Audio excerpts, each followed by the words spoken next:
Eric and Kouri Richins seem to be living the perfect little life. The attractive young couple had 3 young boys and were doing very well financially living in Utah.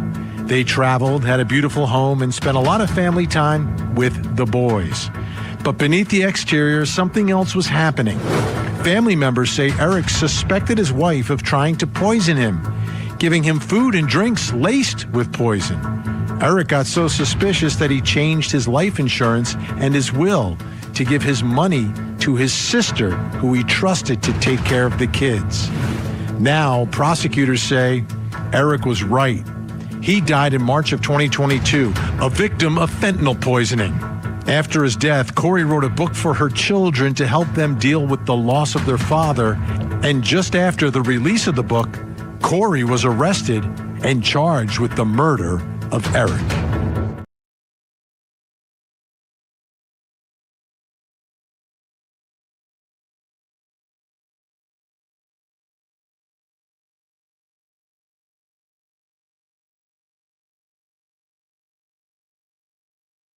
You're watching at Southern Sin, your home for true crime. Court will begin shortly. Don't go anywhere.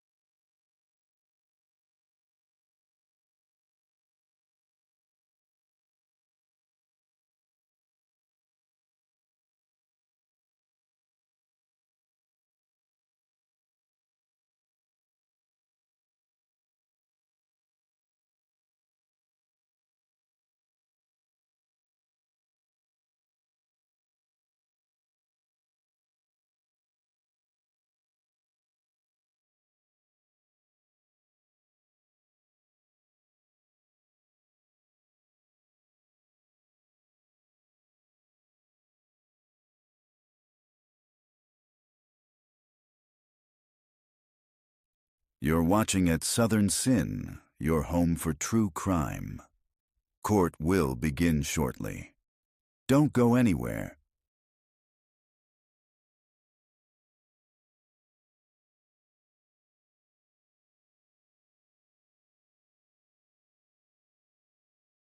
Welcome to all our new followers from our sister channel at Truth Talks Live. You're watching at Southern Sin, your home for true crime. Hop over and hit that subscribe button.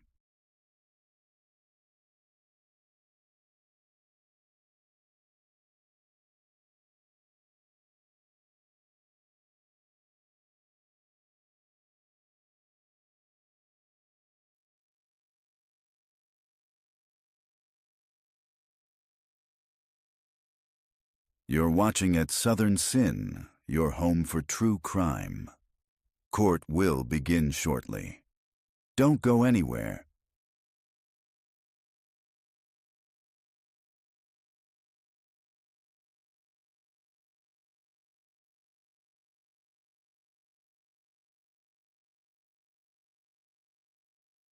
Welcome to all our new followers from our sister channel at Truth Talks Live. You're watching at Southern Sin, your home for true crime. Hop over and hit that subscribe button.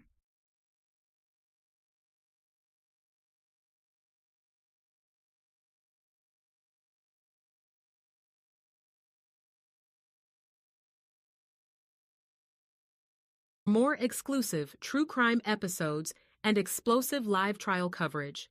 Subscribe to at Southern Sin and at Truth Talks. Join us every day at 9 a.m.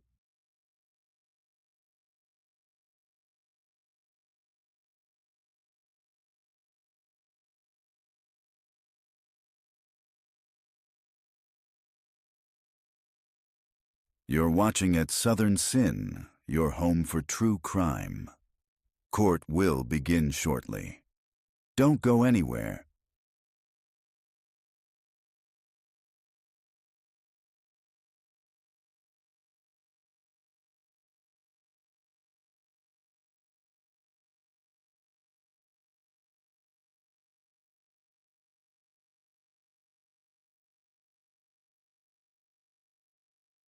Thank you for subscribing to at Southern Sin. Keep our algorithm high by hitting the like button now and use hashtag Sinners in the chat to win a free membership.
Please have a seat as you come in. Thank you.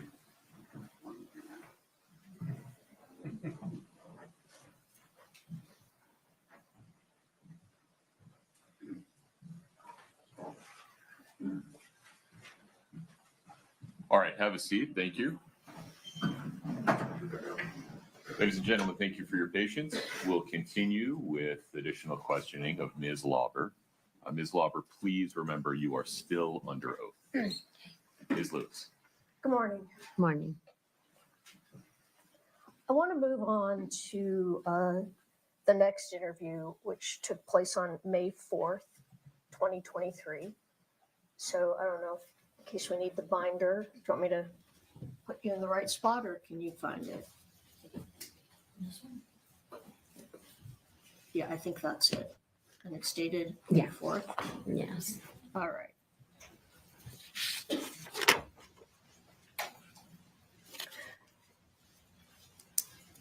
Okay.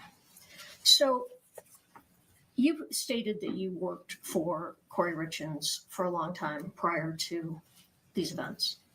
I worked for her aunt. You worked for her aunt, but working through her aunt, she was one of your clients. You cleaned for Ms. Richins and Yes, worked she was for- one of her aunt's clients, yes. Okay. And you had a lot of communications with Kouri over the years about cleaning. Yeah. And you were friendly with each other. Mhm. Fair. So I want to ask you, sorry, strike that. You mostly communicated by way of text, right? When I was cleaning for Kouri, yes. Phone calls or texts, yes. Pull the mic just a little. Oh, sorry. Yes. All right. And you texted a lot, you sent a lot of emojis back and forth, fair? Yes. All right. Now, you did some other cleaning projects for her, though, in addition to cleaning just her home, right? Yes. For example, one thing you did was you cleaned what we know as the Midway Mansion after she purchased it after Eric died, correct? Yes, she had me go over there and get it set, clean it out for open house, I believe. Well, yeah, I don't know. Maybe it was for open house, but the cleaning itself was you and 3 other people went in. Nick Bonsavage and yourself and 2 other. 2 others. Yeah. Okay, and you went in, and it was the purpose of it was to clean graffiti that was inside the house, right? We were going through and just sweeping up and cleaning up all the garbage. People were squatting there. Okay, that's fine. And she paid you for that, correct? She paid Nick through Venmo. She paid you for that, though, right? Yes. Okay. And I want to just turn to a minute to the check that you said you picked up on March 9th from Ms. Richins. Can you pull that up? I'm sorry, I don't have the exhibit number. Do you know it, Katie? You testified, while she's getting that up, that you stopped at the house on March 9th and you went inside and Kouri wrote a check for you, correct? Correct. Okay. And this has already been admitted, so can we publish this? Now, do you notice on that check, the check is dated March 6th? Yes. So she didn't write it then. She already had it prepared, correct? No, she wrote it that morning On March 9th. when I went to her house, yes. So you think she backdated it for some reason? I have no clue why she wrote the date, but the date I picked it up was the night that I deposited in my checking account. Oh, okay, I understand you picked it up on March 9th, but the check is dated March 6th, correct? Yes, that's what it says. All right. And you were paid how much a piece for cleaning the Midway Mansion? Nick and I got paid $25 an hour, and the other was $20. And it came to approximately between $300 and $400 a piece, correct? I'm not 100% sure on that, no. All right. And isn't it true that you cashed the check and paid the other workers? You paid them. She paid you and you paid them. Not at this, no. She sent Nick Venmo. What about the other 2? She sent the money to Nick, and then it got paid out through. You to the remember 3. that? We Yeah. can pause there for just a moment. My apologies. We need to hand out some glasses. Yes. Okay. Yeah. Forgive me. One of you needs a pair of reading glasses, right? Take a moment. Yeah, grab them. I'd be useless without mine.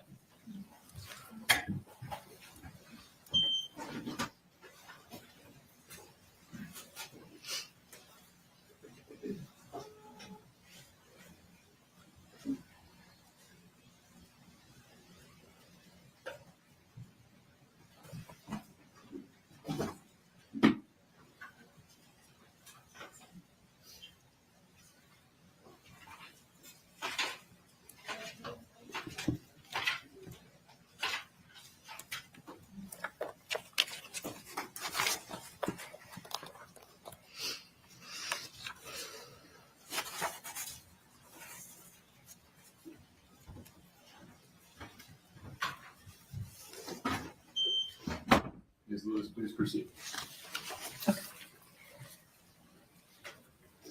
All right, so when Detectives O'Driscoll and Detective Maynard came on March 4th to interview you, I don't know if it was the first thing, but right at the beginning of that interview, they asked you if you've been speaking to anyone about what's going on in terms of your cooperation. Do you recall that?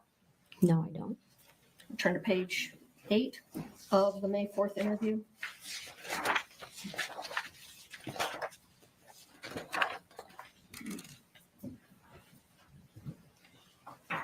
And it's towards the bottom of 8 and to the top of 9.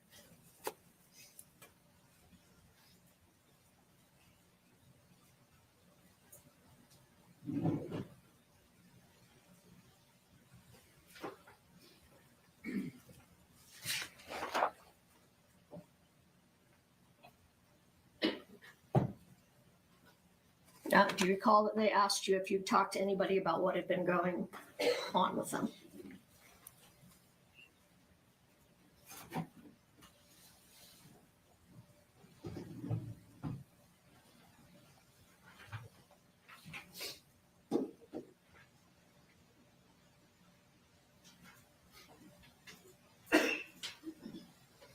I don't see this on that page unless I'm on the wrong page. Let me see if I can help you out.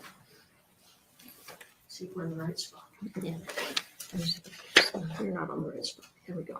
School here, You told me. May 4th. We're on May 4th now. All right. Let's.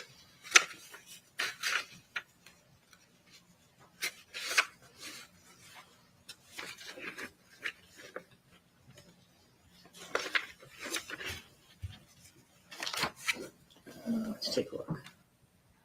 You would back up and just ask the question. I was okay. I was just trying to point out. Right. I think it's down here, and then over to here. Okay.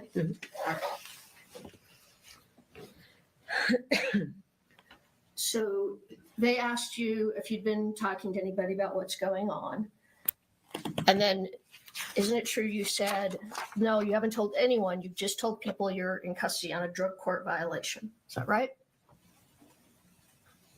Yes. Okay, but that wasn't true, was it, Ms. Lover?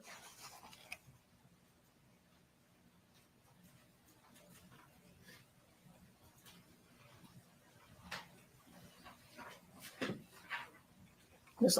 Lover? Yes. That wasn't a true statement to them, that you had only told people you were on a drug court violation, correct? Correct. Because you had been telling people in detail that you were cooperating with law enforcement.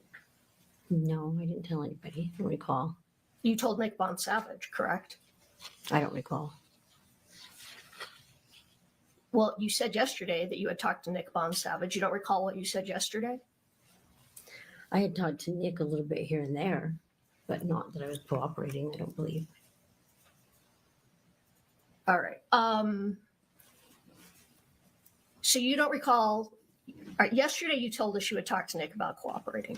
Do you recall this? Do you recall a conversation with Nick on the phone, recorded conversation on the phone with Nick, telling him all about how you were going to go meet with federal, with the feds? Your Honor, objection foundation, just, when is this call? What call? While you were in, I need you to provide a little more detail. Okay. So while you were in jail, you would talk with family and friends on the phone, right? Correct. And one of the people that you talked to regularly was Nick Bond Savage. Yes. And you had a meeting set up to go and speak with a couple of people and agents from the U.S. Attorney's Office. You recall that? I think so, yes. Okay. And that, and you called Nick Bond Savage and you told him all about that you were going to go meet with the U.S. Attorney's Office. Yes. Here and there, yes. And that you were really nervous about meeting with the feds, right? Correct. So you had told Nick all about what was going on. You talked in detail about what you were talking to Detectives Maynard and Detective O'Driscoll about. I don't recall how much detail talking to Nick with. All right. But when you told them, I've only said that I'm in jail on a drug court violation, that was not, you were not telling them the truth because you had told people you were there cooperating and that you were there on new charges, specifically Nick Monsavage. Correct. All right. Your Honor, objection, I think that misstates both the evidence and the I reality. need foundation in order to rule on the objection for who them is in your question. I'm not sure what the objection is. The foundation. Yeah. As to, When you say you told them, who is them in your question? Could you be specific about that? you told Detectives O'Driscoll and Detectives Maynard that you had not talked to anyone about this case other than to tell them you are in drug court violation. And that was not a true statement, correct? Correct. Okay. Is that? Okay, thank you.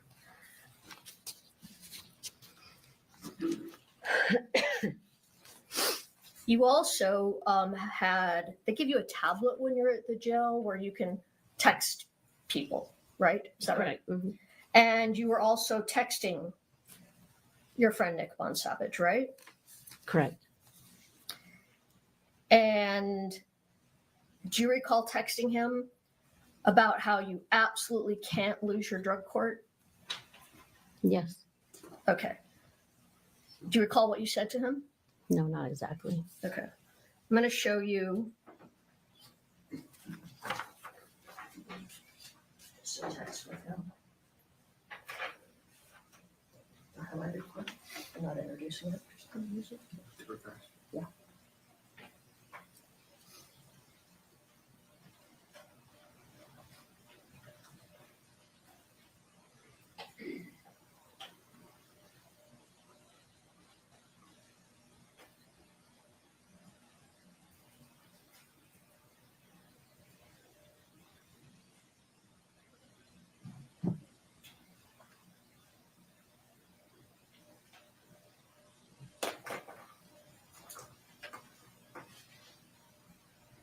It's really just this right here. Just ask her about that. Okay. Can if you want. Okay, that's fine. We can admit it. All right, I'm going to show you. This is marked as. Well, we might want to remark this. Yes, yeah. It's marked as an impeachment document, but I guess we can admit it. Well, you can, Is that okay? it's marked how it's marked. You can That's still okay. admit it. All right. All right. I'm going to show you this. It's marked as it's IMP CL1 on the bottom. Just take a look up here. Oh, you can look it on the screen. That's fine. Did you pull it up? Okay. Thank you. Sorry. That's what I Oh, was that's looking fine. Thank you. at. Mhm. All right. So this is a text from you to Nick at the top, correct? Correct.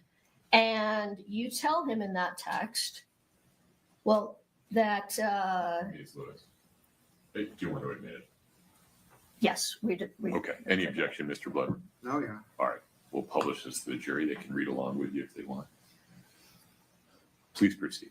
All right.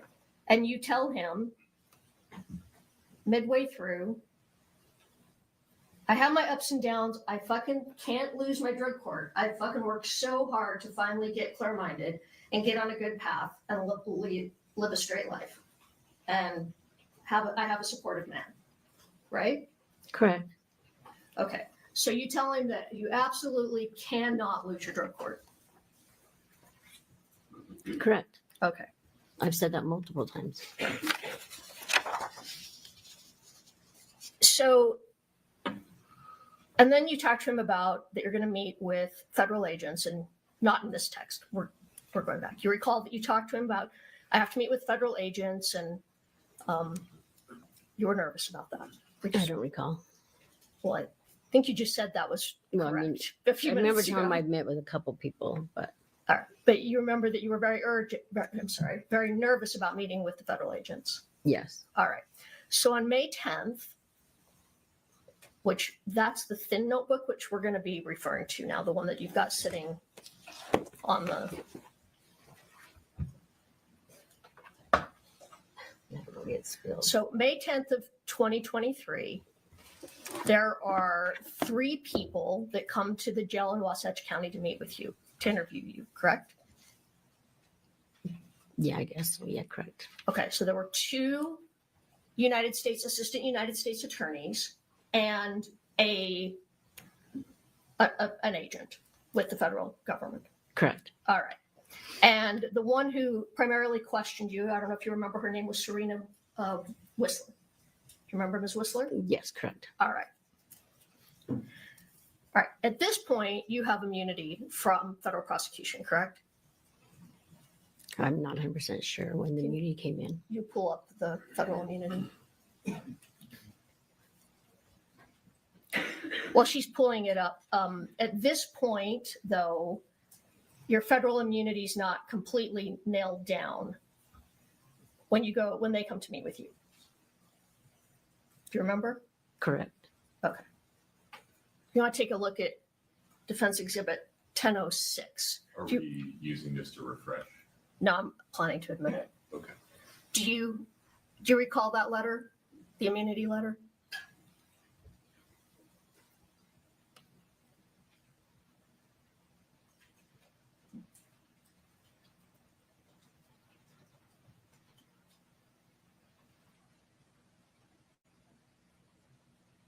I don't recall seeing these letters. They might have went to my attorney. All right, you've never seen the letters giving you immunity in these cases? No, I have not. All right, we can just take that down then. She doesn't recognize it. But you know you have immunity. Yes. All right. So in this interview, it's you, Ms. Whistler, Mr. Holden, another assistant United States attorney, and Officer Tyler Parker. I don't recall their names, but yes, I know they were Okay, the Fed 2 men agents. and Yes. a woman. Okay. And Detective O'Driscoll and Detective Maynard aren't there to help you anymore, correct? Correct. And you have to give your statement by yourself. Correct. Nobody's there to lay it out for you, correct? Correct. All right.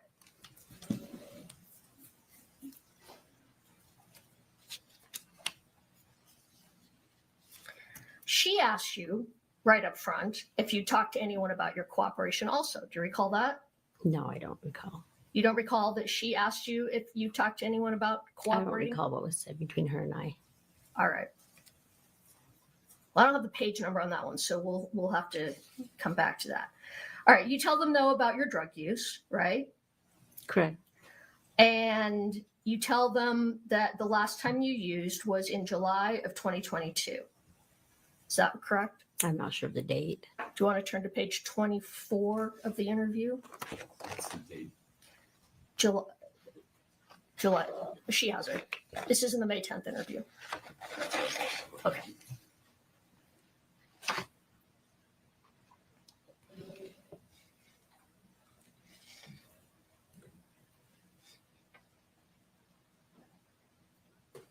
Oh, correct. It's right here. Okay, so you told them July of 2022 is the last time you used.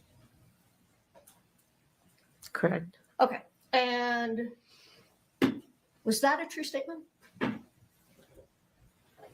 It's been so long, I'm not 100% sure. Okay, so you don't recall the last time you used? Back then, I'm not 100% sure. You have the dates. All right. Can you tell us sitting here today when the last time you used was? 4 years ago. I'm clean for a little over 4 years. So that would put us at, we're in, I can't even think of what day it is, February of 26. Mm-hmm. And so the last time you used, you're saying is February of 22? So hold on, I got to count back too. I mean, that's not correct. I'm not sure of the dates. Well, you told them it was July of 22. Like I said, it was a long time ago. I'm not sure on the dates Okay. or what was said. All right. So let me ask you, I know, what phase of drug court was it that you were using other people's urine to have drug testing done? I never used anybody else's urine. You never used anyone else's urine. No, I've never used anybody else's urine. You realize you're under oath. Yes. Okay.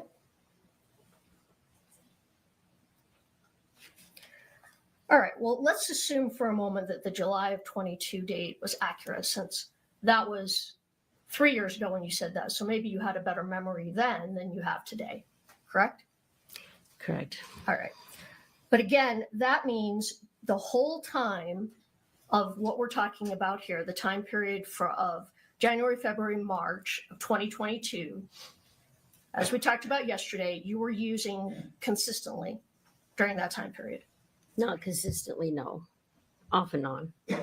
Well, we went over drug tests yesterday where you were having positive drug tests once or twice a week. In the beginning of drug court, yes. And all the way through March of 22. No, I was due to graduate probably 3 months when I got arrested, so it was not. That's not true.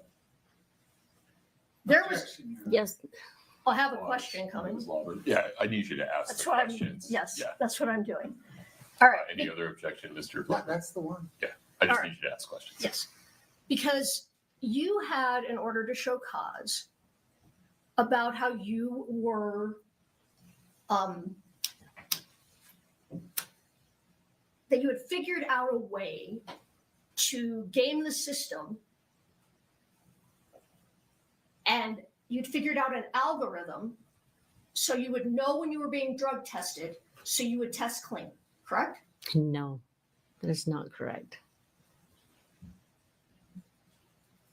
It's not correct that that was part of your order to show cause. No, So if the prosecutor in your case testifies otherwise, he's wrong? nobody figured out anything on how to do the UA system. You and Nick Von Savage didn't figure out how to game that system. No. There was a couple of us that would text each other, hey, don't forget to go do your UA today, as a group.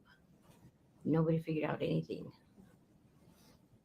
All right. It was a random phone call every day that you made. I understand that. All right.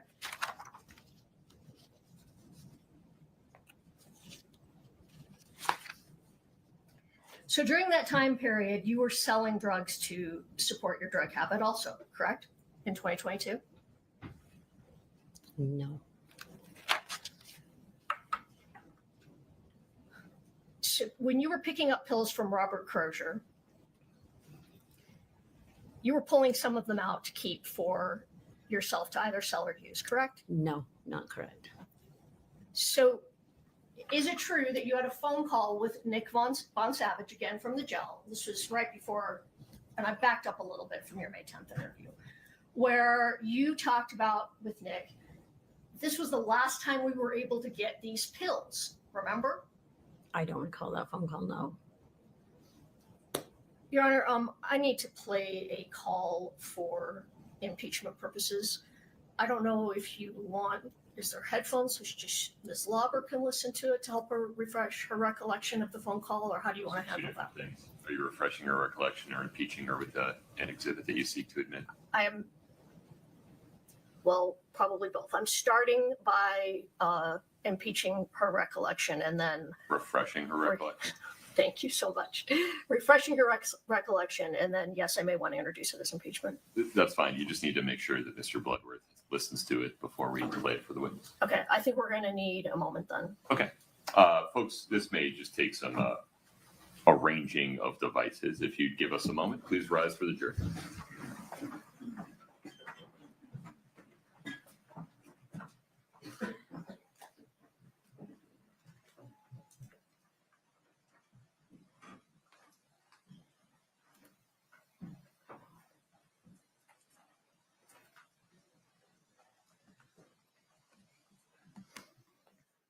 Maybe let's get calls with Nick, and I don't know, do I need to play both of them for Brad, or is it just the one? Have a seat. Thank you. Where Ms. she, Lover, do you need a restroom break? where she talks about, that's the Yes. last time we were able All to right, get so- those we tried to get. please do not talk to anybody during the We don't restroom have break. to, All right, just affirmatively avoid I people. know. Yes? Yeah. Okay, you can take a restroom break. That's fine. It's just, yeah. I just want to make sure they're on the same topic. Why don't we go off the record for a moment?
You're watching at Southern Sin, your new home for true crime. Smash that like button now. We'll be right back. Thank you for subscribing to At Southern Sin. Keep our algorithm high by hitting the like button now and use hashtag Sinners in the chat to win a free membership.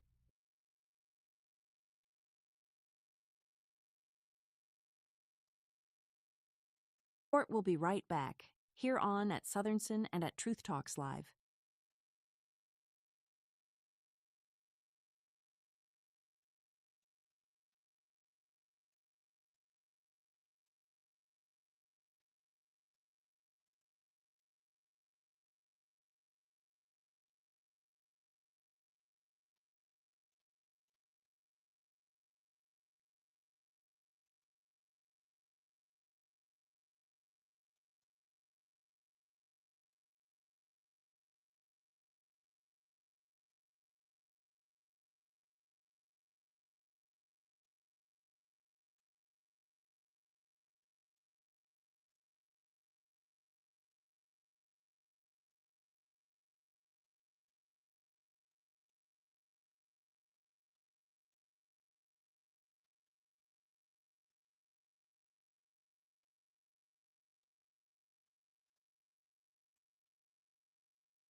Have a seat, folks. Thank you.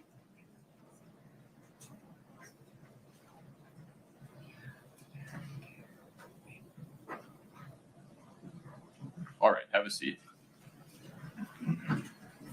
We're on the record. Ms. Lewis, I understand you'd like to refresh Ms. Lauber's recollection with a couple of audio recordings, correct? Yes. All right.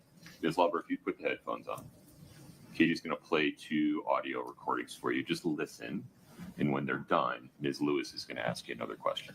Thank you. Go ahead.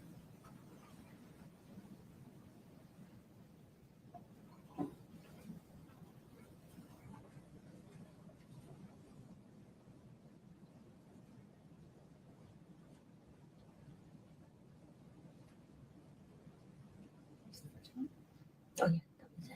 Okay, and then we're gonna do the second one.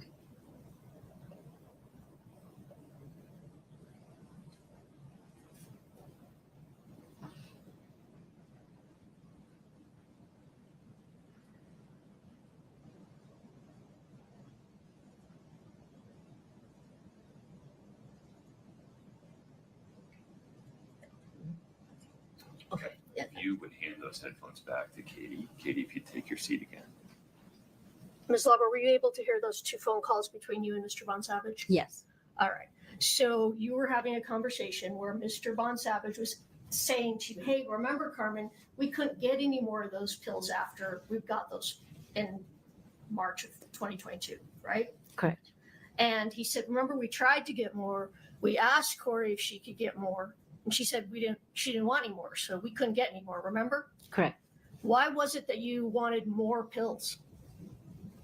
I don't think I was the one asking for them. Nick did. Nick wanted to know because Nick benefited from it when he got made the $300. Nick said that was the last time we could get them, correct? Correct. Meaning you and Nick. Nick was the one that drove me down the last one. Yes. Correct. And that Nick and you wanted to get more pills, correct? I don't recall me on that video. It wasn't me asking for them. Your Honor, can we, I'd like to admit the recording. Mr. Bloodworth, you've heard it. Any objection?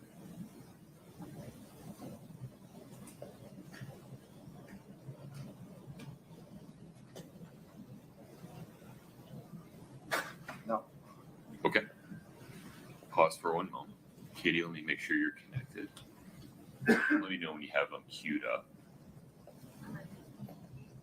This should work.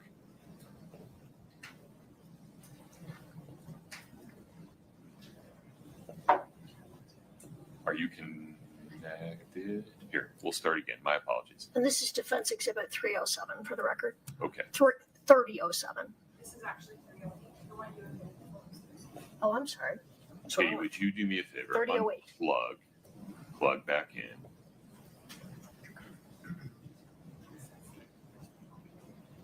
Okay.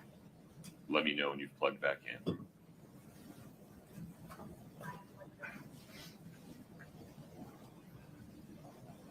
You're not showing anything on your desktop.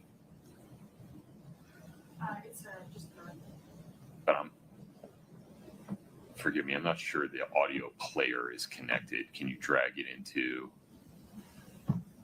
Well, because remember, I kept asking, like, hey, text Kouri, do we need any more? And that, so me and you was the last time we were able to get any because she didn't want any anymore. Because remember, her guy was out of town or whatever? I don't know. Can we play the next part? I mean, I know that, like, I kept asking, like, hey, does her guy want more? Does her guy want more? So, and you were like, and she'd always say no. So, like, I know you and me was the last time, unless you cheated on me and went with somebody else, which I don't think you would have. Yeah. All right. So Nick said he's the one that texted, but then he said that's the last time you and me could get any of those pills, correct? That was the last time Nick and I had gone to the Maverick. Wait, we listened to the call. He said that's the last time you and me could get any of those pills. That's what the call says. That's the last time him and I went to the Maverick. Correct. All right. I'm going to try and ask the question again. Your Honor, objection. Asked and answered. It's in evidence. It says what it says. Sustained. Please ask your next question. Sure. All right, let's go back to the May 10th interview with Ms. Whistler and the others. maybe turn to page 26, and I'll ask you if you can remember this, and if you can't, you can look down at the page. Just wait one moment. Just going to ask you a question, Ms. Law.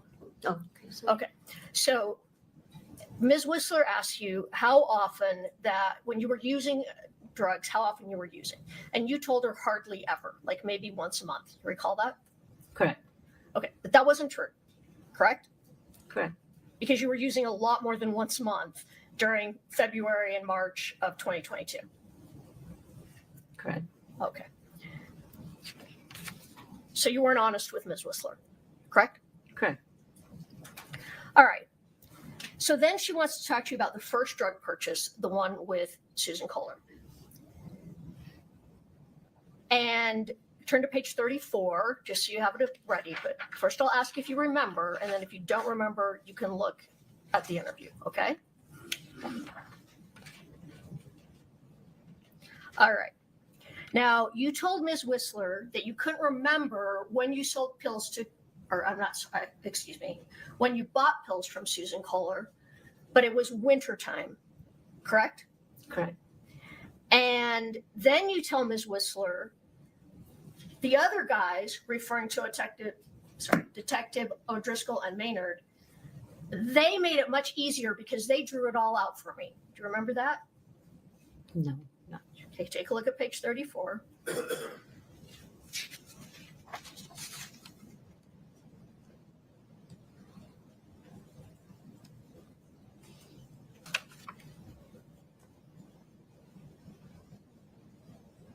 Correct. Okay, so you said they made it a lot easier, but Ms. Whistler's making you tell the story yourself, correct? Yes. All right. So again, you say you went to Susan Kohler and bought oxycodone, correct? Correct. That those were prescription pills that Susan got for a friend, correct? Yes. And I take it you don't know how many milligrams of oxycodone those pills were. Do you know that? No, I didn't look at them. I didn't count. I didn't ask. Okay, fair. And you told her that you fronted the money to Susan. Yes. You told Ms. Whistler that. And then you told Ms. Whistler and the U.S. Attorney's Office that you were supposed to leave the pills in the closet in the Midway house, the small Midway house, and the money would be in the closet. But instead, you decided to leave them in the fire pit, correct? I don't recall. No. Okay, let's go to page 46. And if you take a look at that and look at where it talks about you were supposed to leave the pills in the closet.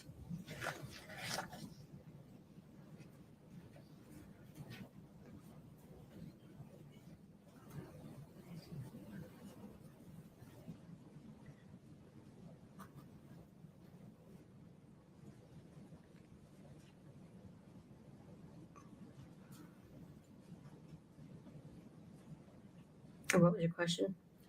Is that in fact what you said, that you were supposed to leave the pills in the closet and the money would be in the closet, correct?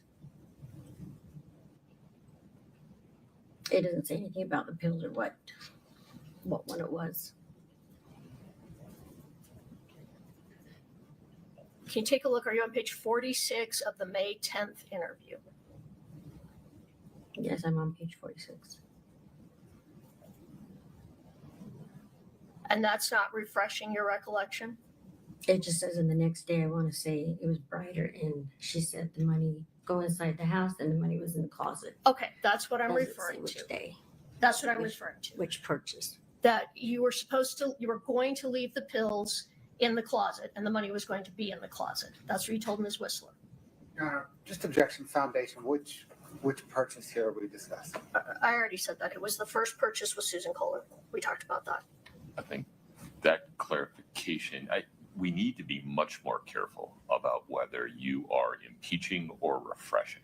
Okay, And I understand. I'm confused. I think the witness's responses will be tough to determine on a written record All right. what she's doing. Okay. So the question is, when talking about the first purchase with Ms. Kohler, that you told Ms. Whistler, originally you were supposed to leave those oxycodone pills in the closet and that the money was going to be in the closet, correct? I don't recall on that one. but you just read it, correct? It doesn't say Susan Cole or anything in there. It just says that the money doesn't refer to what purchase you're talking about in here. It does not say Susan Kohler's purchase, or it does not say Robbie's purchase. Okay. It just says, Your Honor, can we approach for just a moment?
Yes, thank you. mm-hmm. Okay, let's try this again. I'm sorry that this has been really confusing, but Ms. Lewis, if you don't leave it in front of her, she won't be able to read along with you. And so if we can do a combination of you having that and putting it on the screen, or however you want to do it. But right. If you're going to read, she needs to be able to see what you're reading. Okay, let me just figure out where I'm at and then we'll do that. No problem.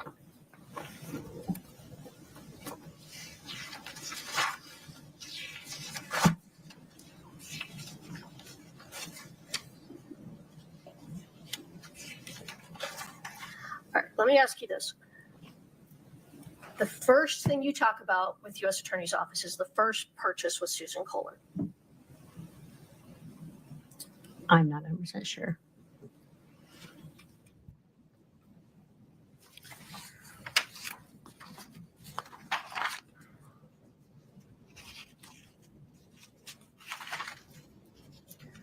All right, give me one moment.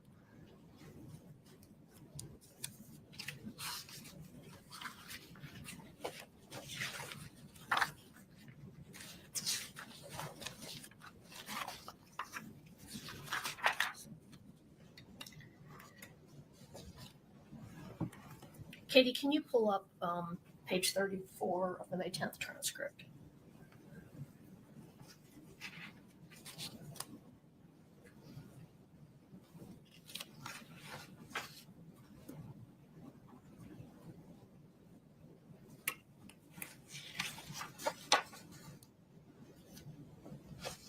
All right, if you could look at line 18, and this is early in the interview, Ms. Whistler asked you, okay, so when would that have been?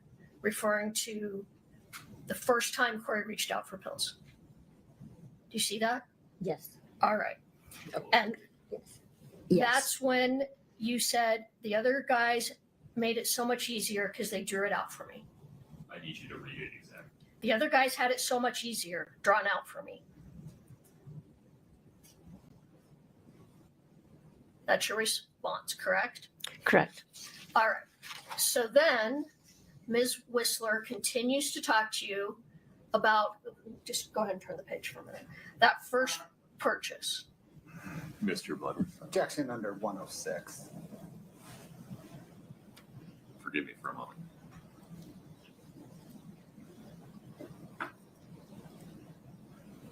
Okay. Give me a series of line numbers or page and line numbers that you're concerned about. Your Honor, on page 34, the response spanned lines 20 through 23. I think that entire section needs to be read. Would you please read the That's rest of the fine. response? Okay, yes, that's fine. So the question from Ms. Whistler is, when would this have been, the first purchase? And you answer, the other guys had it so much easier drawn out for me. I want to say January or February. I don't know. You'd have to look at the phone records. Correct. Correct. And Ms. Whistler says of last year. Correct? You got to read or answer the question. Well, I was asking her to acknowledge that was the question from Ms. Whistler, that Ms. Whistler asked you of last year, correct? Correct. And you said, I think so. Yeah. Correct? Correct. Okay. So now you go on and you're talking about the purchase from Ms. Kohler, correct? Correct. All right. And while you're still talking about that purchase,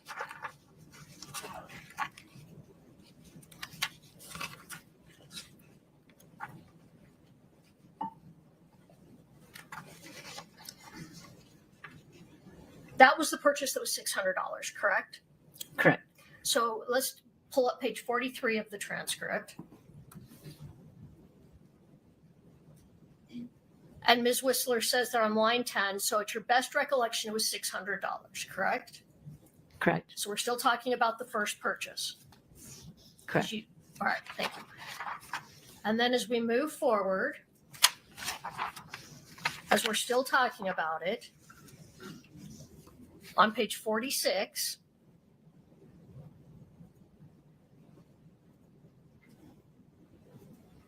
you're talking about that the next, after you got the pills and you testified yesterday, you didn't give them to Kouri that night. It was the next day, correct? Correct. And then you said, and then the next day, I want to say it was brighter. And she said, the money, go inside the house. The money is in the closet, correct?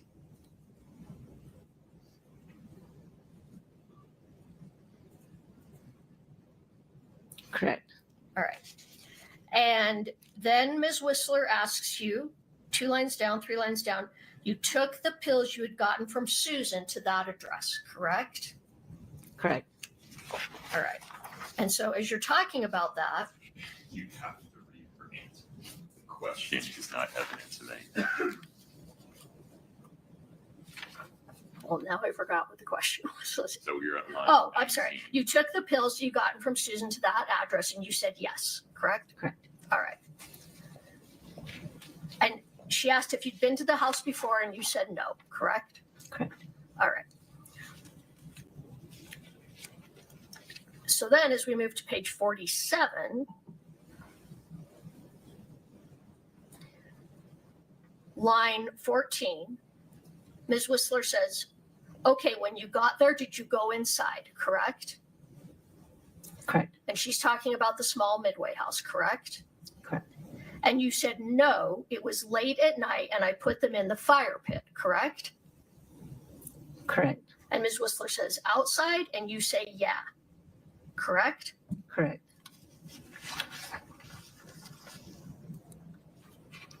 Turn the page. Ms. Whistler asks on line 7, okay, so you dropped this envelope full of pills in a fire pit in a vacant house in Midway. Did you think this was odd? Correct? Correct. And you said yes, but I didn't think nothing of it because if you're keeping a certain somebody out of the picture, you're not, I mean, if you know anything about the drug world, and then you don't complete that thought. Correct? Correct. All right. So you told, Objection, Your Please Honor. pause. Go ahead, Mr. Butler. Completeness, she does complete the thought. You just have to read down. Yeah, we've got to read through. all right, I don't know that it's relevant, but that's fine. Ms. Whistler then says, well, I've been doing this for 20 years, so I think I do. I guess referring to know something about the drug process, correct? Correct. And you say, no, I'm just saying some addicts, or, and she says, uh-huh. And you say, some people don't really ask questions, correct? Correct. Okay.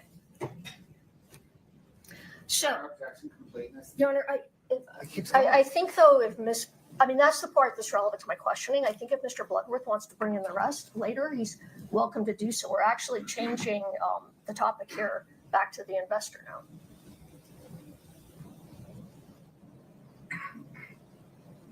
Why don't you just read through the sentence, the period on line 23? I understand your position, but I think her thought goes through before changing of a topic, the period on line 23. All right.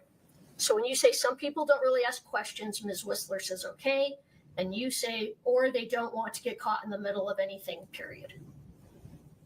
Correct. All right. So I'm going to give this back to you for now.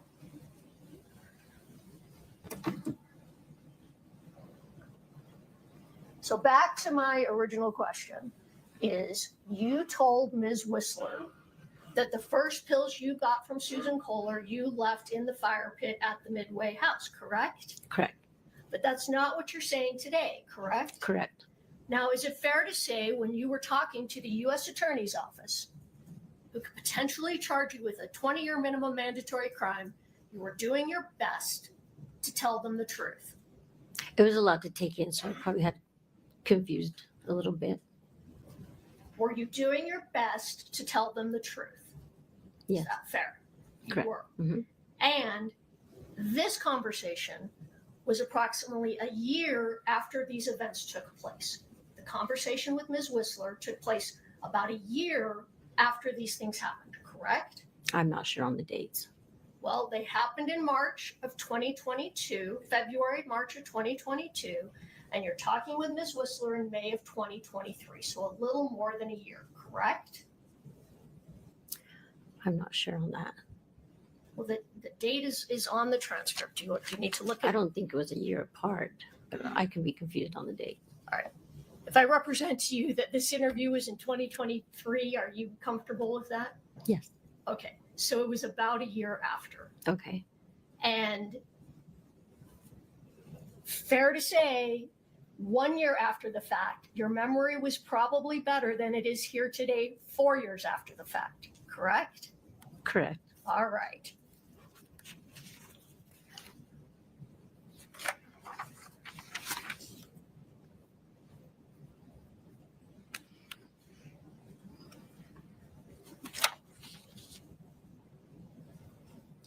Okay.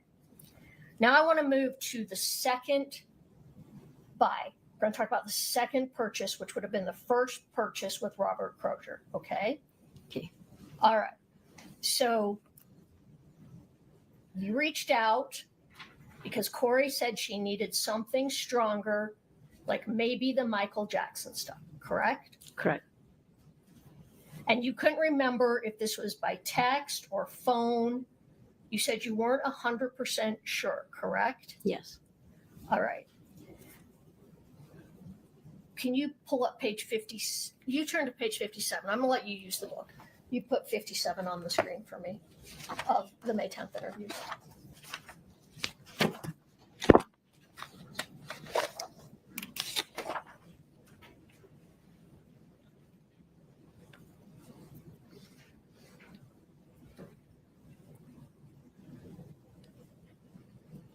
Okay, I want you to look at line.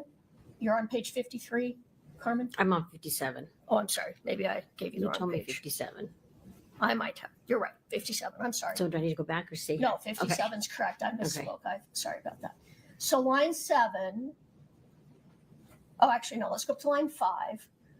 Officer Parker says, when you say by phone, are you saying a phone call or a text, correct? Correct. Talking about your communications with Ms. Richins, correct? Correct. You said, I'm not 100% sure the officers have it all, correct? Correct. Do you recall what you said after that?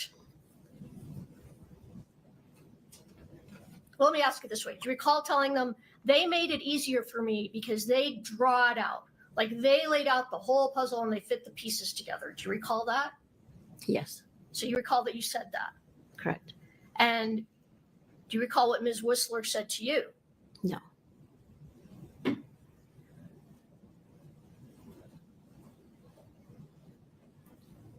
All right. Can we pull up Defense Exhibit 1033, the video? Do you recall that she, before you play do you recall that she said to you, well, we would rather you just tell what you remember? Correct. Okay, then maybe we don't need to play it. It's not her objection. That's not what the question says. But that's her memory. So here we go. There's nothing impeachable happening right now. Okay. So, again, Ms. Richins on the second time asked for the Michael Jackson drug, correct?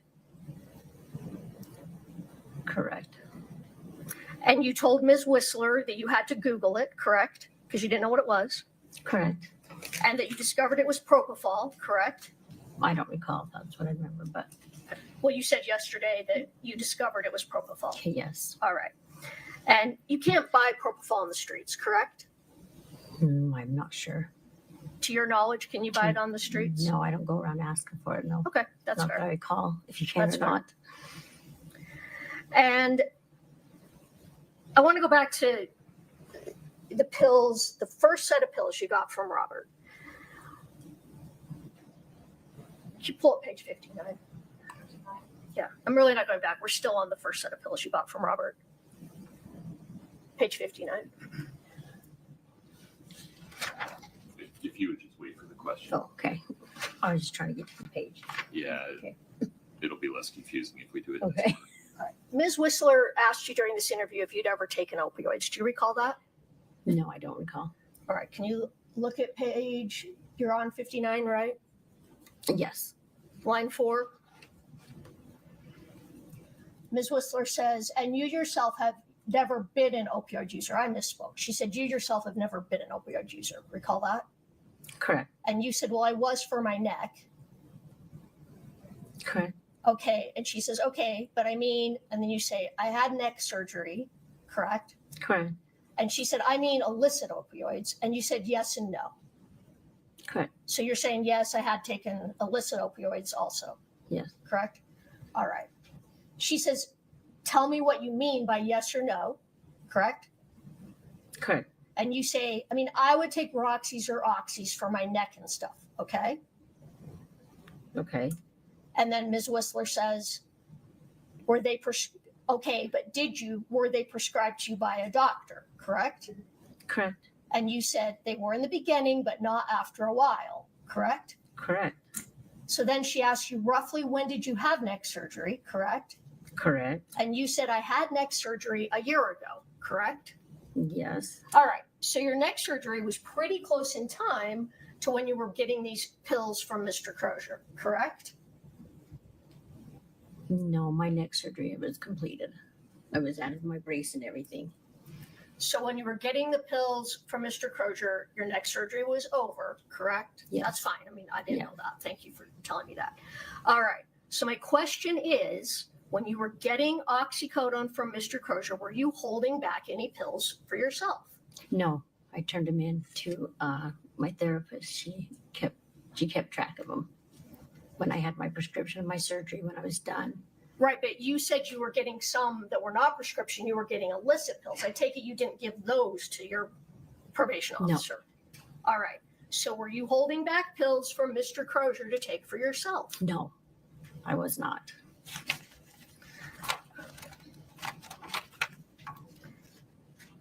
All right. So then you talk more about that Kouri had asked for the Michael Jackson drug. And that's when you told her, well, it's not a pharmacy. I don't know what you want. I can't just go get you a stronger dose of pills, correct? Correct. All right. But the first pills you gave her were prescription oxycodone, correct? From Susan Kohler? Yes, Correct. from Susan Kohler. And then you asked Mr. Crozier for Roxy 30s, correct? I don't recall if that's exactly what I asked for. Well, we talked about that I yesterday. said blues. Blues, or I asked for pain pills or an opiate pain pill. All right. Yesterday you testified you asked for Roxy 30s or blues. Remember that? Yes, from yesterday? Objection, Your Honor. I'm not sure that's accurate. I'm not either. Foundation. I can go back and find it, I guess, but that is accurate. All right, let me find it. I think the difference is whether, to be a little bit specific here, she testified to that yesterday or acknowledged having said it in a prior interview. That's fair. Yesterday you acknowledged that you had told Mr. Crozier, that you wanted Roxy 30s or blues. We found that page number yesterday, and you acknowledged that, yes, that is what you had said at the time. Is that fair to say?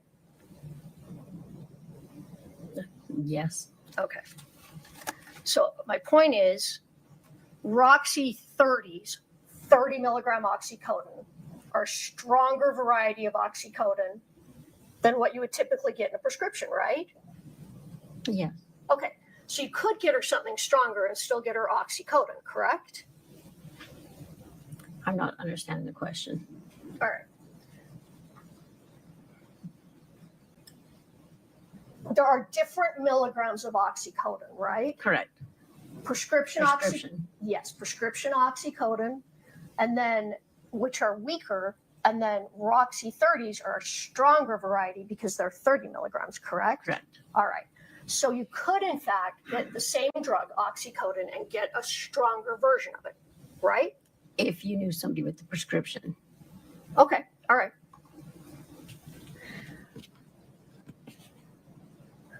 And this is when you reach out to Nicole Cummings, and she refers you to Robert Crozier to get the stronger pills. Correct. All right. But you never did ask Crozier, and we talked about this yesterday, you never asked him for fentanyl, correct? Correct. And you told Ms. Whistler, Kouri never asked you for fentanyl, correct? She never asked you for fentanyl. I'm not 100% sure. All right. Can we pull up Defense Exhibit 1035? Do you need to see this? It was provided in discovery. Can you remind me? I don't. We'll put it on. I want to introduce this. So we'll preview it for Okay. council. What's it say? Can you put the transcript next to it so he can? Yeah, the transcript's more helpful. Can you scroll through, Katie? And why is it that Nope. Not yet. Just let him read the transcript of what is in the video. If you take the video down for a moment, Katie, let Mr. Bloodworth review the transcript.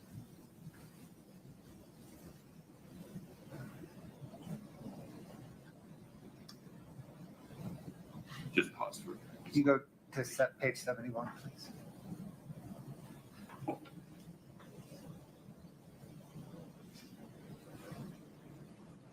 Right, through line 25. Yeah, so we only have that one page, so just 71. Whatever page you had up.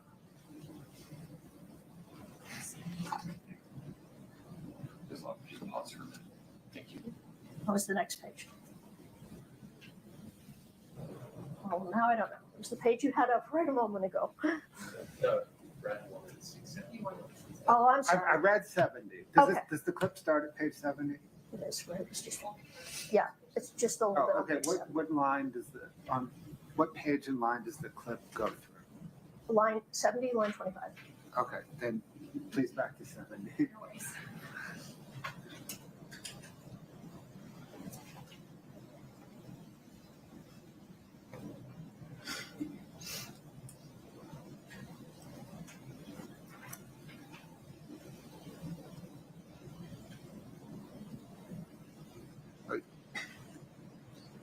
Okay, the state objects under completeness.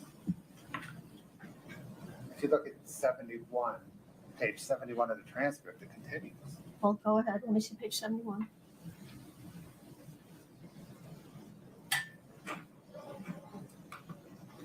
All right. I mean, Your Honor, I think Through that- line 11 of 71 at least.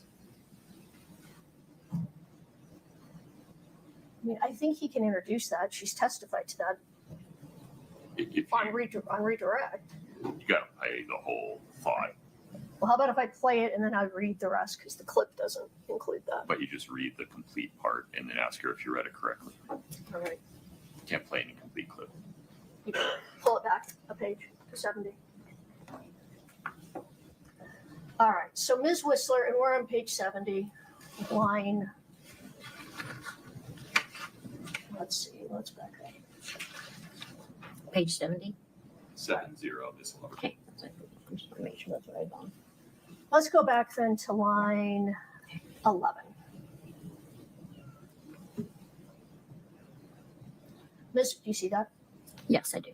Miss Whistler asked you, when you met with Robbie, did you specifically ask him for fentanyl? And you answered yes. She says, you used that word, you said, uh-huh. And she said, and if, and why is that you specifically asked for fentanyl? And you said, because that's what was asked for. I mean, that was the Michael Jackson drug, right? Or that was the Michael Jackson thing.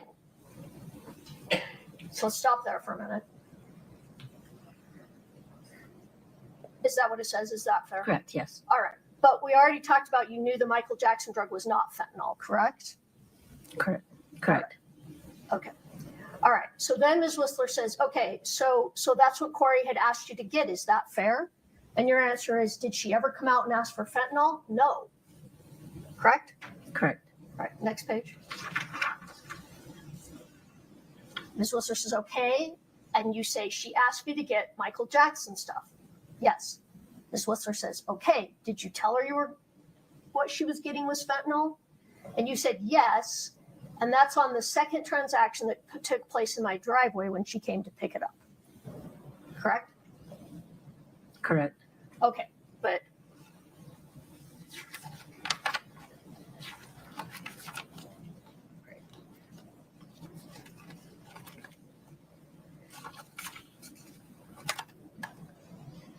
all right, we're going to come back to that because I don't want to confuse you by jumping around in sequence. So we'll talk more about what you said about that in a few minutes, okay? All right. Now, you told the U.S. Attorney's Office when you interviewed with them that you purchased drugs 1 time from Susan Kohler and 2 times from Robert Crozier, correct? Correct. You didn't tell them you purchased 3 times. You told them you purchased 2 times from Mr. Crozier, correct? Correct. All right. And you told them that the first time from Mr. Crozier, you got light green pills, correct? Correct. And the second time you got light blue pills, correct? Correct. That you got his number from Nicole Cummings, correct? Yes. Told him you needed Roxy 30s or blues, correct? Correct. Met him at the Maverick, correct? Correct. Picked up the money to pay him, correct? Correct. You said it was $1,000? Yes. And that means he was charging, my math I don't do, but I think it's approximately $30 to $35 a pill, correct? Maybe more? Probably yes. And that's about the running rate for oxycodone. Might even be a little high, but for oxycodone, correct? Yes. Correct. Are you aware what fentanyl So typically? you got to pause so we can get a response on the record. I apologize. That's okay. Was your last answer was? Correct. Thank you. Sorry. It's okay. All right. Now, are you aware what fentanyl sells for? I'm not 100% sure. Because you've never bought fentanyl? It goes for, it's a street drugs. I'm not 100% sure what it's out. Do you know that it's really cheap? At least it was in 2022, 2023, 23? No, I didn't know. Okay. I just went off the price he told me. Okay. And you picked up the money at the closet in the Midway house for the purchase for Mr. Crozier, correct? Correct. In a closet, correct? This one might have been the box. I'm not sure which one.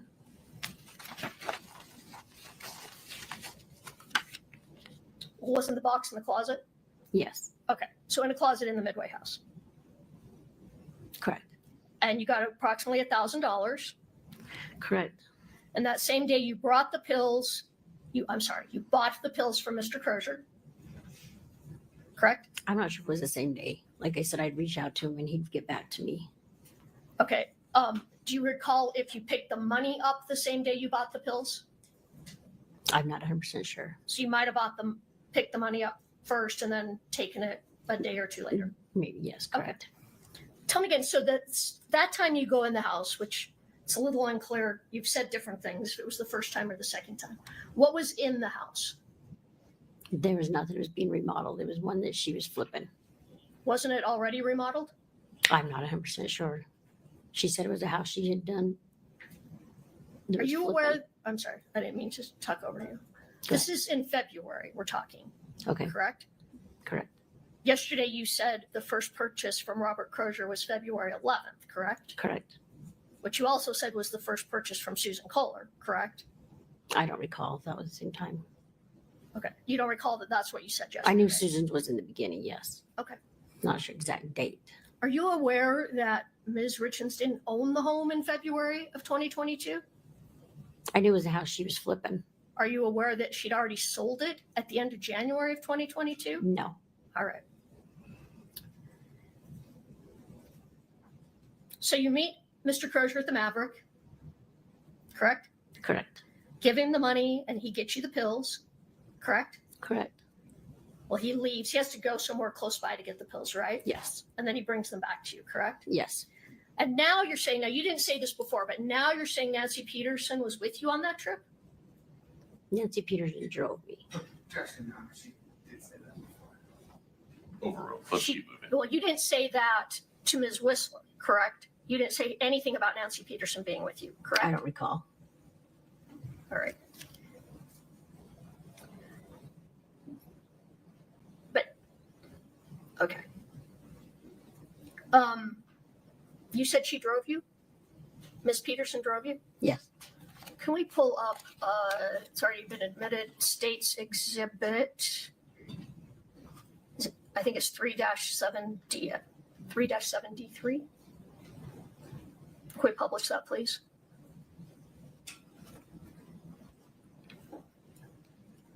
Can you see that? Yes. That's a selfie, correct? Correct. And if you look at the lettering on Nancy Peterson's hat, the lettering's reversed, right? It's backwards. Correct. So that picture's backwards, correct? I guess so. Correct. I guess. Okay. So if we pull up just for, well, no, let's pull up CL9 for the witness.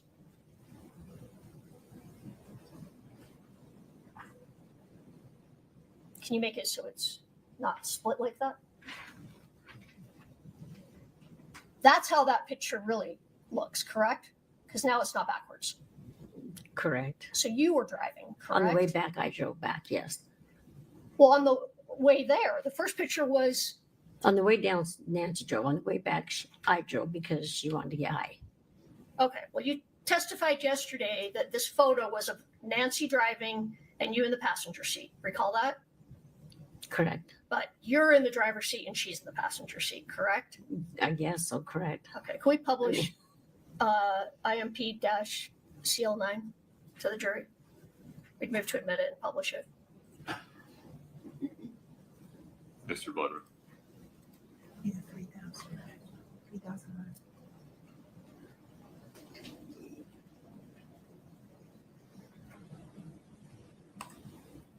No objection. Okay, one moment. We're going to keep this number the way it is, right?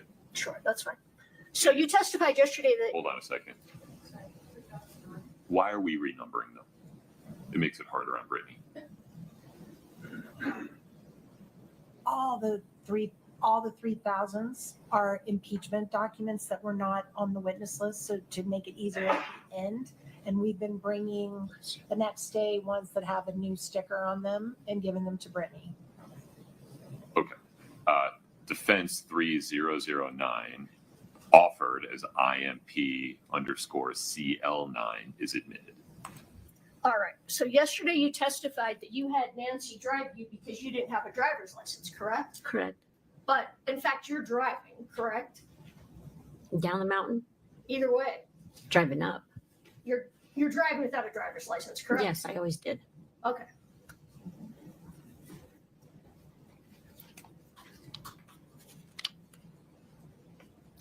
All right, so this purchase is the light green pills we talked about, correct? Correct.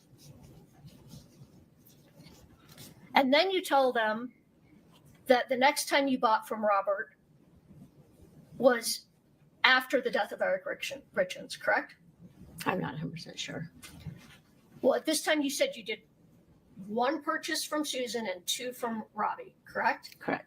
So 2 purchases in February, 1 from Susan, 1 from Robbie, and a third purchase on March 9th, correct? I'm not sure of the date, but yes, there was. You testified there was a purchase March 9th, correct? Correct. All right. No. Your Honor, Foundation, I'm sorry, I need you to be more specific about when you say you testified. Yesterday, you testified that you did a purchase on March 9th, correct? Yes. But back when you were talking to the U.S. Attorney's Office, I mean, you also said you did a purchase on March 9th, correct? I don't recall, but All right, so you don't recall at that time when the third purchase took place. I'm not 100% sure. That was a lot to take in back then. I understand. But now you're sure. Yes. How did you become sure? If you didn't know then, why do you know now for sure? My bank account. I'm the one that told those guys there was a check to check my bank account and tell them the exact dates of everything. Okay, well, in all fairness, you talked about that during these interviews. You decided and discovered there was a purchase March 9th, correct? Correct. All right. So my question is, at that time, you said, though, that was the final purchase from Mr. Crozier, correct? Correct. But now you're saying there's another purchase, correct? You've confused me. I'm not understanding. At that time, you said you only purchased 2 times from Mr. Crozier, correct? Correct. Now you're saying you purchased 3 times. Correct. All right.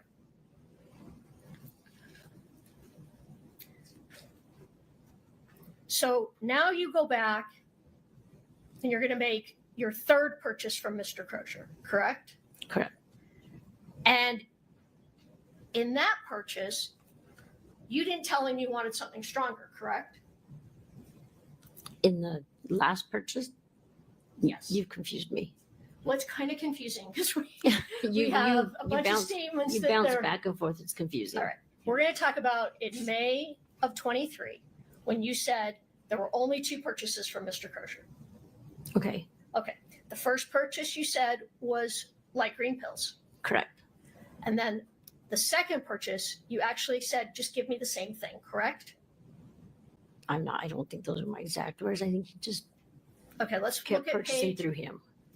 I'm sorry. I just kept purchasing through him. Okay, let's look at page 86.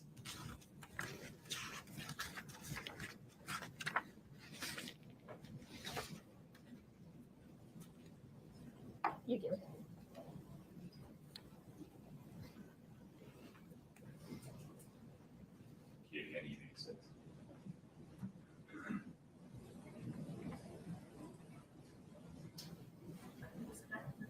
Sure. 1 second, Ms. Love.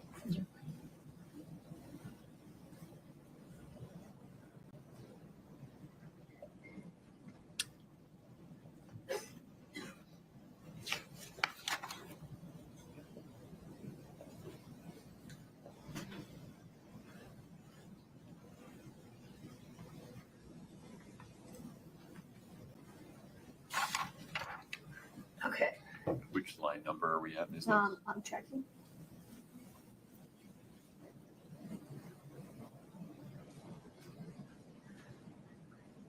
Store makes the most sense. Okay, line 8. Ms. Whistler says, did you contact Robbie a second time? And you say yes. Correct? Correct. She says same phone number that you used to contact, and you say, uh-huh. objection, Your Honor, I think we're refreshing at this point, not impeaching. Fair, sustained. If you would just give her a page number and line range to read and then ask your next question. All right. Can you just read that page, please? Start from what number? Right where we were just talking about, line 8 through the end of the page. You want to read 8 all the way down? Yes. Just read it to yourself. Okay. I thought you meant out loud. I'm like, No, my okay. apologies. Okay, yeah.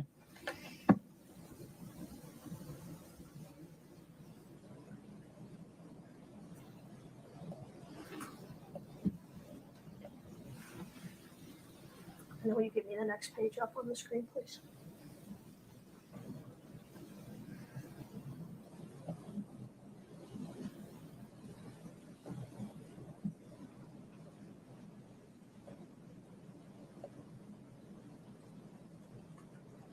If you can tell me when you've reached the bottom of that page. I've reached the bottom. Can you turn to the next page and read through line 5? Katie, I need 88. Thank you.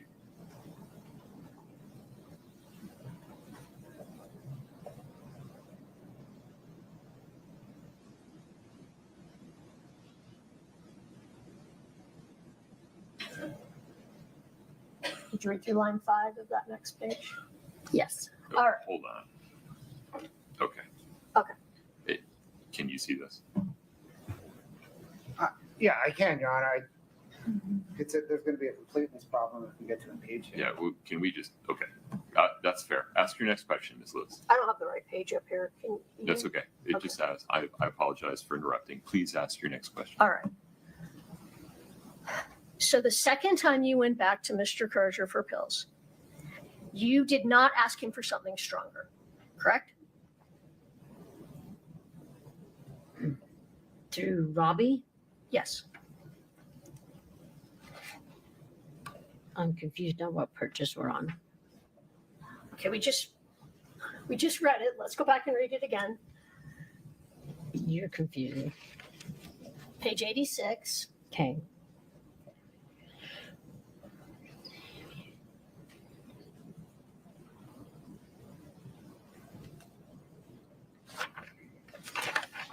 And the top of 87. See that? Through line 5.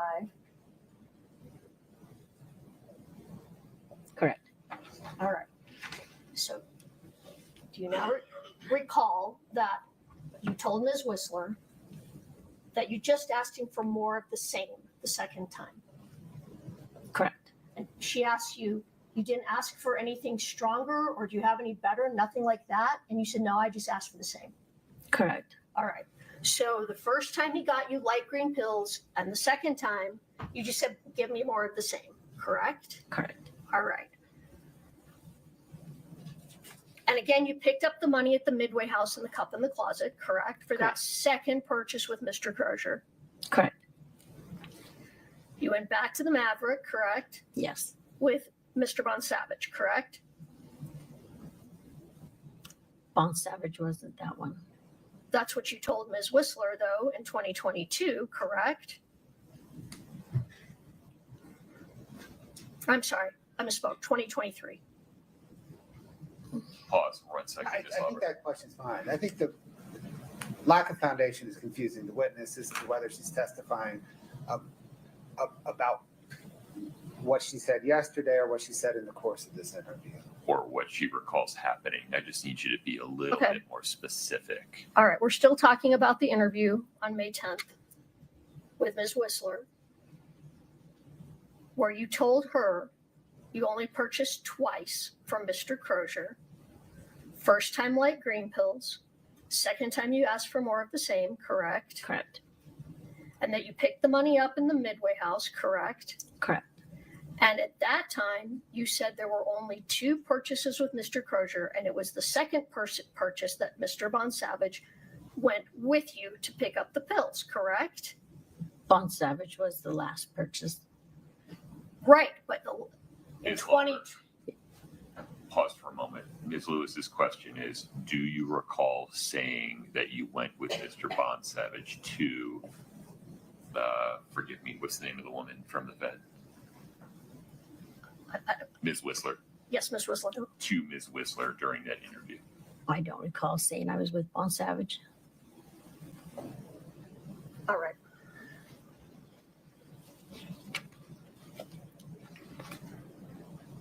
Carmen, you were really clear in the interviews in May. You said more than once that you did a total of 3 purchases for Kouri Richins, correct? Correct. 1 from Susan Kohler, 2 from Mr. Crozier, correct? Correct at the time, yes. All right. And during those interviews, Detective Maynard and Detective O'Driscoll told you that you purchased drugs from Mr. Crozier on March 9th, correct? Correct. And you still said there were 3 purchases. So at that time, you were telling them in your interviews, I had a purchase from Susan Kohler in February, correct? Correct. A purchase from Mr. Crozier in February, correct? And a purchase from Mr. Crozier on March 9th, correct? Correct. And at that time, that was it. You said in these interviews, that's it. Those were the purchases I did for Ms. Richins, correct? Correct. All right. So that's what we're talking about right now. I know you've changed your story and you're now saying there was another purchase, but we're talking about what you told them a year after these events. Do you understand? Yes. Okay. So you meet with the U.S. Attorney's Office on May 10th of 2023, correct? I'm not sure the date, but All right. Well, you get me confused on the dates, but let me just show you. Maybe this will help.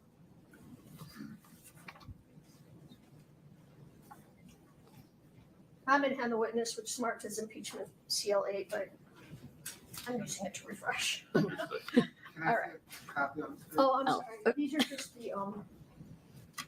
they're the dates of all the interviews with, it's just the first page of each transcript. Oh, it doesn't have May 10th. Oh, it does. It's at the end. It's out of order. May 10th, May 12th, May 13th. I'm going to put that in the right order. But it doesn't say who the interviews with. Transcription of interviews with Carmen. I'm just going to get the dates straight. Just Right, we know get the Carmen's dates. at all the interviews. We don't know who is interviewing her by I the don't way, even- these transcripts. It doesn't matter right now. I'm just asking her for the dates because she can't remember any of the dates.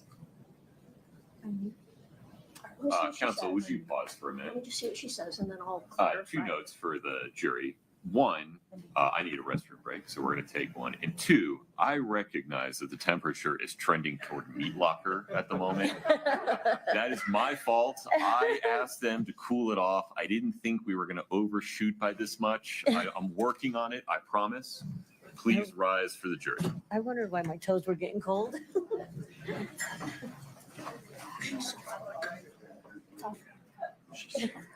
Everybody's cold. My toes were getting Ms. cold. Lauber, please pause for a moment.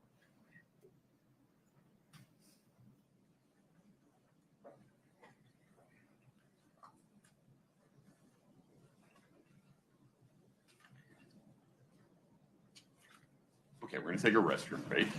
Everybody can have a seat for a minute. We'll be in break until 10:20. Ms. Lauber, I have a thought here. Ms. Lauber, same rules. You cannot speak to anybody. If you need to use the restroom, that's fine. Otherwise, you got to keep to yourself. You're allowed to stand next to Mr. Moffitt, but you can't talk to him about your testimony, okay? Mhm. Can you do that? Yes. All right. Mr. Bloodworth, Ms. Lewis, maybe we can talk in my office for a moment. Would that be all right?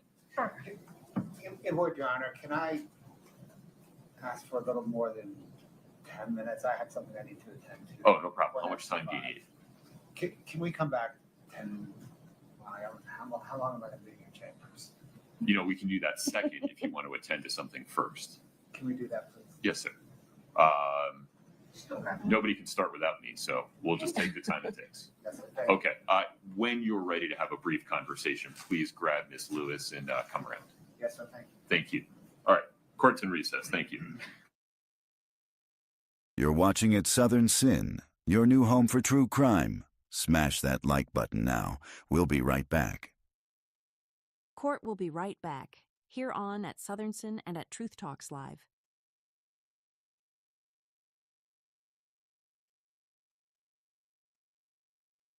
Thank you for subscribing to At Southern Sin. Keep our algorithm high by hitting the like button now and use hashtag Sinners in the chat to win a free membership. Eric and Kouri Richins seemed to be living the perfect little life. The attractive young couple had 3 young boys and were doing very well financially living in Utah. They traveled, had a beautiful home, and spent a lot of family time with the boys. But beneath the exterior, something else was happening. Family members say Eric suspected his wife of trying to poison him. giving him food and drinks laced with poison. Eric got so suspicious that he changed his life insurance and his will to give his money to his sister, who he trusted to take care of the kids. Now, prosecutors say Eric was right.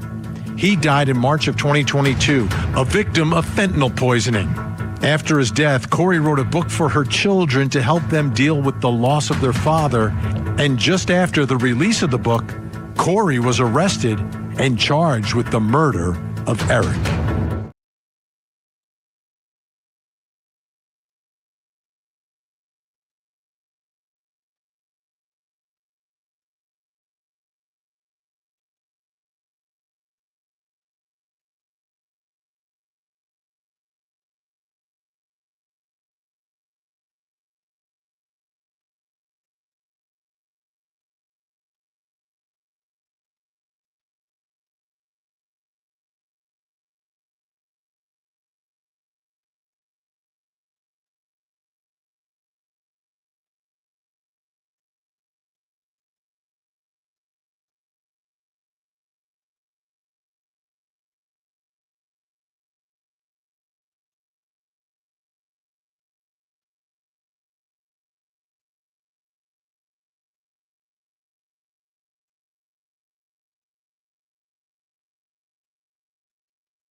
I guess you know what comes across my mind. Murder. Just murder, murder. A lot of ladies think he's attractive. Very nice, very well spoken. This is what I do with women, you know? I use my charm, use my good looks. I'm like a lion. You're the prey, I can sense it. I stand here today to announce the indictment of Wade Wilson for the murders of Christine Melton and Diane Ruiz. Both of them had been strangled. The last person that they encountered was Mr. Wade Wilson. He said he got back in the car and ran her over until she looked like spaghetti. I choked her out so she couldn't breathe anymore. I was on a rampage at this point. He's still pulling the strings from a jail cell. He's got an army of wives. That's all he's ever wanted. To advocate for someone because you think he's handsome. A rage overcomes me. Just kill, kill, kill. When I get that way, I become the devil. I'm gonna be honest with you, son. Everybody in the state thinks you're a monster. True crime just got darker. Catch the full episode on the link above. Subscribe to at Southern Sin today and hit the notification bell for more live original episodes Wednesdays at 8 p.m. You're watching at Southern Sin, your new home for true crime. Smash that like button now. We'll be right back. Court will be right back, here on at Southern Sin and at Truth Talks Live.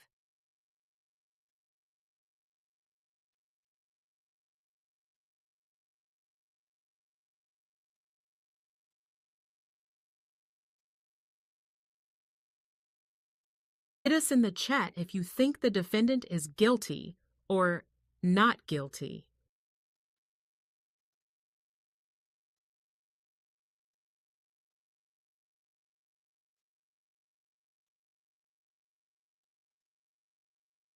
Welcome to all our new followers from our sister channel at Truth Talks Live. You're watching at Southern Sin, your home for true crime. Hop over and hit that subscribe button.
Court will be right back, here on at Southern Sin and at Truth Talks Live.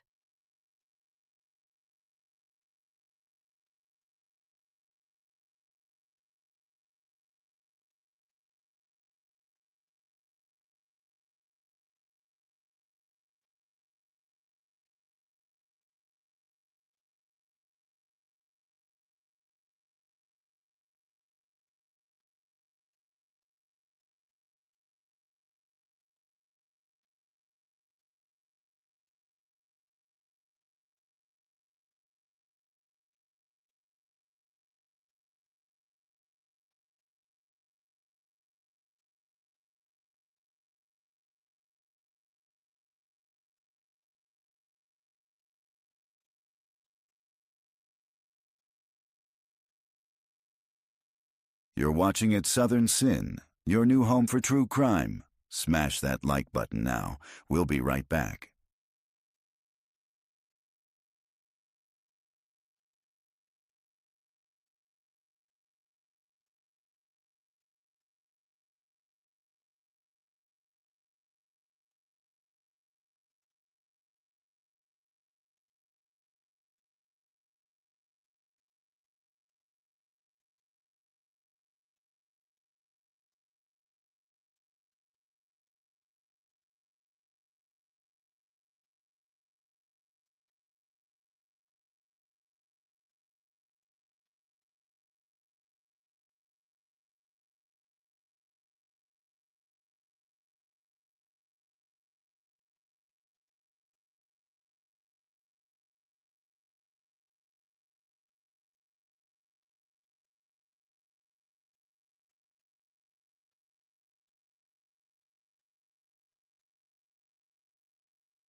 Thank you for subscribing to At Southern Sin. Keep our algorithm high by hitting the like button now and use hashtag Sinners in the chat to win a free membership.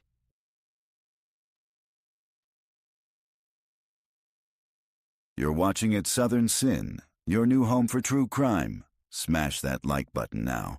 We'll be right back.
For more exclusive true crime episodes and explosive live trial coverage, subscribe to at Southern Sin and at Truth Talks. Join us every day at 9 a.m.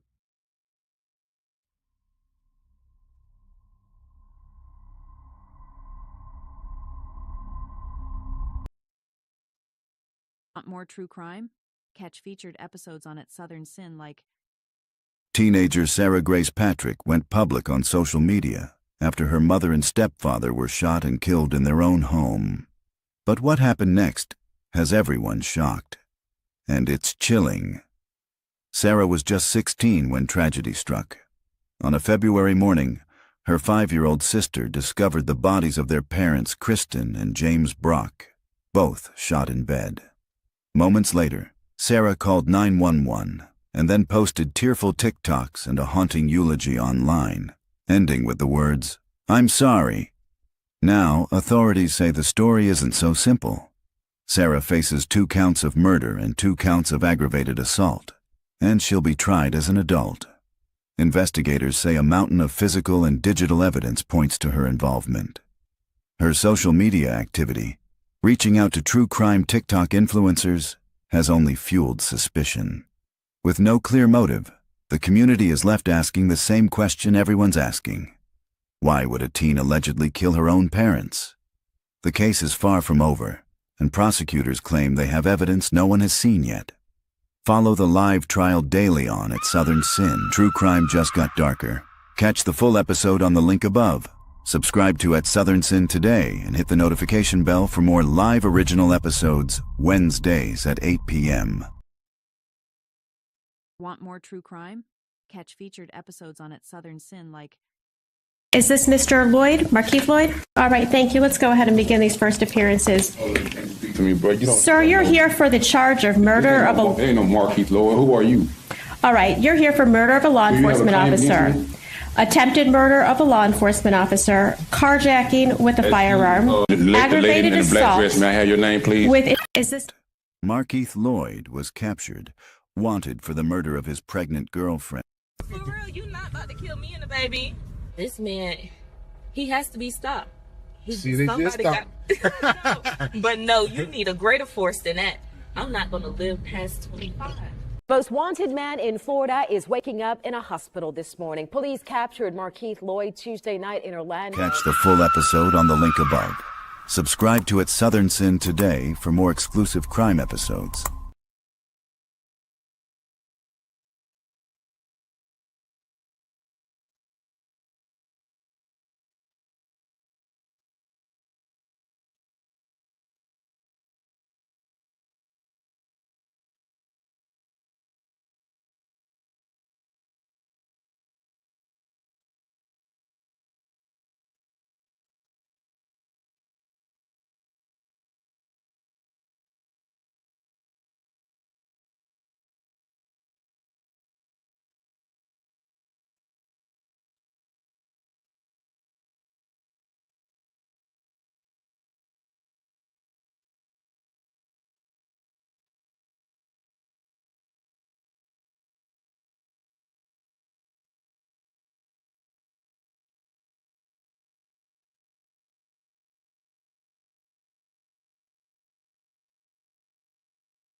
A summer night turned deadly when 17-year-old Alvin Foy unleashed chaos. On July 25, 2020, Foy and Jameer Manning fired 31 shots into a crowd on Essex Street over a petty dispute. A stray bullet struck 18-year-old China Forney, a high school senior, in the back, killing her as she fell in a friend's arms. Prosecutors presented surveillance and ballistics, proving Foy fired the fatal shot. His not guilty plea crumbled as China's family spoke of their loss. Foy flashed smiles, then laughed outright, enraging the gallery. Foy, on May 3rd, 2021, you are a co-defendant. Excuse me a second. Let the record reflect that the defendant is laughing during the victim impact statement. Catch the full episode on the link above. Subscribe to At Southern Sin today for more exclusive crime episodes. You're watching At Southern Sin, your home for true crime. Court will begin shortly. Don't go anywhere.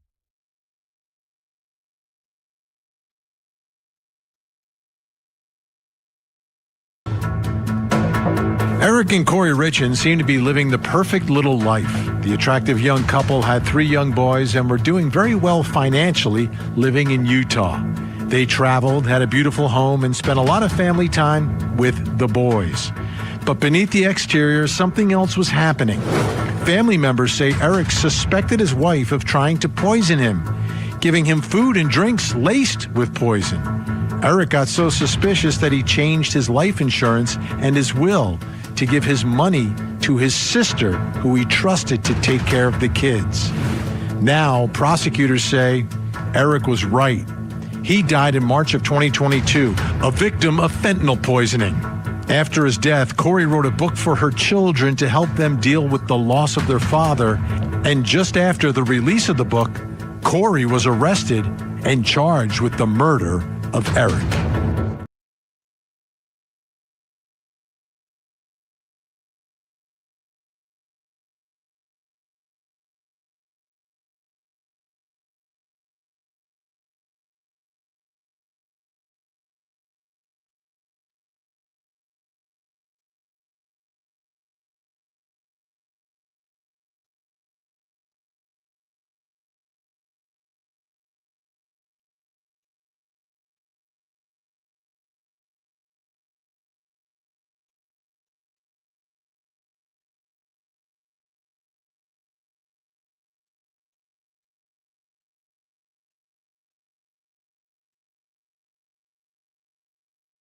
Court is on a short break. Don't go anywhere. The action will be right back on At Southern Sin.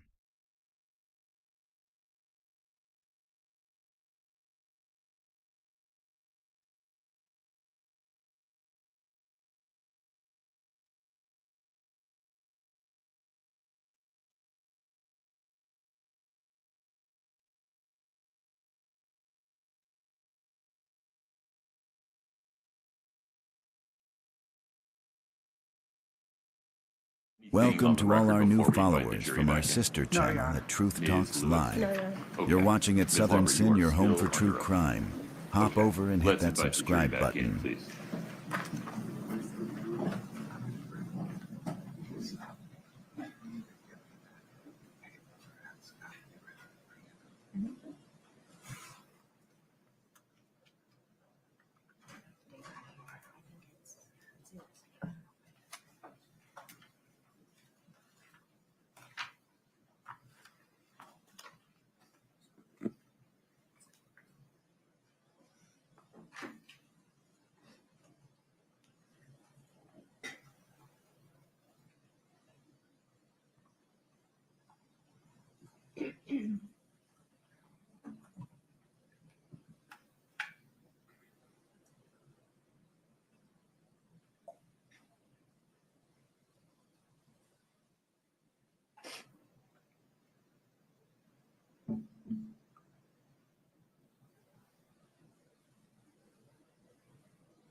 have a seat when you come in. Thank you.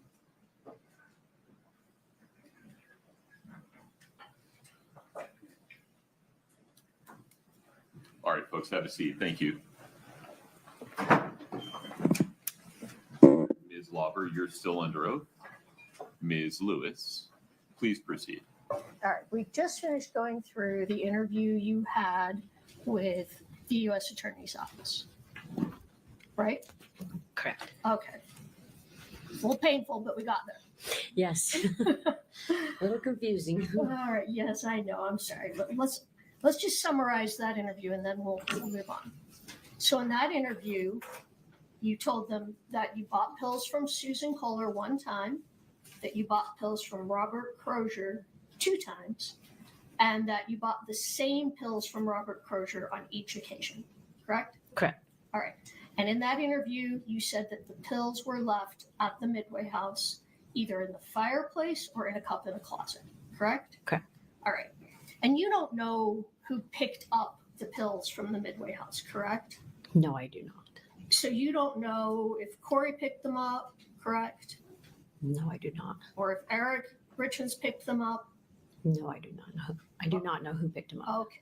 All right, fair. So 2 days after the interview with the U.S. Attorney's Office, so we're now going to May 12th of 2023, you called Detective Maynard and asked him to come see you. Do you recall that? I don't recall calling him. I think they were just there. Well, it might have been a text. You either called him or texted him on your tablet. Do you recall that? I you don't needed recall. to see him. All right.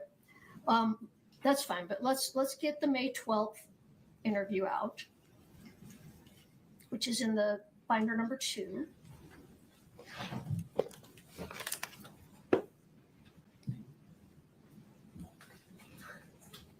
Okay. May 12th. Move this one so it doesn't fall. You know, I'm going to take that out of your way. Okay. I think we're done with that one. Okay. Okay? Okay. Now, May 12th, what page? No page yet. I just want you to have. Oh. That's the interview we're going to talk about. Okay. Okay? Mm-hmm.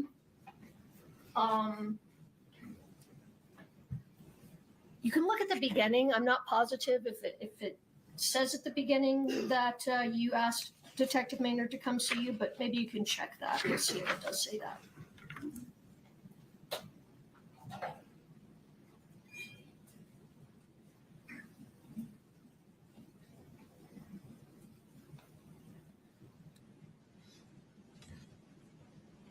And if not, that's all right. Yeah, it doesn't say that I asked to see him. They were already there. All right. So either way, you talked to him on May 12th.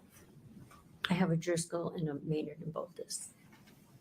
You think they're both there on May 12th? It says that they are. Are you on the I'm on page 2 or 1.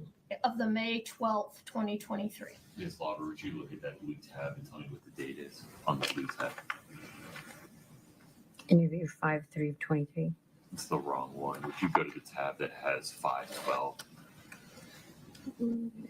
Oh, way back here. Okay. Oh, now that might make sense now. Okay, thank you. Wait for Ms. Lewis's question. Okay. All right, well, go ahead and look at the beginning again, and like I said, see if it indicates if you asked him to come see you.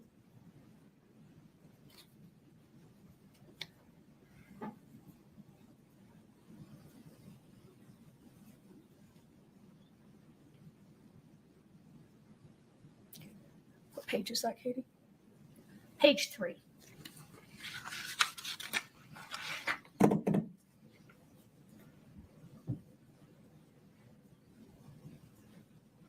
Line 18.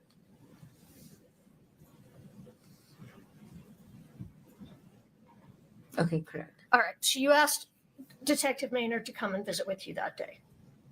Correct. All right. And part of the reason you wanted to talk to him is you were very worried about being charged federally. Fair? Actually, he was shocked that they were there. What do you mean? Because I told him I had just met with some feds, and he's like, "You did." So he was acting shocked that they were even there. Okay. You still though were telling him you were worried about it. I had told him I had to visit with him, yes. And that you were worried about what might happen because of that? I don't recall what All right. that conversation was. So look at page 7 and 8.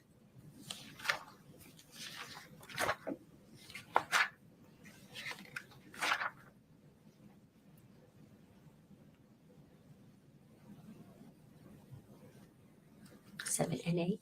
The bottom of 7. Okay. Oh, I can't see the top, Katie.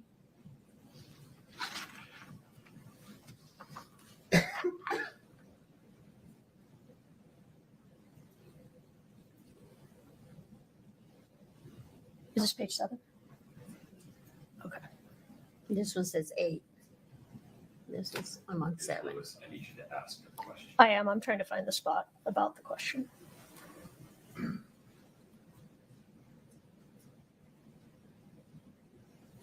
All right. So on page 8, you're talking with Detective Maynard again about getting it laid out for you. Correct?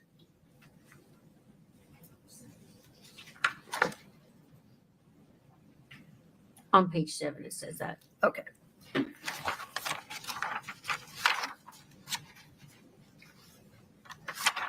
And that's because up to this point, they'd been explaining to you what had happened, correct?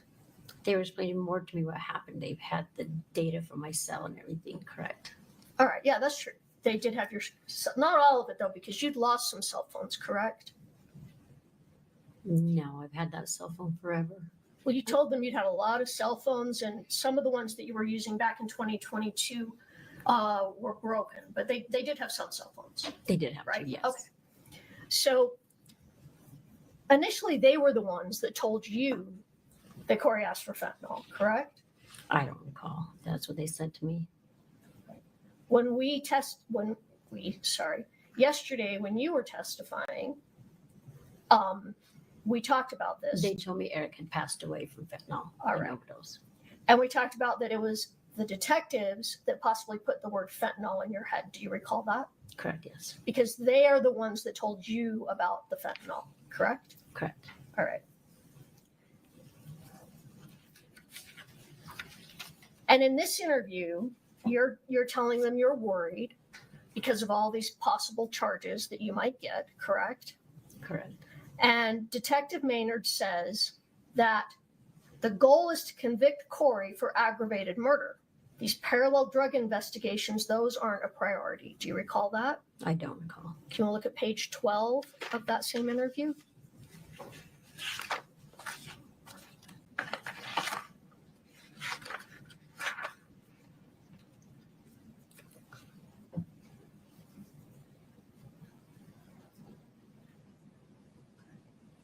It's at the top. Yes, correct. So Detective Maynard told you the goal here is to convict Kouri of aggravated murder. Jackson, Your Honor, that's not what it says. Yes, it is on the top of page 12. The word here is Are you looking at the right spot? You added a word. you added a word. Oh, I'm sorry. So, Ms. I'll read it Lauber, exactly. The question is, does that refresh your recollection that Mr. Maynard stated the goal is to convict Kouri for an aggravated murder? Correct. You're right. I added Sorry, it. no. Yeah, sorry. I added the word here. So what was it Detective Maynard said to you? Why don't you go ahead and tell us? I said the goal is to convict Kouri for an aggravated murder. And then he said the rest of the next sentence? Read the rest of what he said. These parallel drug Yes. investigations? Those aren't a priority. Okay. So they're telling you they're not worried about what you're doing. Their goal is to convict Kouri of aggravated murder, right? Correct. All right. And again, you're telling them it was just so much easier when they put the puzzle pieces together for you, correct? Do you remember that? I don't recall. Want to look at page 16? 16? Mm-hmm.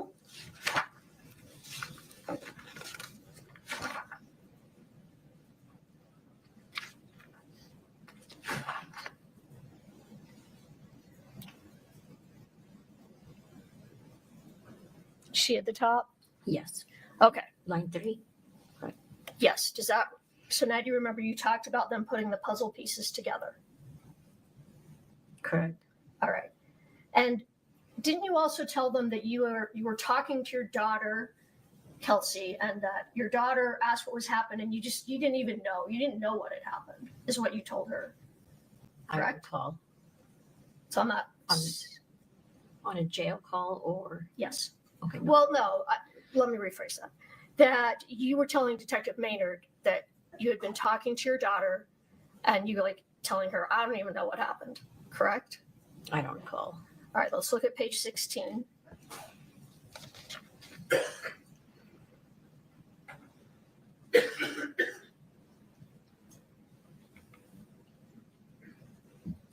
Do you see that now? At the very bottom, yes. Okay. So you said your daughter had asked you what happened, and you're like, I don't even know. Correct?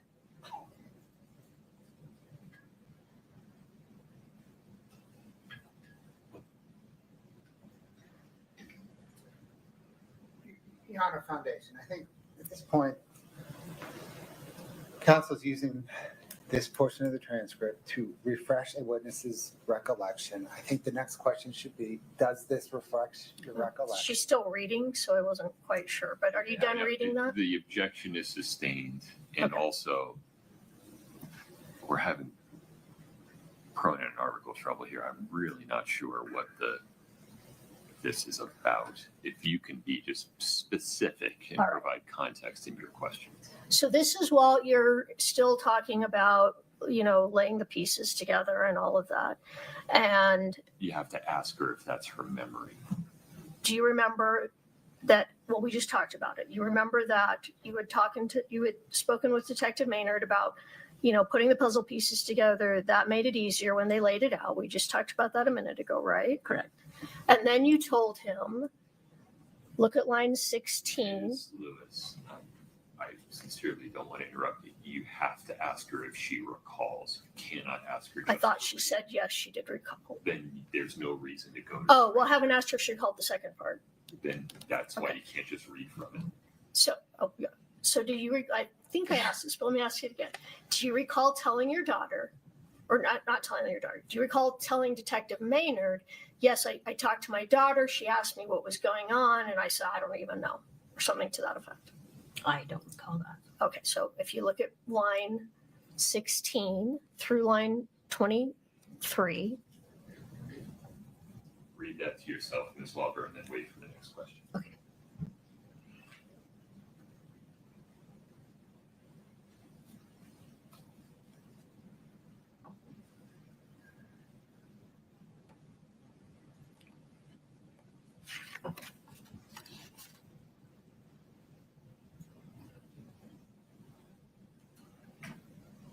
Okay.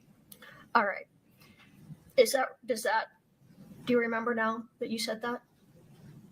Correct, but I'm confused on what she's actually asking me. What I'm asking you? What we're talking about in this conversation. It doesn't say exactly what we're talking about. Okay, so you just don't recall exactly what that was about. That's Not the fine. If you conversation. don't remember, that's fine. Yeah, I don't recall what we were talking about. I just said, Okay. I don't know what happened. You just said, It just says it doesn't specifically say exactly what we're talking about. okay, that's fine. Well, we'll move on from that then. All right. Why don't you turn to page 20, and then I'm going to ask you a question, and then if you don't remember, you can see what it says there on the page. Okay. So Detective Maynard at the end of this interview tells you just something to the effect, don't worry, we're going to get you through this so you can get on with your life. Do you remember that? Yes. Okay, great. Now, there's one more interview that you have with the detectives in this case, and that's the next day, May 13th of 2023. All right? And then, okay, so why don't you just have that in front of you? Do you recall that in that interview, during that interview, that's when they really laid out for you about the March 9th drug purchase? Do you recall that? I don't recall, huh? You don't recall that that's when you guys talked about the March 9th drug purchase? I don't recall. All right, well, why don't you take a look at the beginning of that interview? Which page? Just at the beginning. Which date? Which date? What May page? 13th, the next day. So just make sure you're at the right tab, Carmen, if you haven't already. Yeah. 513. Okay, now that. And forgive me, I interrupted you, Ms. Lewis. The page number that you want to use to refresh your recollection. I was just asking her to look at the beginning of the interview to see if she recalls that they were now on this day talking about primarily the March 9th purchase. Is there a range? Page I need to be on? Yeah, look at the beginning, Katie. I think it's right at the beginning. Next one. Because you're just chatting at first. Next one.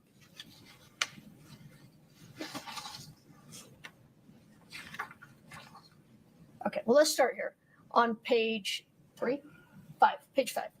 Okay. This is when they tell you that they've met with your friend Nick Bonsavage. Do you recall that? No, I don't recall them. Do you recall, let me ask it this way.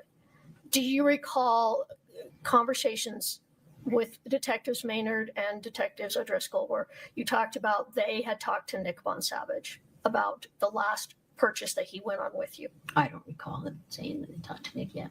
All right, well then take a look at page 5, line 9, 10, 11. Does that, take a look at that?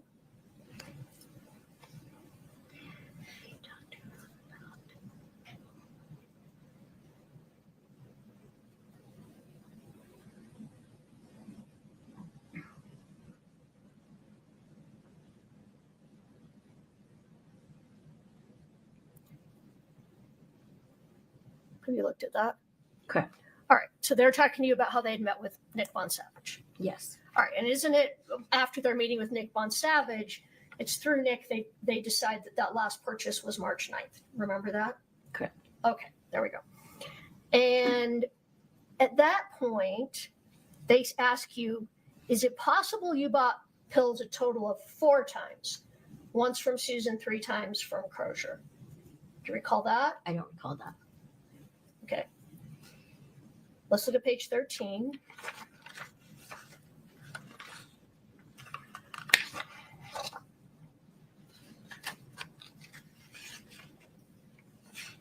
Okay, new page. At line 7, Detective Maynard.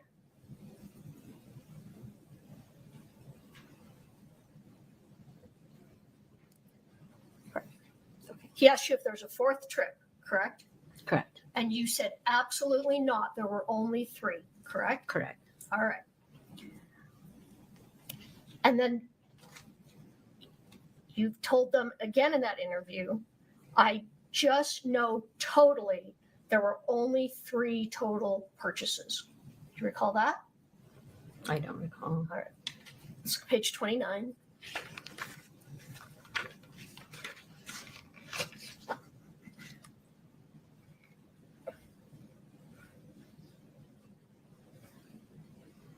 You now recall you said, but I just know totally there were only 3 total. Yes.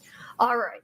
So again, back on March 13th of 2023, I'm sorry, May 13th of 2023, you told the detectives more than once, not 4 purchases. I know total 3 purchases for Kouri. Correct. You told them that 2-3 times, correct? Yes.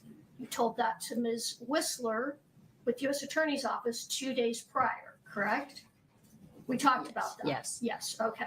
But today you're saying there were 4 purchases.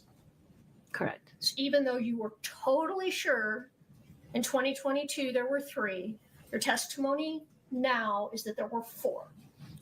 Yes. Okay.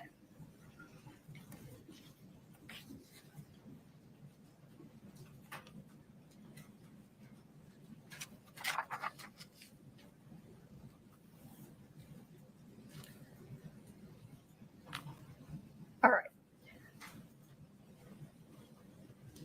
At the end of that interview, think it's page 30. And let me ask you if you remember before we read that. They tell you that they are going to bring you a timeline of everything that happened. Do you remember that? I don't recall. Okay, do you want to take a look at page 30? It's line 16, well, line 11 through 18, 19.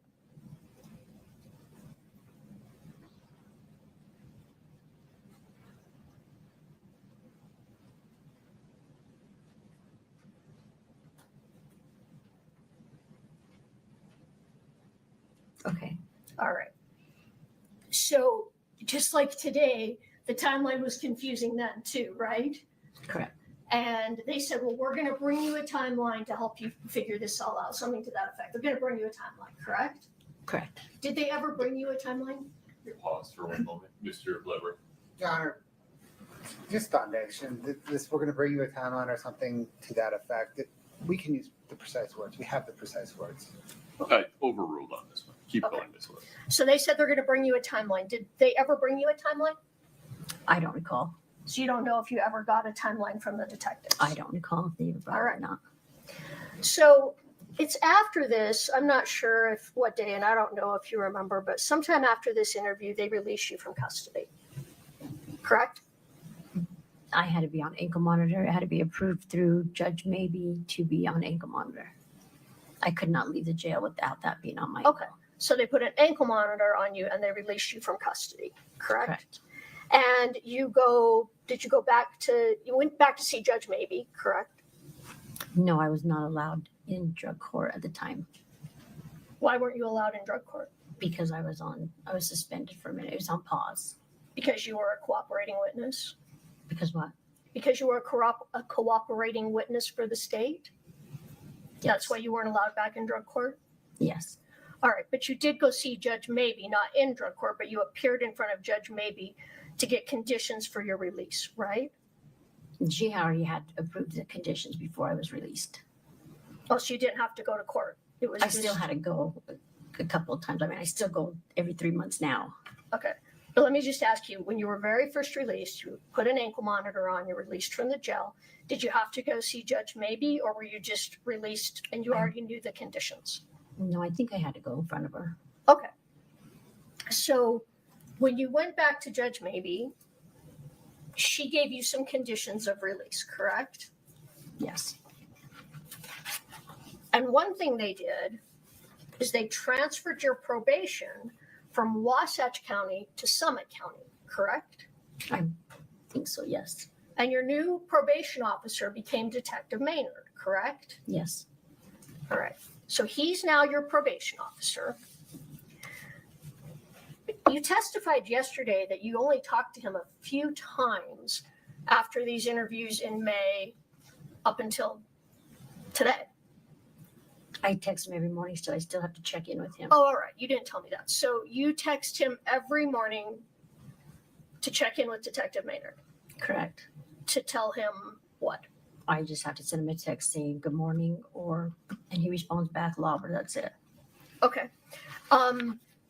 Does he drug test you? He was in the beginning. How long did he continue to drug test you? I don't recall. Do you recall the last time you were drug tested? No, I don't recall. Has it been more than a year? I'm sure. Has it been more than 2 years? I'm not 100% sure. Could it be more than 2 years? Yes. So you haven't had a drug test in over 2 years, correct? Correct. Even though you are on probation with Summit County Drug Court, correct? I'm not on drug court. I'm sorry, I said Summit County. You're on probation with Wasatch County Drug Court. No, I'm paused. It's in pause. Okay. It's paused. Go ahead. It's paused, so therefore I don't have to interact. I don't interact with anything to do with drug court right now. All right. So you don't actually physically go to drug court because it's on pause until this case is over, right? Correct. I go in front of Judge Maybe every 3 months. Okay. And every time you go in front of Judge Maybe, well, tell me, what happens when you go in front of Judge Maybe? They just put it out another 3 months. Did they ask you when the trial in this case is going to be? They never have asked me. All right. But they're putting it off until the trial's over, right? Correct. Because what happens is going to depend on if you testify at this trial, correct? Correct. And if you testify truthfully at this trial, then you are not going to go to prison, correct? Correct. And it's the people here at this table that decide if you've testified truthfully, correct? Objection.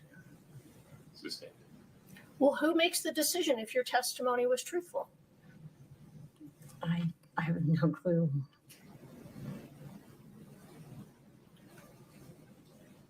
So if you got up here and testified today, I never bought pills from Robbie, I never gave pills to Carmen, would you? I'm Carmen. I'm sorry, I never gave pills to Kouri. Would you still be not charged in drug court? Everything would be fine? You'd just be done? I don't know. Okay. I don't know the answer to that one. All right. So one of the conditions of your release is that there were certain people that you were not to have any communication with, right? Correct. And one of those people was Nick Bonsavage, correct? I'm not 100% sure. Well, let me show you. It's been marked as IMPCL 7. Right here where it says the defendant is ordered. Just wait for the next question after you read it as well. Yeah, read it and then I'll ask you the question.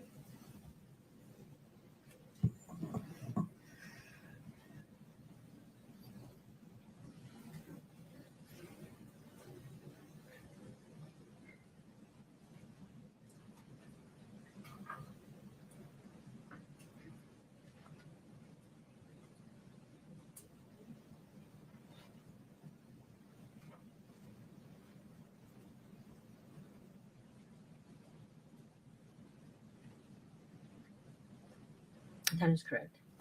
So one of your conditions was that you were not to have any contact with Nick Bonsavage. Correct. You were to talk to Nick Bonsavage. Correct. But you did talk to Nick Bonsavage. You've been talking to him for the last 3 years, correct? Correct. It was only until I had the ankle monitor on that I was not to have contact with my kids or Nick Bonsavage. It says right there with the ankle monitor on. I have the ankle monitor on for a year. Okay, that's not what that says. And maybe I misread it. I think you misread it. So these were. But Ms. Lewis, we're asking her about her recollection. So if you'd follow up on that. All right. So your recollection is it was only when you had the ankle monitor on you couldn't have contact? Correct. All right. Because I had to go back and get permission to even talk to my daughters. Well, did you have permission to talk to your daughters, or it was just you weren't to see your daughters in person? I couldn't go down the canyon at all. Right. And later that changed and you were allowed to go see them in person. Yes. Correct. Okay. But take a look at this again. Does this, and then tell me, did the ankle monitor have anything to do with not talking to Nick Bonsavage? Is to install GPS ankle monitor on the defendant prior to her release. The defendant is ordered to have no contact with Kouri, Darden, the last exchange record. Yeah, I'm confused on that, but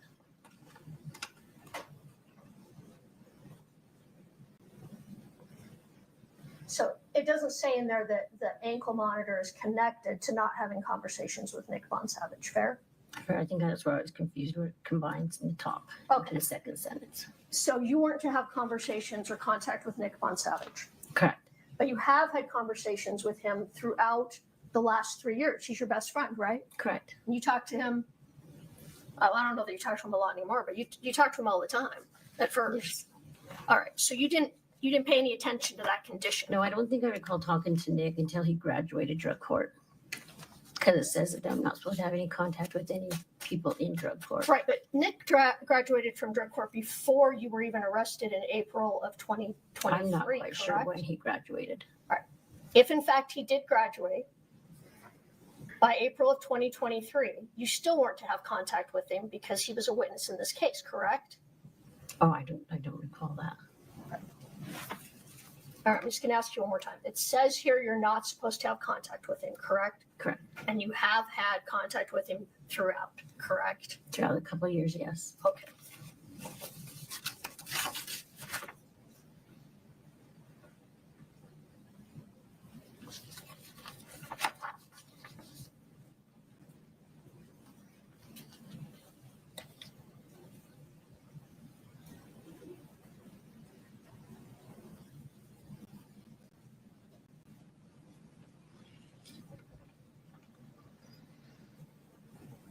Oh, let me ask you, yesterday it came up that Kouri Richins wrote you a couple of letters saying you'd completed community service that you hadn't really completed, right? Yes. You asked Kouri to write those letters for you, correct? I asked Kouri if she could, yes. All right. So you asked her, even though I haven't done community service, will you write letters saying I did? Correct. All right. So that's how you got those letters. Yes. All right.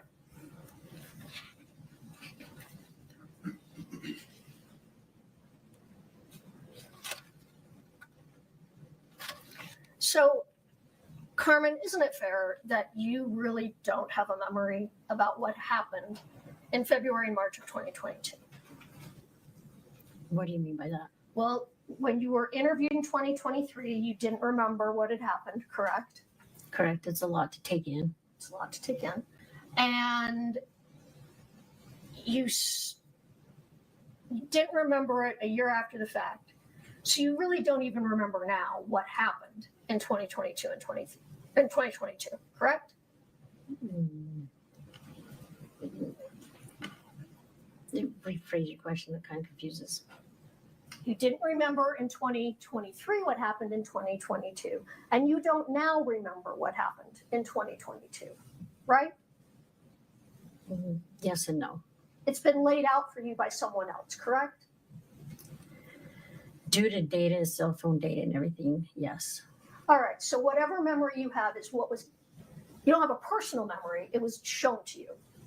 No, I have partial memory. You have a partial memory. I have memory, yes. All right, fair to say your memory was better 1 year after the fact than 4 years after the fact, right? It is confusing later on, years later, yes. Okay. And you were using and selling that whole time in drug court? I was not using and selling the whole time. The whole period we're talking about of February and March of 2022? Yes.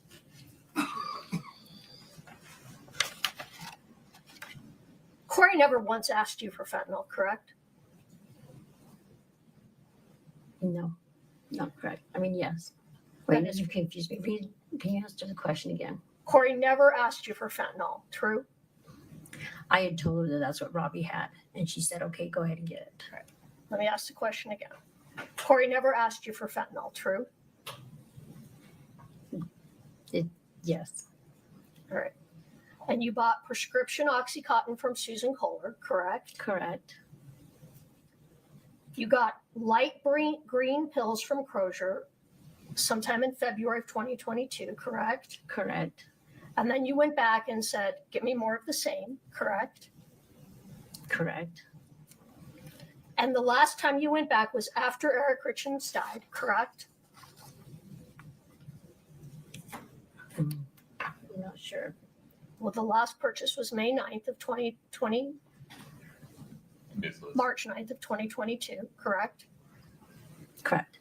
After, and you know Eric died on March 4th, correct? It was March 5th he passed away? Well, I think it was March 4th, but either way, Sure, the correct. pills were after he passed away, Correct. correct? All right. And again, a year after the fact, you said numerous times, I bought pills from Mr. Crozier twice, correct? Correct. Now you're saying 3 times, 4 years later, correct? Correct. Because that's been told to you because of some data you saw, correct? Yes, correct. But you don't remember that. No, I don't recall. Okay.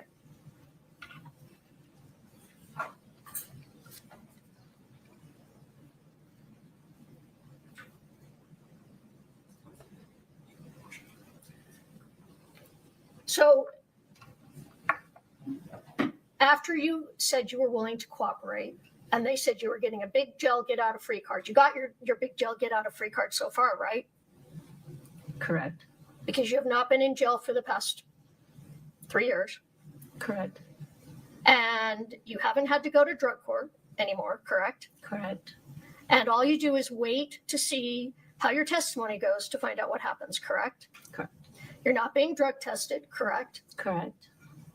Even though you're on probation, correct? Correct.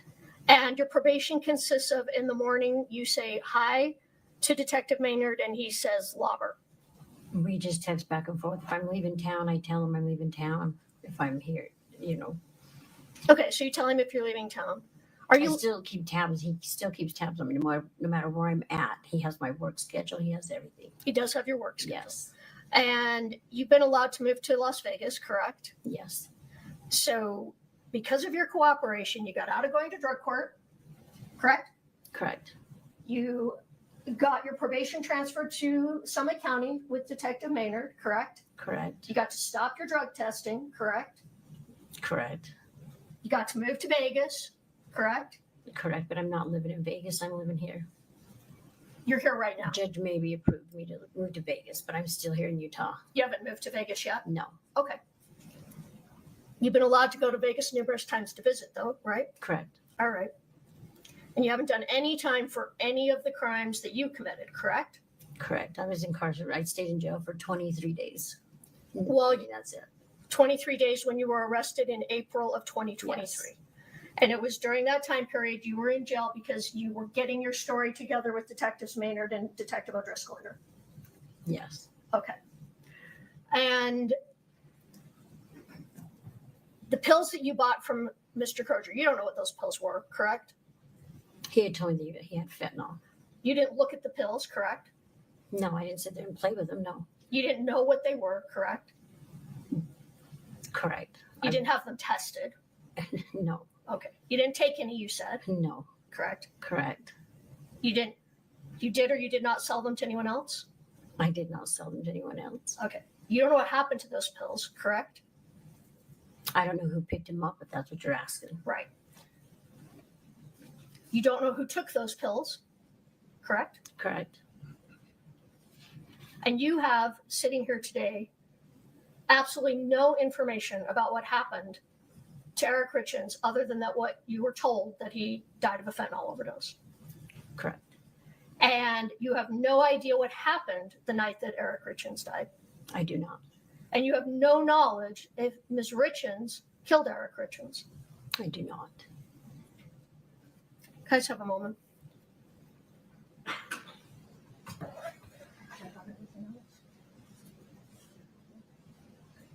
I have nothing further at this time.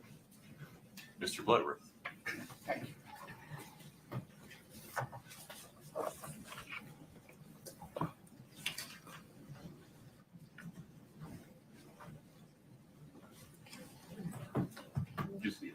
Just listen to the questions. Thank you.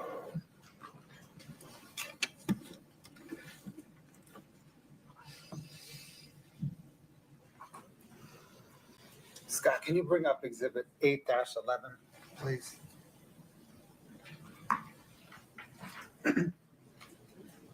For the witness.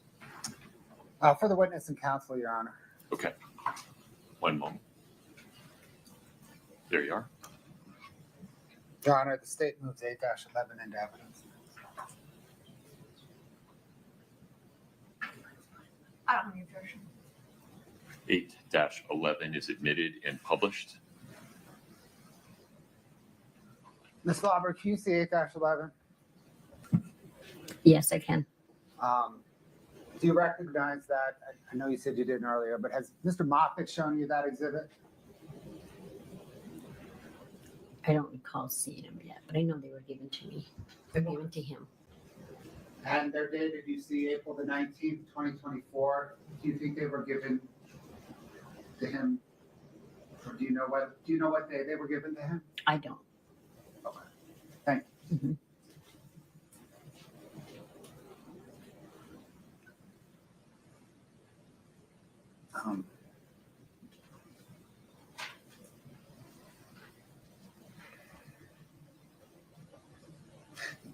Actually, Scott, can you put that back up? I think some of the jurors were still reading that. My apologies.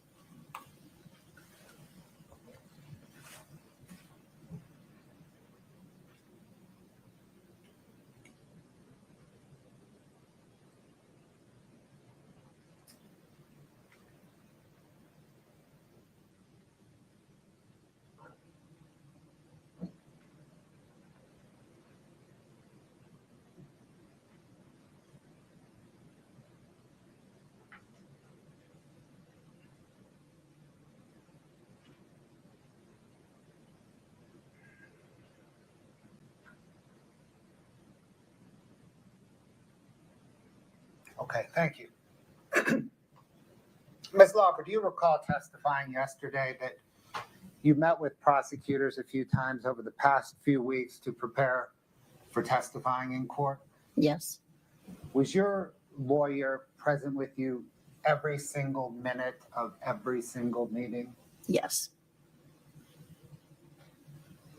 Do you recall yesterday mentioning that you had anxiety? Yes. Have you seen a medical doctor for that anxiety? Not recently, no. Not Have you ever seen one? I did in the beginning of drug court, yes.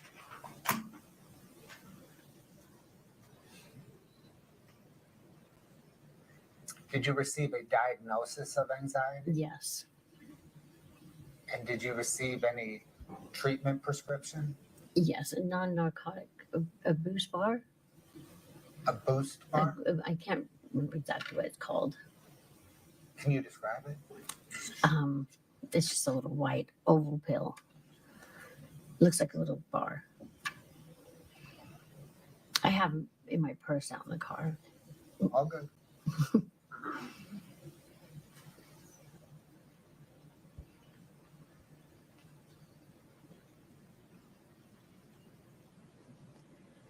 Was that your personal physician that you consulted with? In drug court, yes. They provided one through Wasatch Mental.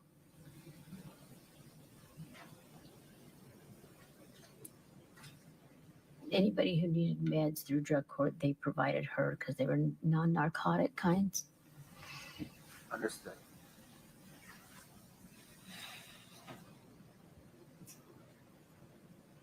From the time of your entry into drug court in September 2021 until your arrest in April of 2023, did you continue to behave like an active drug addict? In the beginning, I'm kind of confused with what you asked. From the day you entered drug court until the time you were arrested, did you still behave a lot like an active drug addict? I'm kind of confused on that one. Well, did you occasionally use drugs? Yes. Did you lie about using drugs? Yes, an active user will lie. Right. Were your lies to interviewers consistent with being an active drug user? Yes. Have you been clean since you were arrested in April 2023? Yes. And that same day you were arrested was the day that detectives, or was it the day that detectives told you that Eric Richins died of a fentanyl overdose? The day I was arrested, no. When was it? I was in jail for a couple of days till they came to see me. So a couple days. Yes. You didn't use in jail, right? No. So you've been clean since detectives told you that Eric Richins died of a fentanyl overdose. Yes.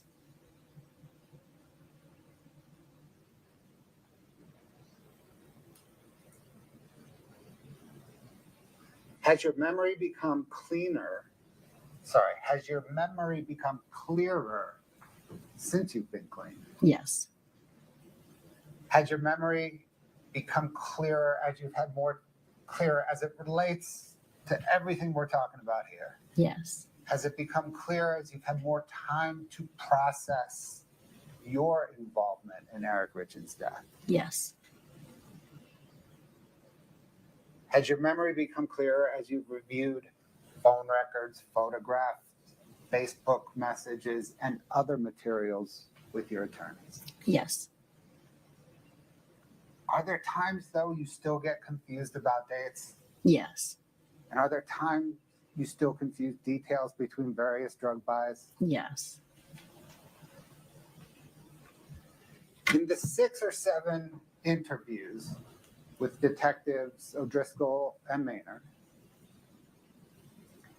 did those detectives repeatedly stress to you their need to corroborate any information that you provided?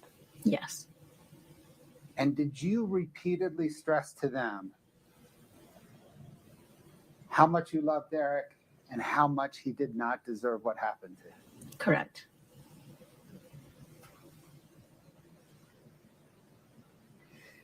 Do you recall testifying yesterday, and again today actually, where detectives said that you could get a big, giant get out of free jail card? Correct. Do you recall what you said to detectives immediately after that? I don't. If I were to show you a transcript of that interview, would that refresh your recollection on that point? Yes. Scott, can you please publish 8-59, page 113, lines 11 through 15? Ms. Lauber, if you could read that and then let me know once you've read that. Okay, I'm done. I'm done. Does that refresh your recollection? Yes. After detective said, do you realize you could get a big get out of jail free card? What did you tell them?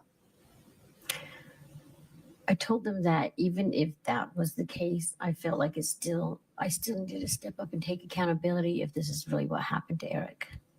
Thank you.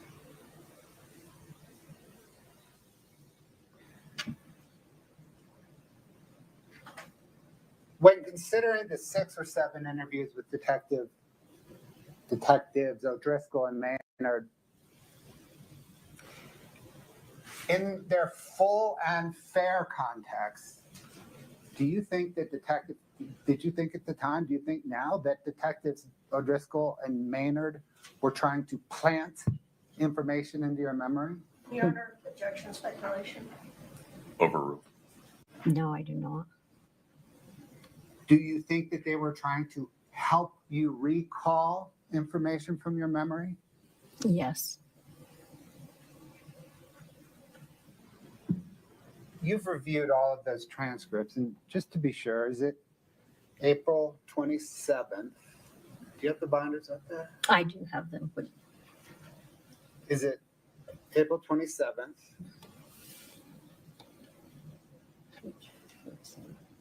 You may need to help her out. Well, that's okay. We've touched them all. We don't have to review. Yeah, that's the one. Were all of those transcripts accurate? Transcripts of your interviews with Detectives O'Driscoll, Maynard, and Miss Whistler? Yes. Your Honor, the state's marked the April 27th, 2023 interview as 8:57. The May 2nd, 2023 interview is 8:58. The May 3rd interview as 8:59. The May 4th is 8:60. The May 10th is 8:61. The May 12th is 8:62. The May 13th is 8:63.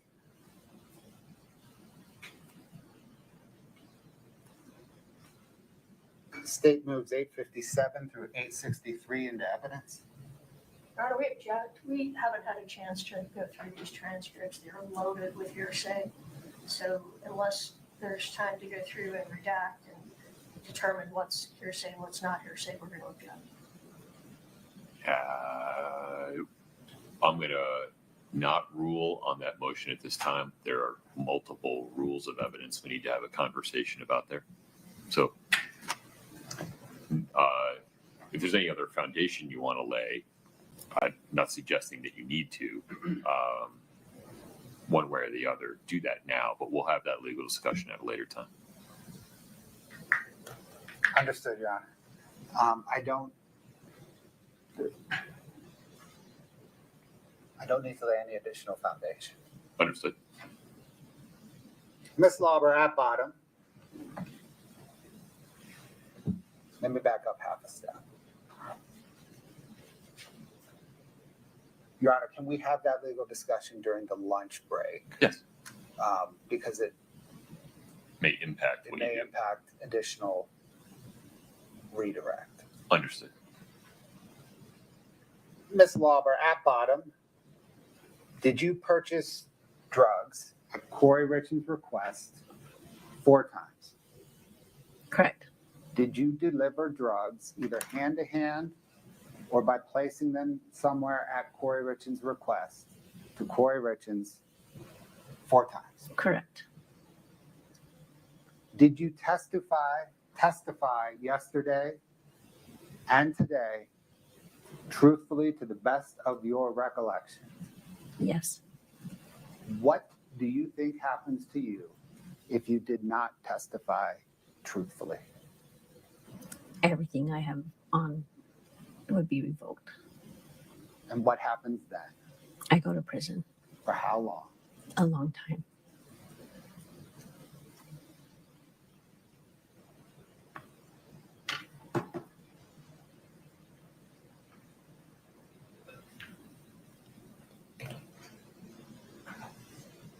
Ms. Lewis, with the reservation that Mr. Bloodworth just made on the record about the potential for additional redirect, depending on the court's ruling on the state's motion to admit the transcripts, anything further for Ms. Lauber at this time?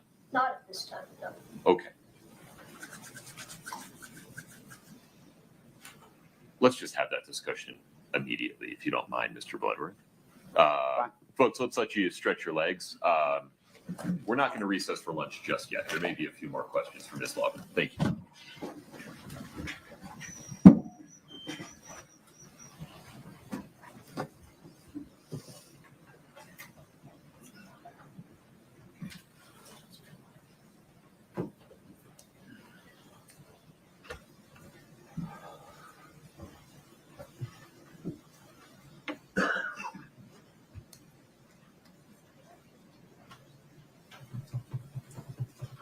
Folks, have a seat. Thank you. Ms. Lauber, I need you to step into the lobby during this legal discussion with the lawyers. Please don't talk to anybody about your testimony, okay? Stay in the lobby, though. We may have a few extra questions for you in a few minutes. Okay. Thank you. Yes.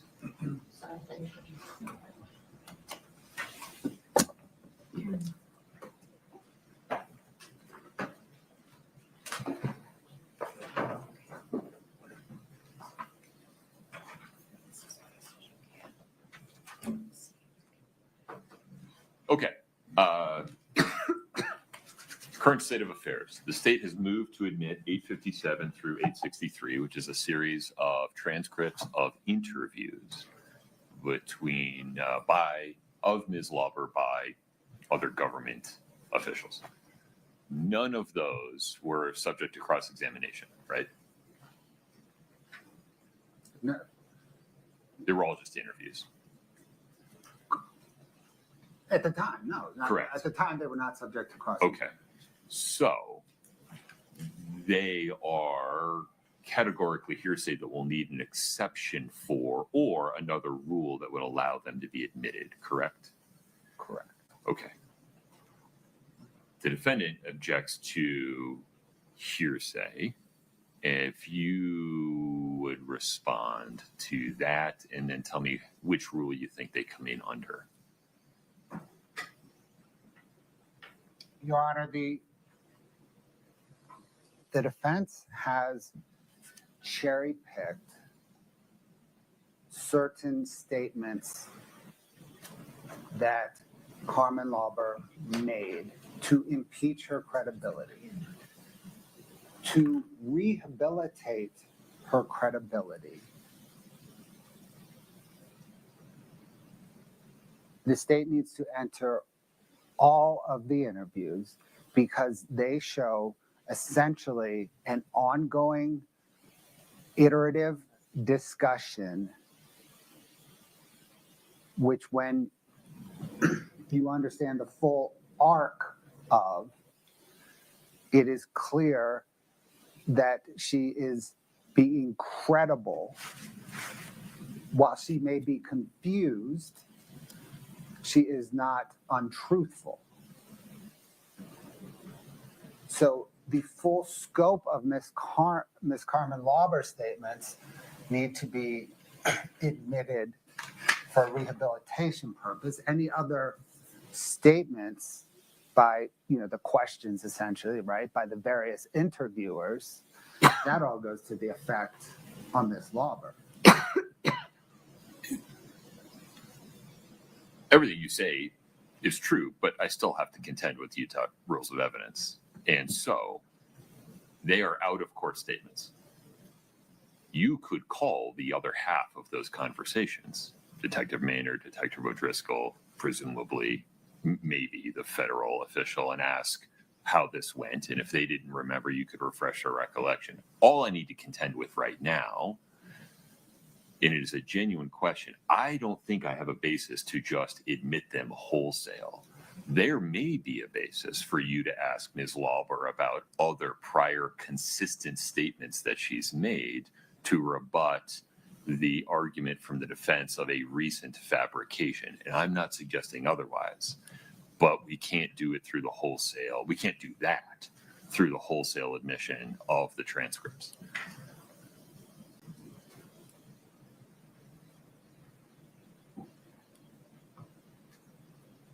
Your Honor, I think I can't. I guess I disagree with that. I guess how can I overcome the hearsay problem that is being raised? They are out of court statements being made for the being admitted for the truth of the matter, right? Because they're being admitted to rehabilitate. Well, but if what she says in the prior things isn't true, it doesn't rehabilitate her. So the truth is what matters, correct? No, in rebutting recent fabrication, what matters is what matters is the full arc of the discussion to show that this was not a recent fabrication. That if you understand Carmen Lauber's statements, not cherry-picked, but over the scope of a series of interviews over 2 weeks or whatever it is, you can understand that she is credible and not recently fabricated.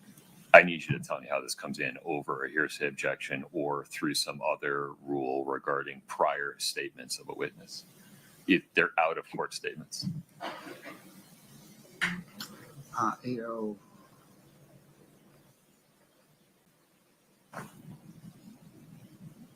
Yeah, I don't know. I start with hearsay. They are out of court statement. Yes, the state is not offering them for the truth of the matter asserted. In Carmen Lauber's statements, the state is offering them not to say what she's saying back then is true. We're saying the opposite, actually. We're saying that a lot of what she said back then, we're not offering for the truth. We're not offering Carmen Lauber's statements to show that she had 3 drug deals. We're offering Carmen Lauber's statements to show, regardless of whether they were true or not, this is the evolution of the detectives, of her providing information to the detectives, whether or not that information is true. Because the defense in impeaching Carmen Lauber has suggested that the investigators were planting information with Carmen Lauber. And you can call those people to testify subject to cross-examination to say that's not how it went at all. And the evolution of them was X, Y, and Z. And I think putting in the transcripts does the same thing, and there's no hearsay problem. The statements that are not hearsay, 801 D1A. Yeah, that's why I asked about the cross-examination problem, right? The prior statement has to have been cross-examined, right? Under D01, No. The declarant testified. Sorry. No, subject to cross without a 801 D1A, right? She testified about the prior interview statements. Where's the inconsistency? She has been cross-examined about the prior statements, and the statement is inconsistent with the declarant's testimony. But that's the foundation you haven't laid.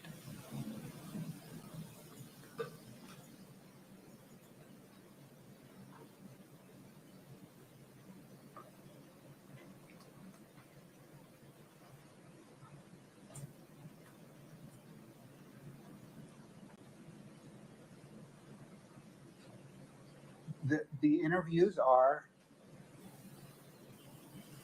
D1B, Sure. Inconsistent with the declarant's testimony. We have that. But I'm not sure you do.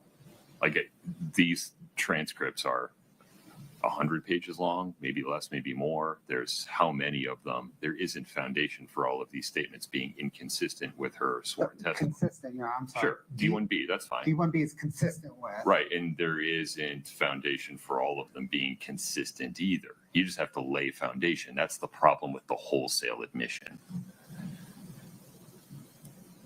It may be that we just need to do this piecemeal, maybe call Carmen Lauber back. I'm not suggesting that there are not pieces of these transcripts that are admissible. There certainly are likely to be pieces of these transcripts that are admissible as a non-hearsay exhibit.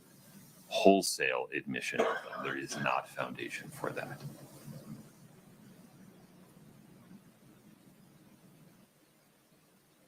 Yeah. Your Honor, I think the consistency comes in the arc of the statements. That's where the consistency rises. Sure, we have individual sentences. This is an ongoing interview, right? It might have taken place over the course of several days, but it is an ongoing interview. And to appreciate the consistency of the interview, the giant interview, the jury, that is the consistent statement. That is consistent with her testimony. Her testimony being that this is generally what happened. I might be confused on days. I might be confused on details between various buys. But she is, in the greater arc of her interview, she is consistent. And you have to understand the great arc of her interview to appreciate that consistency. And forgive me, I just want to make sure the record is clear on the scale of what the state is asking here. So if somebody could please give me the page counts for each of these exhibits. Looking at it.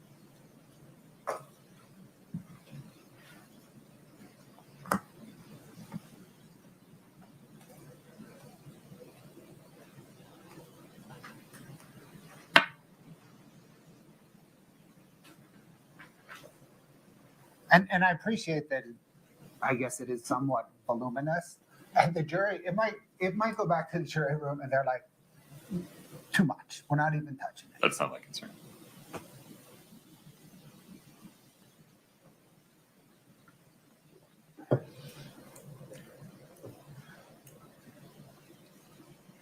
And can you just go to the last page of each of these exhibits? And Your Honor, we're getting. Okay. I'm slow. Exhibit by exhibit, I'm getting numbers up. Okay.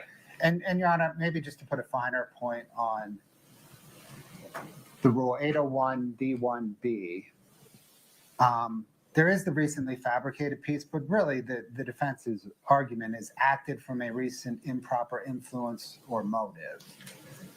And, you know, seasoned throughout the entire scope of the interviews, the defendant is consistent. I'm sorry, Carmen Lauber is consistent in her testimony. I understand the state's position. Okay. I still need those numbers, and then Ms. Lewis, I'll give you the benefit of the record. I was just going to tell you there's 932 pages of transcripts Combined. combined, yes. Okay. Ms. Lewis, anything else for the record? Oh, I think Your Honor's identified the issues. I agree. Okay. So the issue currently before the court is the state's motion to admit proposed exhibits 857 through 863, which constitute 932 pages of certified transcript of interviews by law enforcement and other government officials of Carmen Lauber in 2023, correct, Mr. Bloodworth? Yes. Okay. The state has offered those as exhibits. Defendant objects that they constitute hearsay, not subject to any exception. In response, the state points to the definition of hearsay under 801 and argues that these 932 pages are categorically not hearsay under 801D1B, which states that a declarant witness's prior statement is not hearsay when the declarant testifies and is subject to cross-examination about a prior statement. That occurred here on the record through Ms. Lewis's cross-examination of Ms. Lauber regarding these prior interviews, and the statement seeking to be admitted, the out-of-court statement under D1B, is consistent with the declarant's testimony and is offered to rebut an express or implied charge that the declarant recently fabricated it or acted from a recent improper influence or motive, and so testifying. The state makes a persuasive argument that admission of Ms. Lauber's consistent statements from the interview transcripts would be appropriate to rebut the implications by the defense that she has recently fabricated or acted from a recent improper influence or motive in testifying on the record in this trial. But the state simply hasn't laid foundation for a conclusion that all 932 pages constitute statements that are consistent with the declarant's testimony here. For two reasons. One, I don't have a basis to rule that all of those 932 pages are consistent, and it's entirely possible that many of those 932 pages are unrelated, not consistent or inconsistent, and therefore would be need to be analyzed under a 403 balancing test regarding probative value and things like unfair prejudice, misleading the jury, or wasting time. So based upon the foundation laid so far, the court simply doesn't have a basis to rule that all 932 pages being offered are not hearsay. In so ruling, the court acknowledges that there is likely portions of each of these interviews that is consistent and would be admissible under 801 D1B. I just don't have that designation in front of me at the moment. Ms. Lewis, anything further? Okay. May not be the last time we have this conversation, Mr. Bloodworth. Yes, okay. Doubt it will. Understood. All right. With that ruling, anything else for Ms. Lauber? Your Honor, not today. Can I propose, though, that we keep her under subpoena? We will address the interview transcripts and then revisit this. Understood. I'll tell her that on the record. Okay. May we invite Ms. Lauber back in, please? Your Honor, can the court advise her that because she's being held, she still can't talk about her testimony? Yeah, that's fine.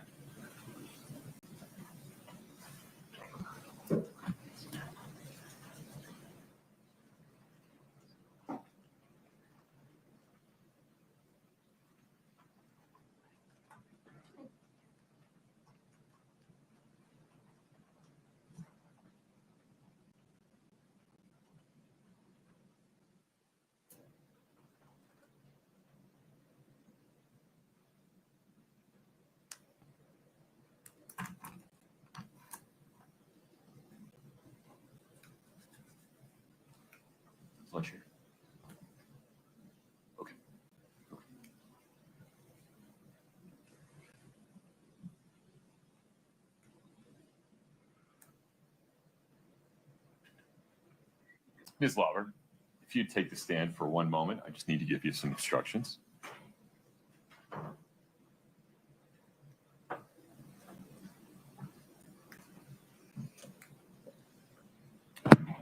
Thank you for your patience. The lawyers don't have any additional questions for you today. We may need to call you back at some point in the next 4 weeks. You'll get notice. You're still subject to subpoena, which means if you get notice that you need to come back, you have to do it. Okay. All right. Second, you cannot speak to anyone about your testimony between now and either being called back in or the trial being over. You have to affirmatively avoid talking to anybody about your testimony. Okay. So if anybody asks you about it or asks you about this case, you have to say, the judge told me I can't talk about it. Okay. Do you understand? Yes. Can you follow that instruction? Yes. All right. Mr. Bloodworth, anything further with Ms. Lauber today?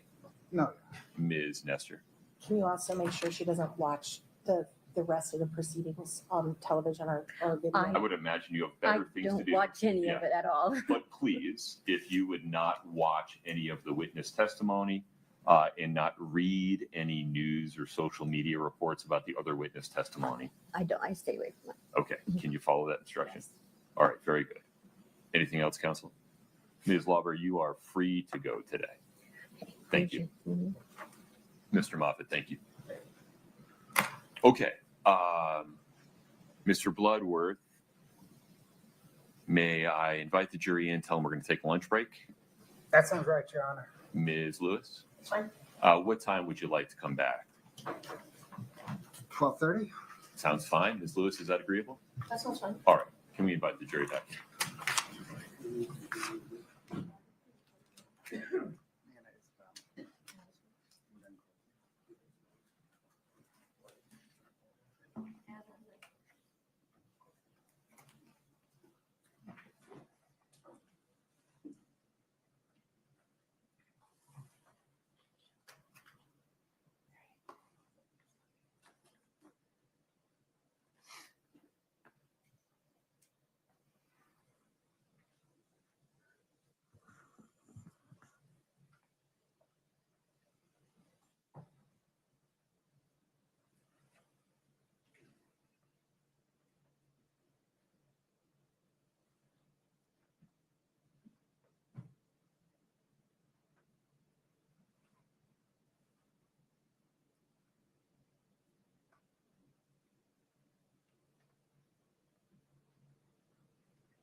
Ladies and gentlemen, stay standing. I promise this won't take long.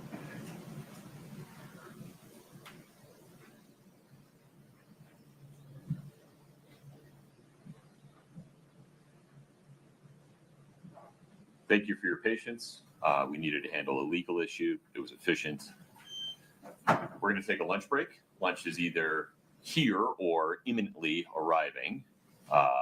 During the lunch break, please do not talk about the case. Please don't read, watch, or listen to anything about this case. Please don't do any internet searches or other research about the case. Please enjoy your lunch break. We'll be back on the record at 12:30. Thank you.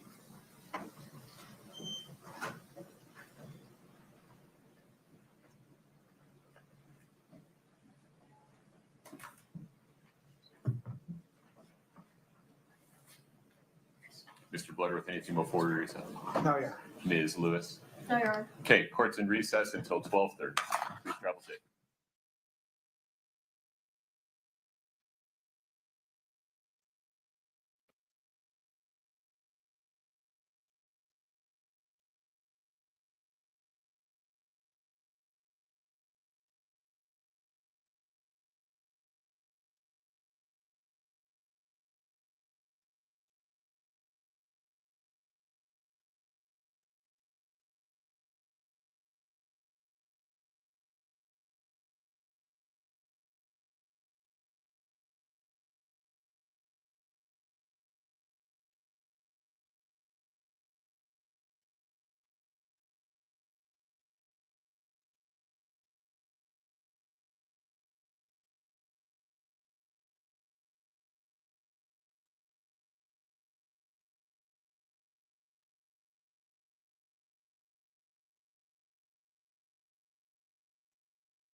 You're watching at Southern Sin, your home for true crime. Court will begin shortly. Don't go anywhere.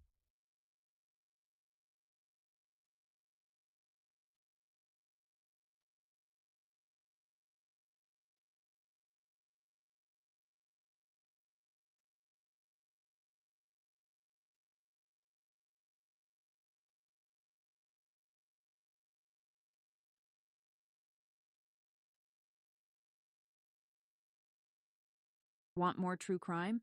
Catch featured episodes on at Southern Sin like I guess you know what comes across my mind. Murder. Just murder. A lot of ladies think he's attractive. Very nice, very well spoken. This is what I do with women, you know? I use my charm, use my good looks. I'm like a lion. You're the prey, I can sense it. I stand here today to announce the indictment of Wade Wilson for the murders of Christine Melton and Diane Ruiz. Both of them had been strangled. The last person that they encountered was Mr. Wade Wilson. He said he got back in the car and ran her over until she looked like spaghetti. I choked her out so she couldn't breathe anymore. I was on a rampage at this point.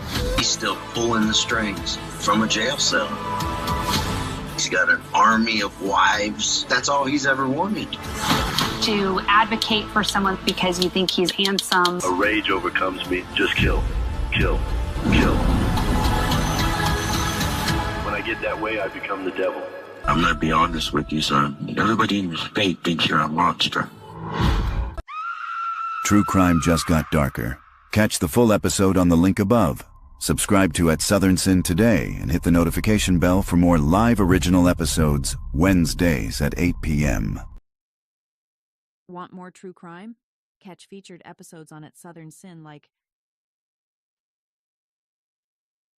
Rapper YNW Melly, whose real name is Jamel Demons, back in a Broward County courtroom Monday as the state prosecutors and the defense are going over a number of different motions filed to see what will be admissible for Demons' retrial. Demons is accused of murdering Christopher Thomas and Anthony Williams, both childhood friends, back in 2018 after a late-night recording session, and then allegedly made it look like a drive-by shooting. His first double murder trial ended in 2023 in a mistrial after jurors failed to reach a unanimous verdict. That trial, with twists and turns that included allegations of witness tampering, passing messages in jail, and alleged plans to escape. All issues brought before the judge today to see what would be permitted to use in his new trial. Demons faces a number of charges that include 2 counts of premeditated first-degree murder and witness tampering. And he is expected back in court January 12th on Monday at 8:45, where the judge will hear additional motions. That trial has been set for January 21st. Want more true crime? Catch featured episodes on at Southern Sin like I'm not sorry for something I didn't do, and I am not sorry for the things I did do. Mr. O'Neill, All right. Listen, stop. All right. Listen to me. I'm not going to raise your voice again. I'm not going to raise my voice again. I'm not. I will have you removed from this courtroom. I can sentence you without you being present. Yes, ma'am. You don't conduct I yourself. understand, Your Honor. Thank you.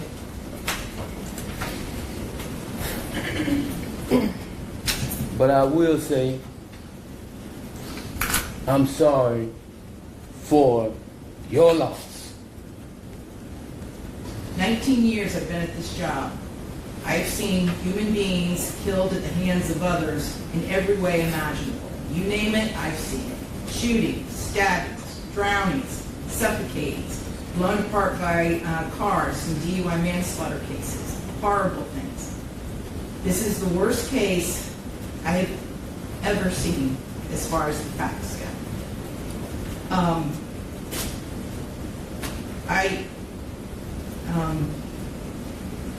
When the person from fire department, when he testified, and when he said that he retrieved the body of Ronivia O'Neill from the home, and all he could do was sob. It took every ounce I had not to start sobbing too. Because there is no way any person with any feeling could have witnessed or seen the photos of what occurred that night and not be haunted for the rest of your life. I know I will be. For the rest of my life, I'll be haunted by what I saw as far as the evidence and just the abject cruelty of it all. The abject cruelty. And I was aware, because I reviewed a lot of the discovery ahead of time, as you well know, did a lot of in-camera inspection of a lot of documents. And I was aware there was some evidence, at least, that when you needed to recover from your gunshot wound, that neither your parents nor your Aisha, Miss Robinson, would let you come recover at their home. I don't know if it's true or not. I'm not going to get into a dispute. I'm just mentioning there was some evidence referencing that in the records. And all I can think about, because I knew that Miss Barron was not with you romantically at the time, And I knew that she just out of the goodness of her heart let you come stay with her.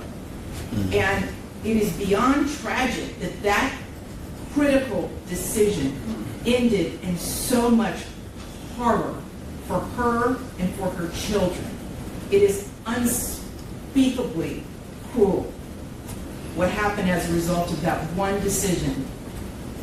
The way that Ms. Barron died was horrific, and that 911 call, which captured truly all of it. You heard, and everyone who's heard that 911 call heard a death scream. If anybody ever wants to know what it sounds like before a human being dies, knowing that their death is imminent, that's exactly what it is. That was a death scream. We're going to see if it's true. But what happened to little Ranivia and to little Ronnie, but I'm going to focus on Ranivia because she was special. And you could tell Miss Barron had done everything she could to create a beautiful home for her family. I noticed that the Ranivia's bedroom, before you set it on fire, you could tell she tried so hard to make her feel like a princess. Kenyatta did everything she could.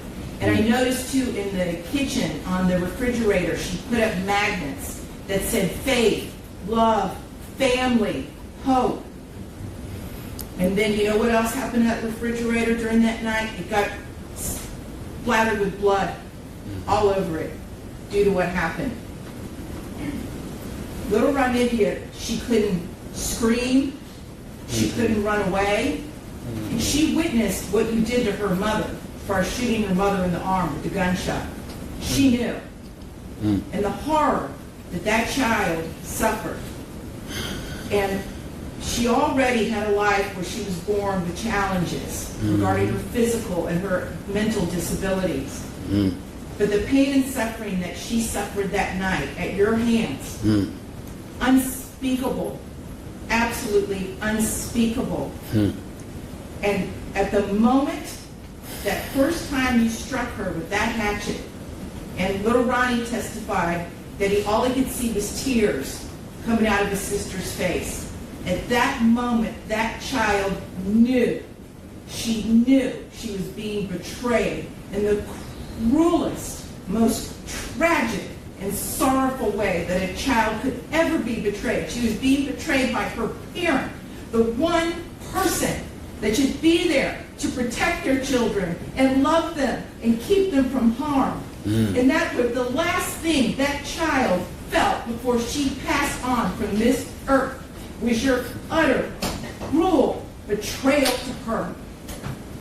And I read somewhere, and I don't know if it's true or not, I have no idea, but I read somewhere that souls pick their lives, and that they know exactly how difficult their lives are going to be before they enter into this world. True crime just got darker. Catch the full episode on the link above. Subscribe to At Southern Sin today and hit the notification bell for more live original episodes Wednesdays at 8 p.m.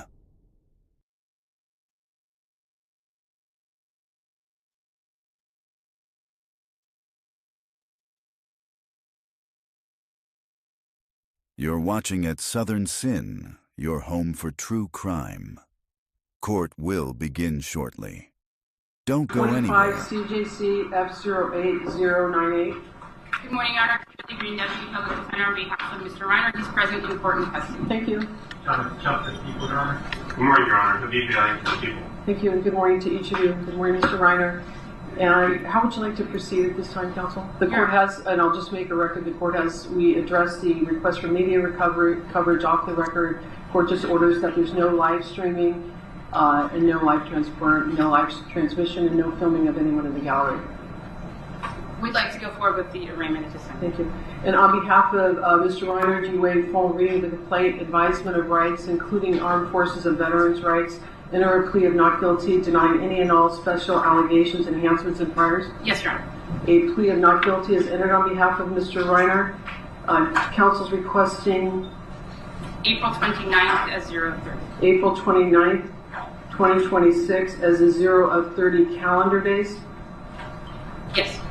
And may I take a waiver from your client at this time? Yes, sir. Mr. Reiner, you are entitled to a speedy preliminary hearing. That's a preliminary hearing within 10 court days and 60 calendar days of your arraignment. Your arraignment is today. Do you understand, waive, and give up those rights so that your matter may be continued to April 29th, 2026 as a 0 of 30 calendar days, with the understanding that your preliminary hearing may commence within 30 calendar days of April 29th? Yes. And does counsel join in that waiver? I do. The court finds that Mr. Reiner has made a knowing and intelligent waiver of his right to a speedy preliminary hearing within 10 court days and 60 calendar days, and that his counsel of record joins in that waiver. Defendant agrees that the next court date of April 29th, 2026 is a 0 of 30 calendar days. The matter is assigned to, for all purposes, by the supervising judge of the criminal master calendar. The matter is assigned to, for all purposes, to Judge Sam Oda in Department 108. Counsel reserve on bail? Yes, Your Or it's bail set at no bail. Anything further on this case?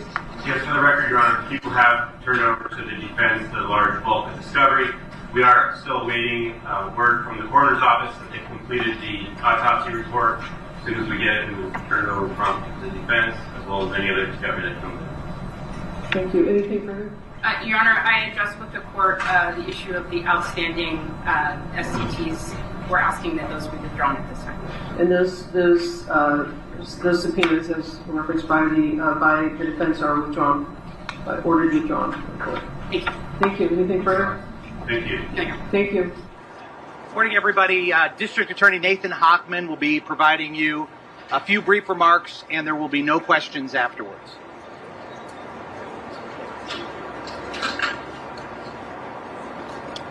Good morning. My name is Nathan Hochman. I'm the District Attorney of Los Angeles County.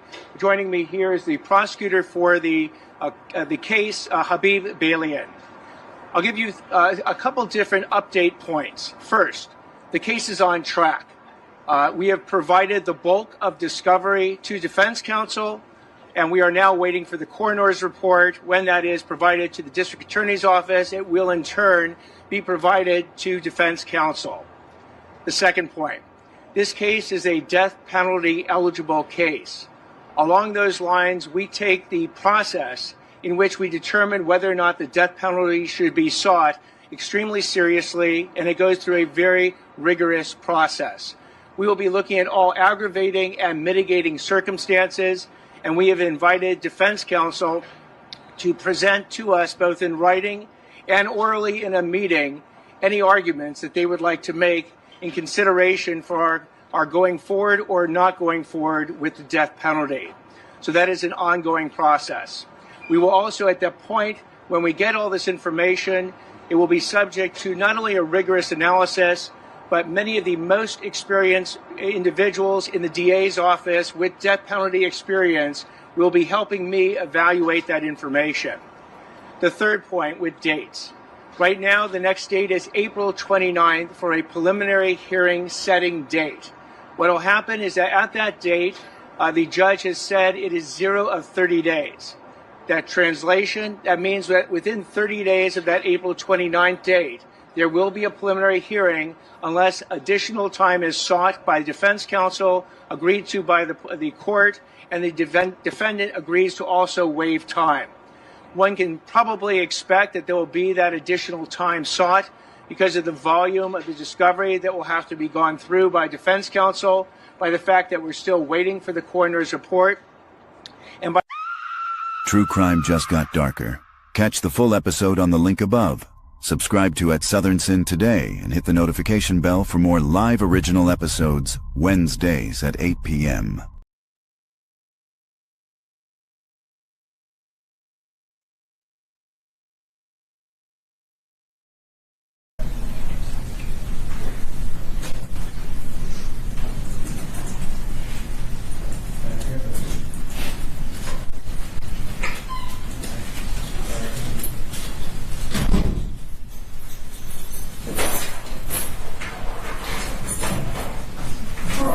State of Georgia versus Colt Gray 24 CR 594. We're here for a status hearing.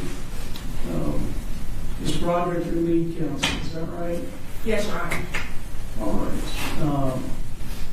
I guess one thing I'd like you to do for me is, the case hasn't progressed very quickly, and can you kind of shed some light for me on where we're at and why? Yes, Your Honor. With regards to what has already transpired with the case, I know Hope has had, I think, 2 attorneys prior to myself. There's been large volumes of discovery that have been shared from the date of the indictment, I believe was October 2024. There have been motions that have been filed by previous counsel that were adopted by the subsequent counsel. And then this case was assigned to me October 15th. And so there was actually a medical evaluation that was already in progress before I took the case, which has not been completed yet. And so we are still waiting for that evaluation to be completed, which will assist in determining what additional motions need to be filed so that we can dictate what path this case needs to take based on potential filings of additional motions. Do you have an anticipated completion date for that evaluation? It should be end of February, Your Honor. Are there any obstacles to getting it completed? Anything that we need to address for that? After having spoken with the medical professional, I don't foresee any obstacles. I do want to, so someone from DJJ dropped off records that I guess the defense had subpoenaed. There was a request for Mr. Berry's medical records from his initial confinement to today. I had those here. Is there any reason they shouldn't be released to the defense? No, I'm going to say, Your Honor.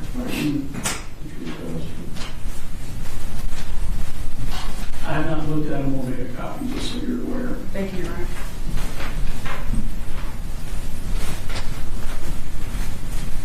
Are there any outstanding discovery issues we need to address? Not that I'm aware of, Your Honor. We did have some difficulty with, I think, some of the audio, but I believe that has been corrected. Okay. Have the state and the defense discussed the scheduling order? Yes, Your Honor. We drafted one and sent it over to Ms. Broderick this morning. And so we have it for the court if you'd like to review it. All right. Yes, ma'am. Please.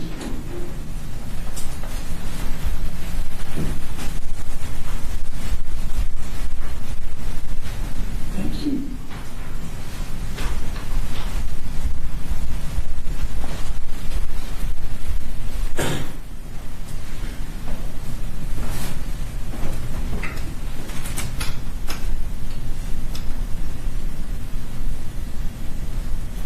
And Ms. Broderick, is the scheduling order acceptable to the defense? Yes, Your Honor. All right. I'll enter that order, anticipating that the evaluation will be done by the end of February. Would you like a March calendar call for the case to kind of see where we're at then? Yes, Your Honor. How about March 18th? That should be acceptable. Does that work? Yes. So we'll have the calendar call March 18th at 9 a.m. If y'all have any conflicts, just reach out, let me know. All right. What, if anything else, do we need to address? Nothing from the defense, Your Honor. Nothing from the state. All right. If you will, let me know if there's any issues getting the evaluation completed. I'll sign the scheduling order, that'll be filed, and then we'll have a calendar call for the case on March 18th. True crime just got darker. Catch the full episode on the link above. Subscribe to Southern Sin today and hit the notification bell for more live original episodes Wednesdays at 8 p.m. Is this Mr. Lloyd, Markeith Lloyd? All right, thank you. Let's go ahead and begin these first appearances. Sir, you're here for the charge of murder of a... There ain't no Markeith Lloyd. Who are you? All right, you're here for murder of a law enforcement officer, attempted murder of a law enforcement officer, carjacking with a firearm, aggravated assault. May I have your name, please? Is this... Markeith Lloyd was captured, wanted for the murder of his pregnant girlfriend. For real, you not about to kill me and the baby. This man, he has to be stopped. See, they just got... But no, you need a greater force than that. I'm not going to live past 25. Most wanted man in Florida is waking up in a hospital this morning. Police captured Markeith Lloyd Tuesday night in Orlando. Catch the full episode on the link above. Subscribe to At Southern Sin today for more exclusive crime episodes.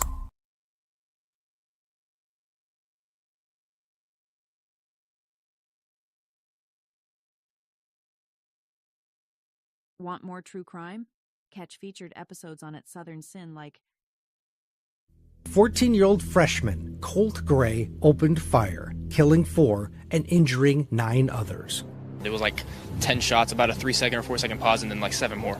According to investigators, Gray carried an AR-15 style rifle onto a school bus that morning, the barrel sticking out of his backpack wrapped in poster board. 4 people would lose their lives that day, 14-year-old students Mason Schermerhorn and Christian Angelou, 53-year-old math teacher Christina Arimi, and 39-year-old football coach Richard Ricky Aspinwall.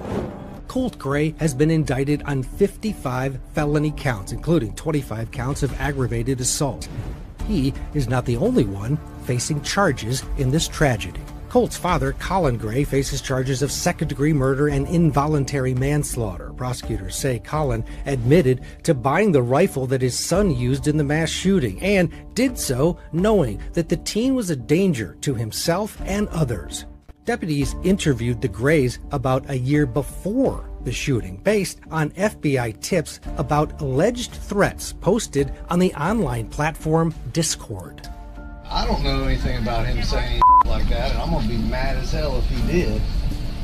And then all the guns will go away, and they won't be accessible. His father, Colin, has been granted a change of venue in his case. If he's found guilty of murder, he could face up to 180 years in prison. True crime just got darker. Catch the full episode on the link above. Subscribe to At Southern Sin today and hit the notification bell for more live original episodes Wednesdays at 8 p.m. I just killed my mother. And what happened, sir? Earlier that evening, Champaign County dispatchers answered a 911 call from Shane's 14-year-old son. At first, it sounded like a routine emergency. But buried in the boy's trembling words was something far more chilling, an unsettling confession. The question wasn't just what happened inside that house, but who, exactly, was confessing to murder. I just killed my mother. And what happened, sir? I just killed my mother, and I need to go to the hospital. Captain Loney assures Shane his son is safe, tucked away in police custody. But behind the calm words, a darker truth lurks. As Shane's fear spirals, Loney tightens the net, asking pointed questions. Give me a little history on your son. And is his name, am I correct, is his name Donovan? Oh, God, yes. Yes, Donovan Asher Nicholas. What's his date of birth? Okay, I think he's 14 years old. Okay. But is it? I don't know. Okay. Has he been any behavior problem or anything to you? Never. The boy is soft-spoken. He's a genius. He's very, very smart. He's non-confrontational. Okay. He's never done anything. No, this is not happening. Has he ever inflicted harm to any family member or anything like that? Never. No harm to anyone? Never. None. Does he have friends and things of that nature? No. No, he does not. True Crime Tuesdays just got darker. Southern Sin's all-new episodes drop at 9 p.m. Subscribe now for exclusive content. Want more true crime? Catch featured episodes on At Southern Sin like They left here around 7. Do they normally go for this long of walks? No. That's why we're concerned. Katie's 15-year-old son Aiden and her boyfriend's 10-year-old daughter Kaya were missing, and at first, everyone assumed the minors were just off causing mischief. But as panic set in, a desperate search began, every second counting. Did they say where they were going? Well, they had mentioned running to the store and coming back. Which store would they have gone to? The King Supers? Yeah, King Supers. Katie and her boyfriend Jacoby began the search. Guided by a tip from Aiden's twin, they checked King Supers, a nearby Walgreens, and scoured the neighborhood. But it was as if Aiden and Kaya had vanished into thin air. Then, during a police public update, Jacoby called with news that brought both dread and relief. He had found Aiden. True Crime Tuesdays just got darker. Southern Sin's all-new episodes drop at 9 p.m. Subscribe now for exclusive content.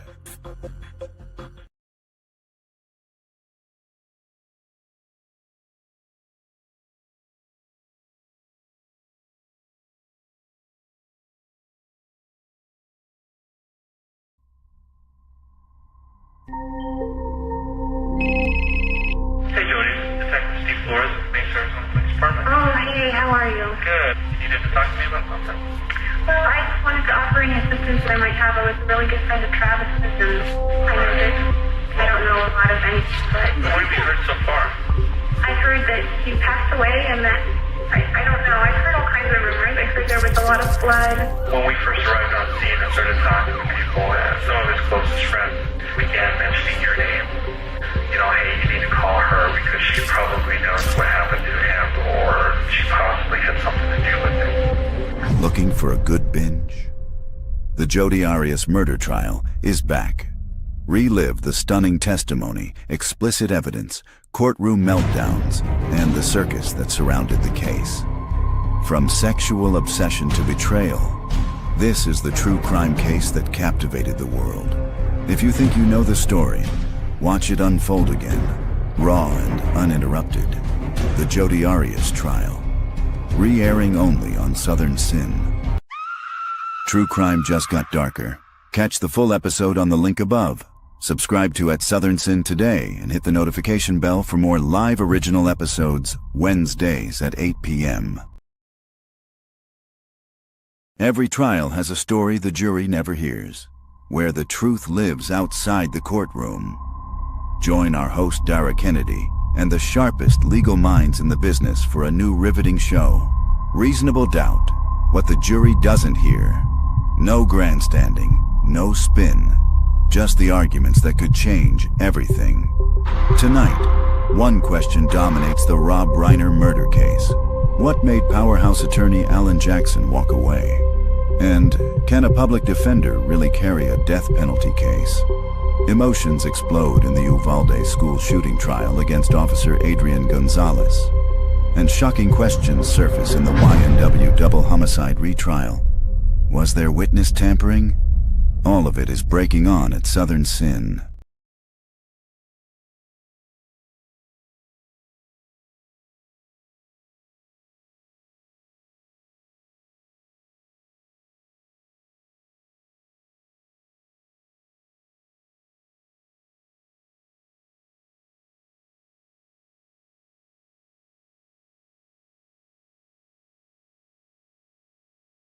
Rapper YNW Melly, whose real name is Jamel Demons, back in a Broward County courtroom Monday as the state prosecutors and the defense are going over a number of different motions filed to see what will be admissible for Demons' retrial.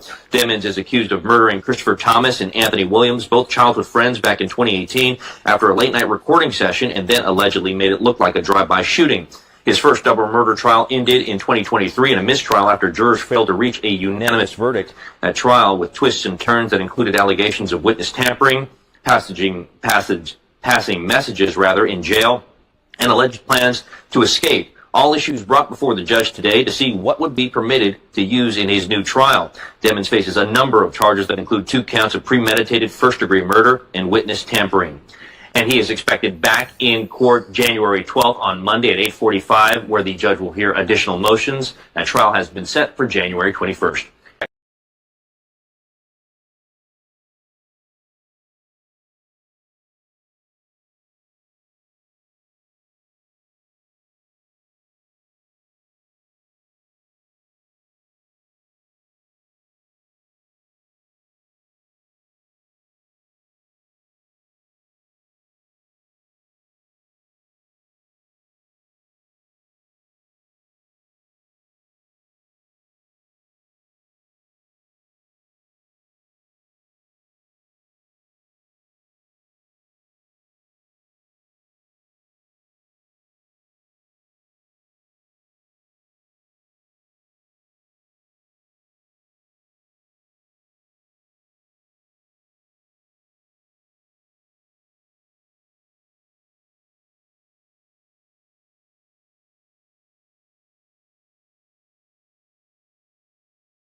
You're watching at Southern Sin, your home for true crime. Court will begin shortly. Don't go anywhere. You're watching at Southern Sin, your new home for true crime. Smash that like button now. We'll be right back.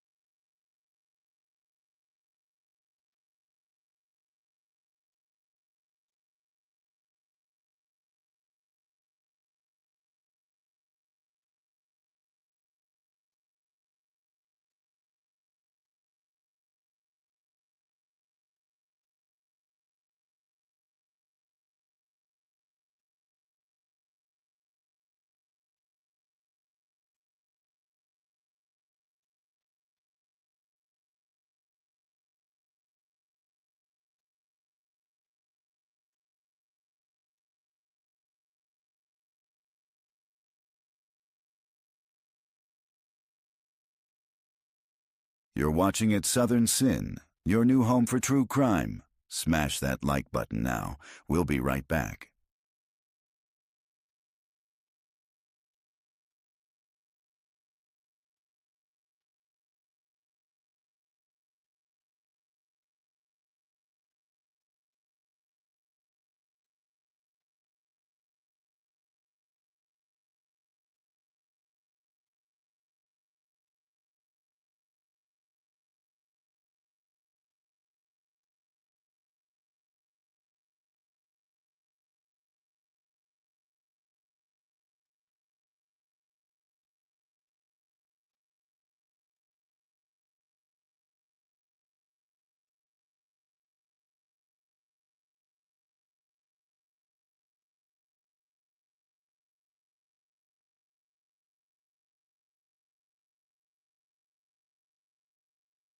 Court is on a short break.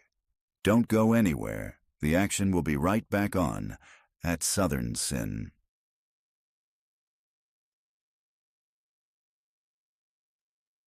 For more exclusive true crime episodes and explosive live trial coverage, subscribe to at Southern Sin and at Truth Talks. Join us every day at 9 a.m.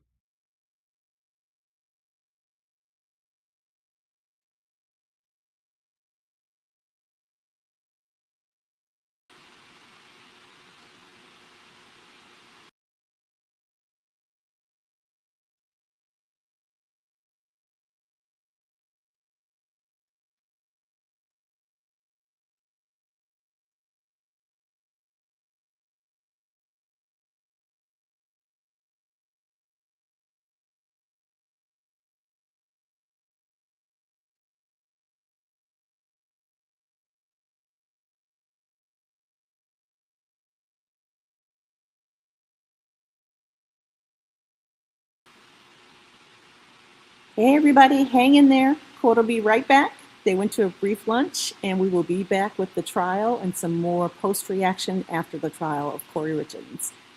You're watching Truth Talks and you're also watching Southern Sin, the home of new true crime. You'll be seeing me a lot more.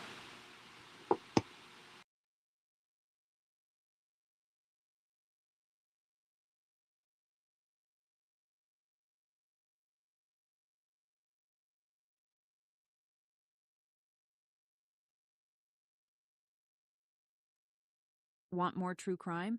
Catch featured episodes on at Southern Sin like They left here around 7. Do they normally go for this long of walks? No. That's why we're concerned. Katie's 15-year-old son Aiden and her boyfriend's 10-year-old daughter Kaya were missing, and at first, everyone assumed the minors were just off causing mischief. But as panic set in, a desperate search began, every second counting. Did they say where they were going? Well, they had mentioned running to the store and coming back. Which store would they have gone to? The King Soopers? Yeah, King Soopers. Katie and her boyfriend Jacoby began the search. Guided by a tip from Aiden's twin, they checked King Soopers, a nearby Walgreens, and scoured the neighborhood, but it was as if Aiden and Kaya had vanished into thin air. Then, during a police public update, Jacoby called with news that brought both dread and relief. He had found Aiden. True Crime Tuesdays just got darker. Southern Sin's all-new episodes drop at 9 p.m. Subscribe now for exclusive content.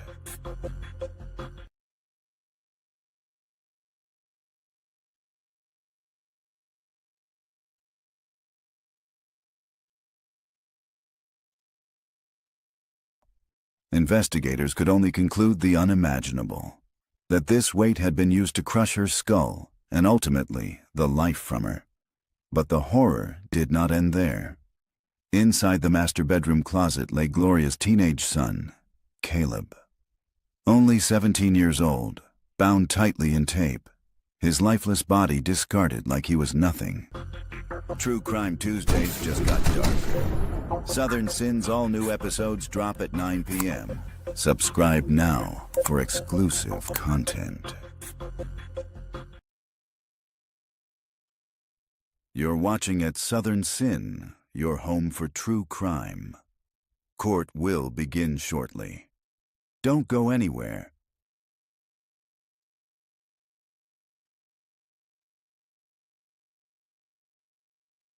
Court will be right back, here on at Southern Sin and at Truth Talks Live.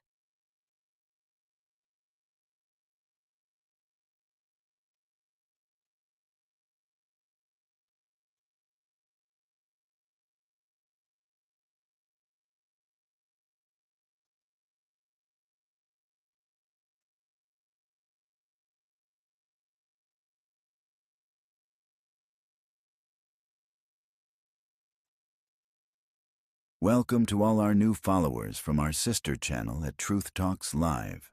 You're watching at Southern Sin, your home for true crime. Hop over and hit that subscribe button. Hit us in the chat if you think the defendant is guilty or not guilty.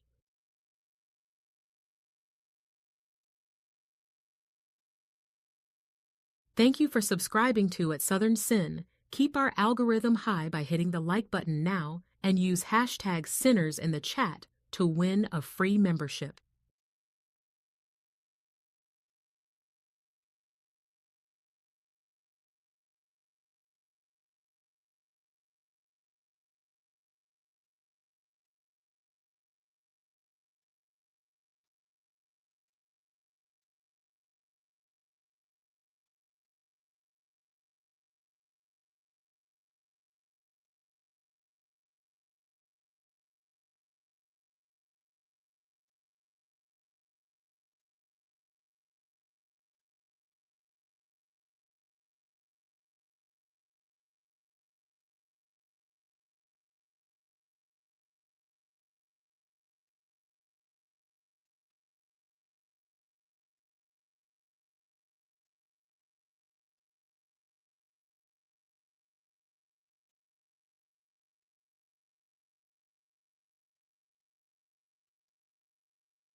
Anything before we invite the jury back in? No, Your Honor. Ms. Lewis? No, Your Honor. Okay. Let's invite the jury back in, please.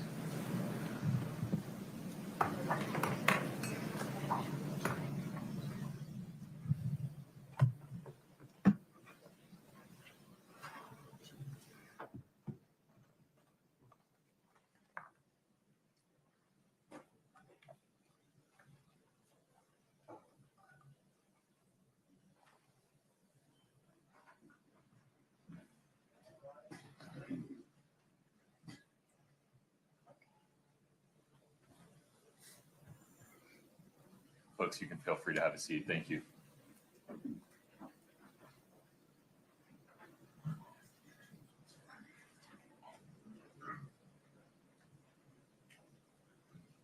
All right, have a seat. Mr. Bloodworth, the state's next witness. Your Honor, the state calls Anna Isbell. Miss Isbell, if you'd step in front of Brittany, we'll get you sworn in. Raise your right hand. Do you solemnly swear the testimony you're about to give in the matter before the court to be the truth, the whole truth, and nothing but the truth, subject to the pains and penalties of perjury? Have a seat.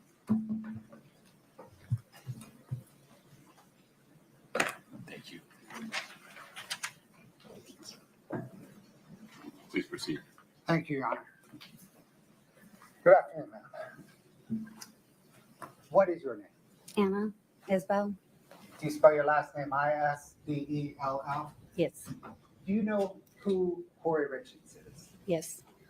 How? We were from Ms. high school. Isbell, I apologize for interrupting. Turn that mic towards you a little bit. You can sit wherever you're comfortable. It's easier to move the mic. Take it up. We were from high school, just living in the same area. Do you know who Hayden Jeffs was? Yes. Who was he in relation to you? My significant other for 13 years. And he passed, didn't he? And it was a motorcycle accident? Okay, I can see you're nodding. Yes, sorry. Try not to say yes, because it'll start making me cry. But yes, he did. I appreciate that. I'm sorry.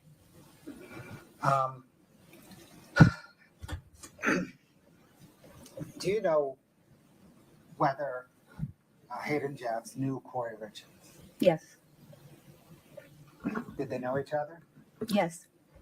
How did they know each other? He did handyman work for her.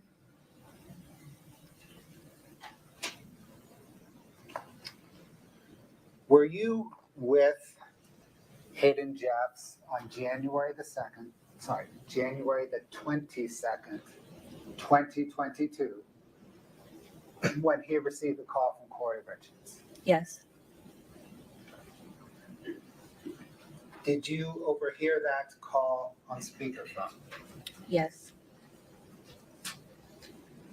What on that phone call, if anything, did you hear Kouri Richins ask Hayden Jeffs? For something for a client. I don't remember what it started with, the T or P. We didn't know what it was. I went to the bathroom, and when I came back, I don't know who brought it up or how it got around to that. Hayden was just saying, fuck that client. Fentanyl? What? Fuck that. Fuck that. Your Honor, your side. Hayden's statements, Mr. Bloodworth. No. Your Honor, Would you pause for 1 second, Ms. Isbell? My apologies. effect on Kouri Richins. Yeah. So, ladies and gentlemen, Mr. Jeff's side of this conversation, as related by Ms. Isbell, that's an out-of-court statement that you cannot consider for its truth. The only reason you can consider it is for context for whatever Ms. Richins may have said in response after hearing it. Please proceed. Thank you, sir. I interrupted you. Did you want to say anything else about that? Okay, after Mr. Jeff said that, how did Ms. Richins respond? She said, okay, thank you. That's all. Was there a second call then? No. Did you hear any other of the discussions between Ms. Richins and Mr. Jeffs? No.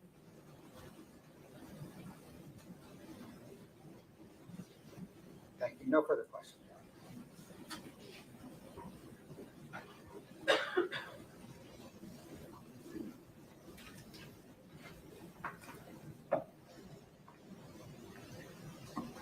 Good afternoon, Anna. Afternoon. Don't know about good, but afternoon. Afternoon. I'm Wendy Lewis. We've met, right? Yes. Okay. I just want to say, I start by saying I'm very sorry for your loss of Hayden. I know that's been very difficult for you. Now, you, of course, have been called as a witness for the state, right? Mm-hmm. And was there a time, a couple Oh, of... yes. And did they reach out to you a couple of months ago to try and get you to come in and meet with them? Yeah, I've tried multiple times. Multiple times. All right. I'm going to show you just for what's been marked as Defense Exhibit 1002.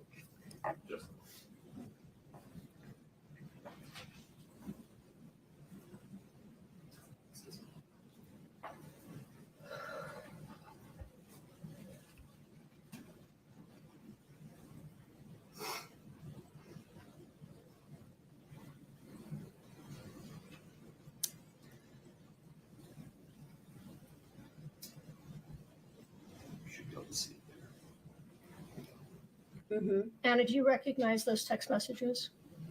Yes. Were those text messages from your phone? Yes. And they were between you and Detective O'Driscoll, is that right? Yes. So your texts are in blue, is that correct? Yes. And his are in black? Yes. Your Honor, I'd ask that we publish that 1002 be admitted and published. No objection.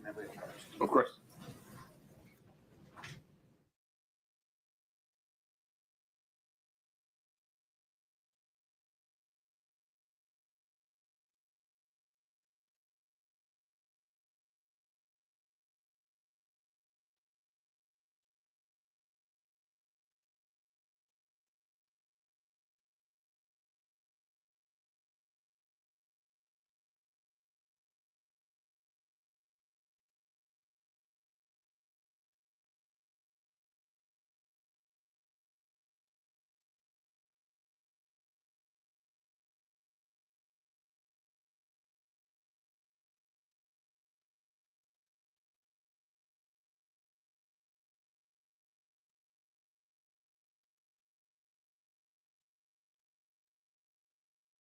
Back. Oh.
Thank you.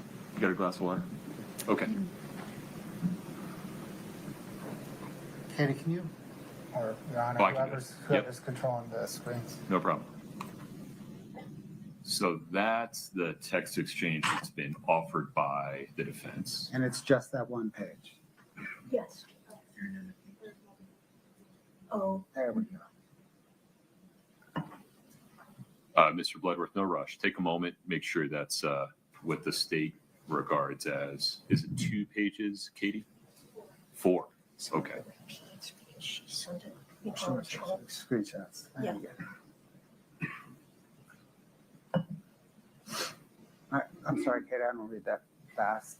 Can we start at the top, please?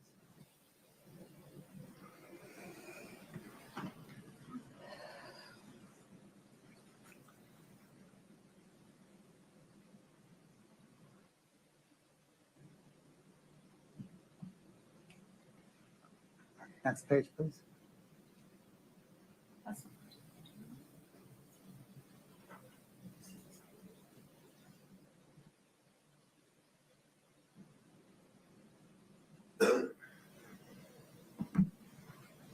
Next page, please.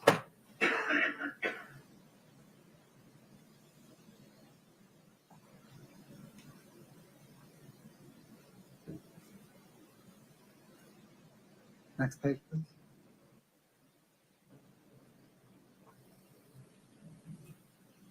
No.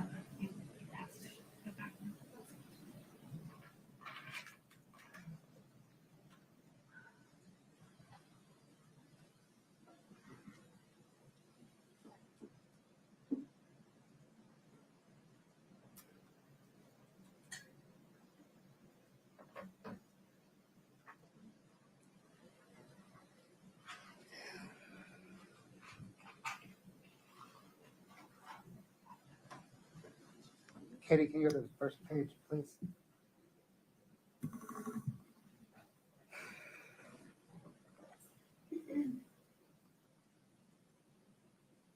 Are these out of order? Am I Yeah, reading? I can't figure out the order. They go, I can't tell if they go backwards in time. It might go backwards in time. Maybe. So, as far as I'm aware, the first page is a screenshot she sent, and then the following texts show what she screenshotted. Does that make sense? It doesn't, but We can just do the first page if you want. Let me see. Let me see. Oh, no.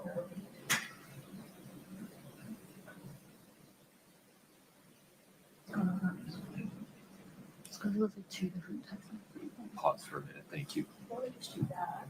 I can do that because it's confusing. Because I do think it repeats. I had a hard time. So. She said this. Well, but it looks like there's stuff above this. That this is a midstream discussion.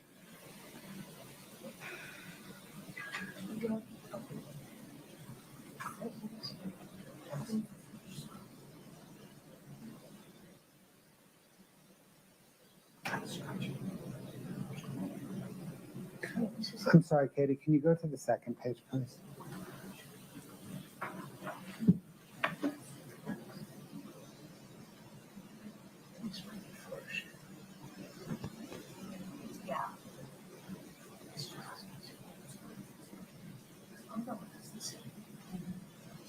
Go back one more page, please. It's the same thing. Go back to the first page one moment, Katie. Wendy, I think the 4th page is the first. It just has a text message before. I think the 4th page goes forward 1, 2, 3. Counsel, I'm not persuaded that the first page of this proposed exhibit is in a form that would exist on an iPhone.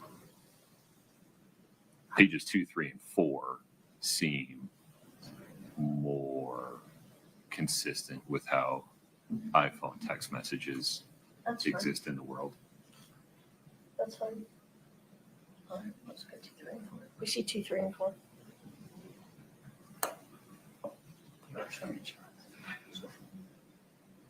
And if doing some quick math here. It seems like the chronological order is something like 4, 2, 3. Does that sound right, Mr. Bertram?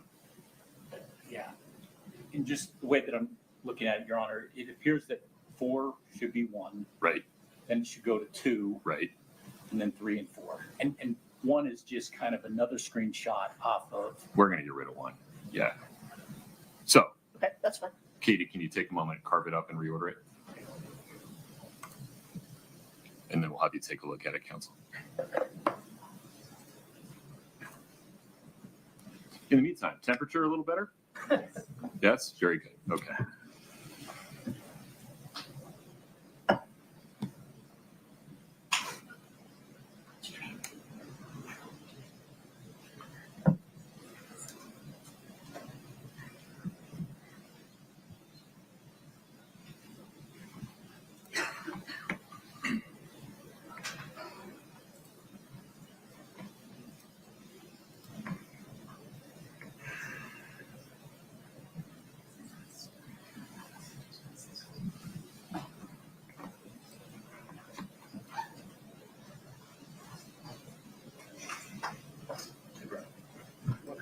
Yeah, sure.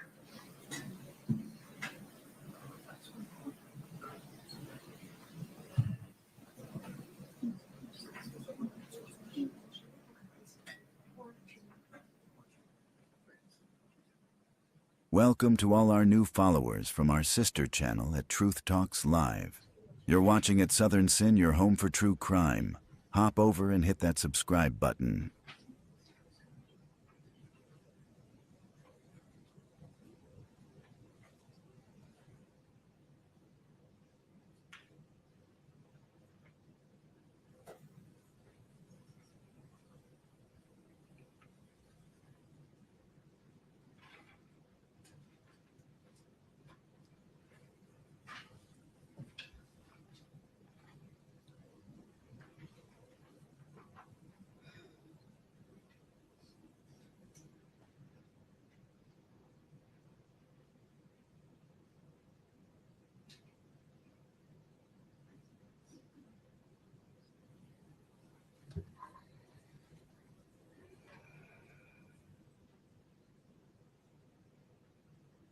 For more exclusive true crime episodes and explosive live trial coverage, subscribe to at Southern Sin and at Truth Talks. Join us every day at 9 a.m.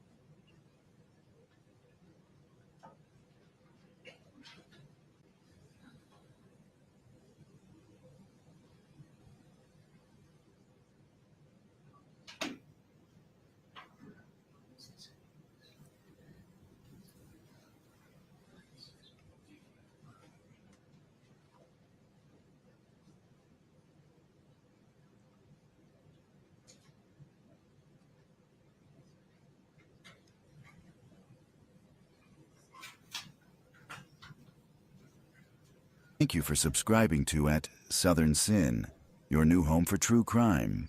Hit that Cash App code or become a member today for all new exclusives.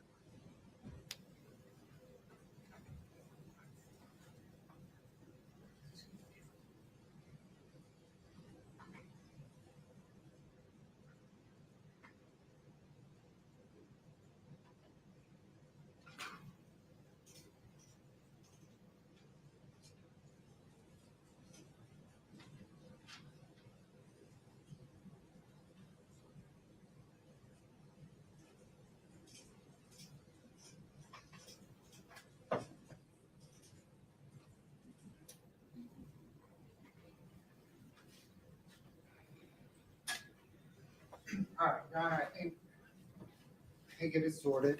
No objection to the current version of the text messages. Katie, if you'd show it to me.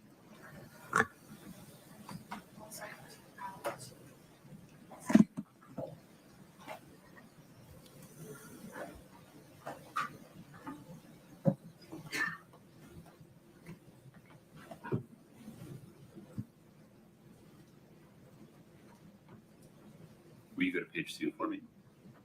Oh, wait a minute. Go back to page 1. We go back to page 1 for a moment. My apologies. That's one we took out, correct? No, this was the. No, that, okay. Then page 2.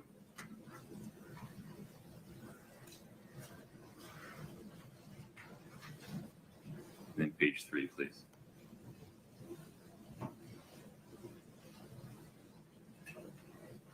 Okay.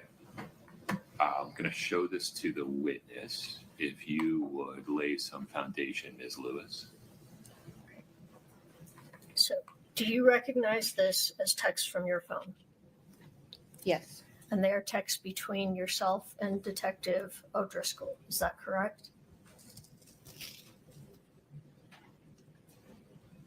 Yes. And his original text at the top was sent in December 30th, correct? Yes. And then you responded sometime later, which was sometime in January, correct? Yes. And you recognize all of these text messages? Yes. And are they accurate as far as you recall? Can we show our pages 2 Yeah. please?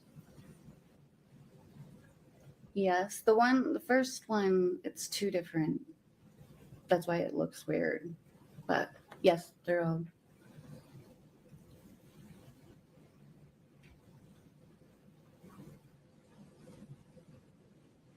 Yes. Okay. We now move to admit defense exhibit. I'm sorry. No, just foundation. There's two different phone numbers that appear. I think we just need foundation on whose phone number is who. One's Detective O'Driscoll's and the other one's Travis. I didn't understand that answer, Ms. Lewis. Could you lay some more foundation? Yeah, I wasn't sure. So the first page, the 14353213618, that's Detective O'Driscoll. I don't know his phone number off the top of my head, but do you recognize the text as being from him? I think that the first one is Travis. Because I believe the first one is Travis. I don't know his number off the top of my head. All right, let me see where there's a I didn't say by their other numbers. Can we move to the next page, Katie? Is that a different phone number? It's the same phone number, correct? It is not. Oh, I see. Okay. So that one would be Travis. That So- one would be O'Driscoll.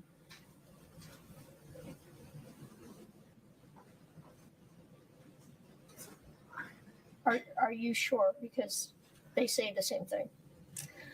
The one is because I sent it to Travis to show him how Detective O'Driscoll was handling himself through this. Oh, I That's why, understand. yeah. All right. So the first text is from Detective O'Driscoll. What is pulled up right now, that one is. And then that's when you that's sent the text. That one's Travis. I had To Travis. screenshotted it to show him. Why don't we consider these separately? All right. So let's go to the text, the second page from Detective O'Driscoll. Take out the first page, Katie. Starting right there. So if we could introduce, is that 3 pages now? Or 2? 2. All right. If we could introduce the 2 pages of text between Ms. Isbell and Detective O'Driscoll. Would you mind confirming with this witness what these 2 pages are? And these 2 pages are text between you and Detective O'Driscoll, correct? Yes. And the black bubbles are from him, the blue are from you, correct? Yes. And that's an accurate representation of the text conversation you had with him at that time, correct? Yes. Yeah. I think this is still Defense Exhibit 1007. If we could introduce, or at least mark it as 1007, this particular version. Say it again. Well, I don't know what it is. How are we marking it? 1002, maybe we could do 1002. So, Mr. Bloodworth, Defense Exhibit 1002A, a text message streamed between Ms. Isbell and a number ending 6267, 2-page document. Can I see the second page? Of course.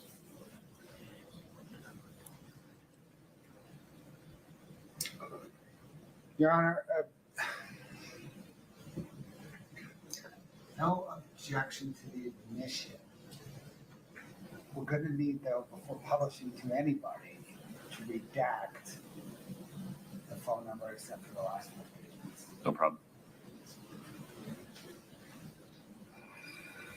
I think that's the only place it appears, right? Is at the top. Can you do that so we can still see the? There you go. Oh, that's on the previous page, though, right? And then on both pages, please, Katie.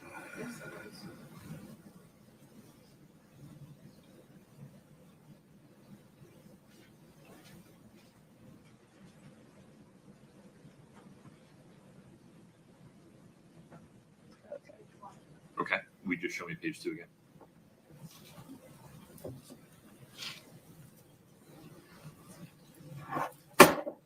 Okay.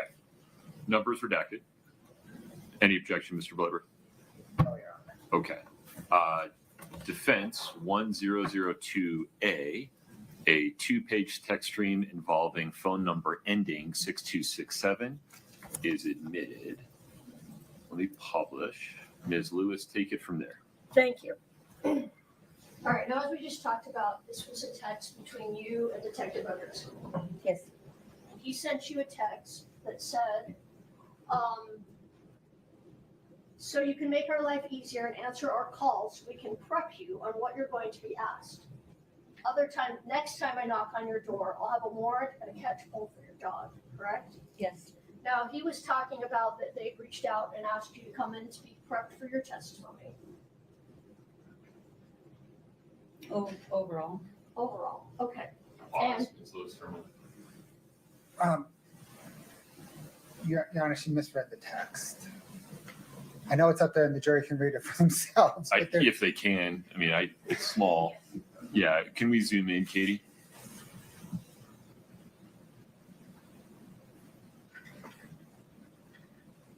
All right.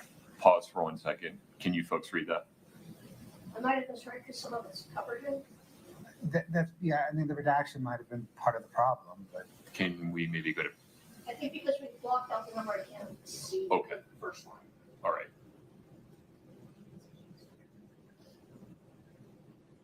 We'll just let the jury read it for a moment.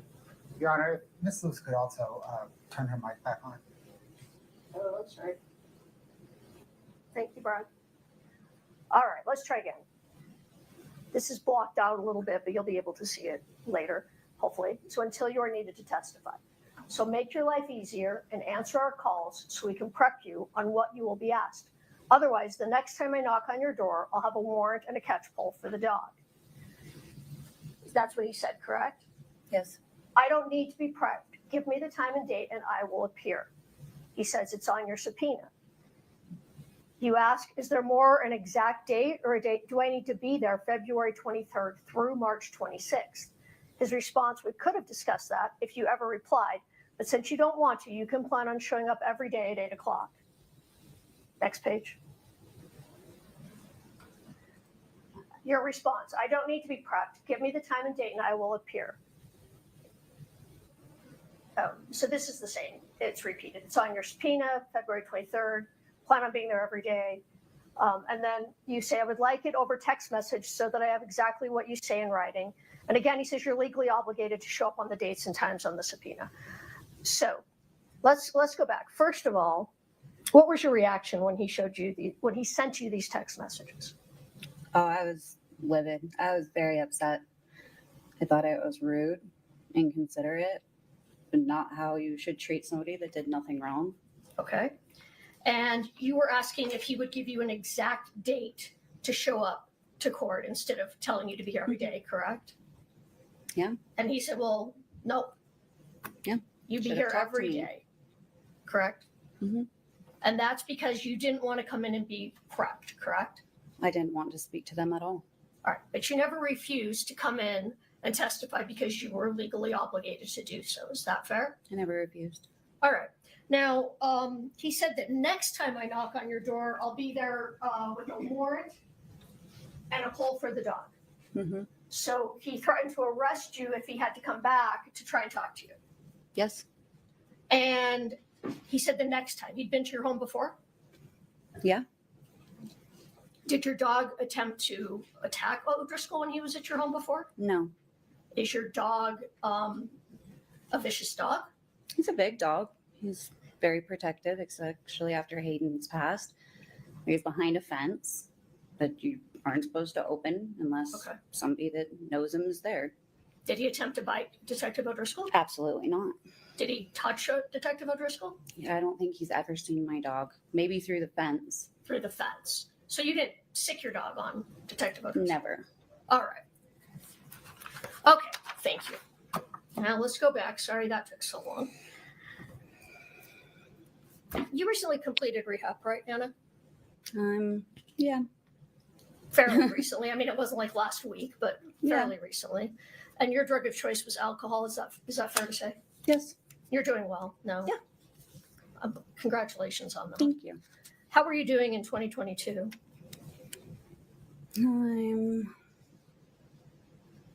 Sorry, what year was that even? I base my years off was Hayden dead or not at that time. I'm 2022. Let me make it simple. Yeah. Give me a point of date. During the time when this phone call happened, were you sober? What phone call? The phone call you're here to talk about between Hayden and Kouri. I had just got done with dinner, so I think Hayden and I had went to Sushi Blue that night. But I probably had a drink there. Okay. So before we get to the phone call, just a couple of other questions. So you said Hayden did handyman work for Kouri. Yes. Did he work on a number of projects for her? Do you know? That I know of, yeah. All right. And was Kouri good to him while he was working for her? Yes. She would help him out at times? Yeah. What kind of things would she help him out with? Just advice, helping with she had helped him get insurance, liability while he worked for her, so that she wouldn't be liable, those kind of things. All right. She seemed very nice to him. So you said in January of 2022, Hayden got a phone call. He was on speaker, and you could hear part of the call. Mm-hmm. Because you did go into the bathroom for some of the call, correct? Yes. All right. So is what you heard Kouri say that she was asking him for the Michael Jackson drug? That was part of it. Because you didn't know what that was, correct? Yeah. And were you Googling on your phone trying to figure that out during the phone call? Going to, but I didn't because I was trying to figure out what the first thing that she said because I thought it was a muscle relaxer. And then I was like, oh, it's Michael Jackson stuff. So you thought she was asking for a muscle relaxant? That was what I was thinking she was talking about. Okay. And then you went into the bathroom, right? Mm-hmm. And did you ever at that call hear Kouri ask for the drug fentanyl? I did not. Okay. I have nothing further.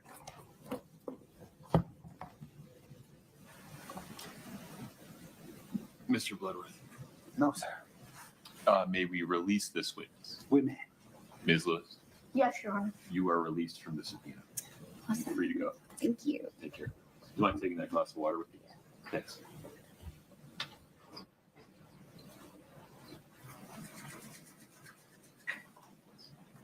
Mr. Bloodworth, the state's next witness. Your Honor, the state calls Robert Crozier.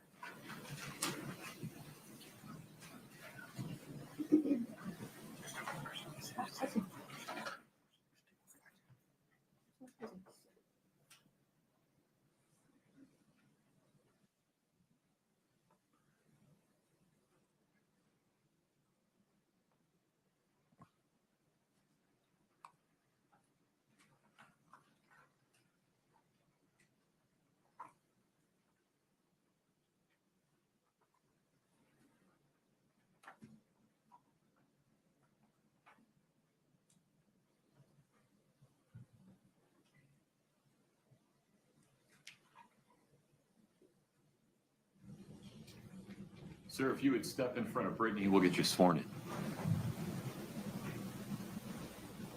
Step up here. In front of Brittany.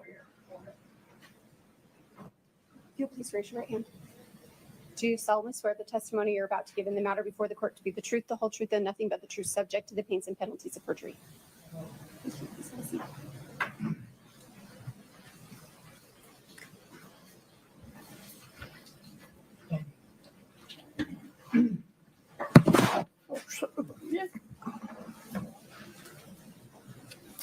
Good afternoon, sir.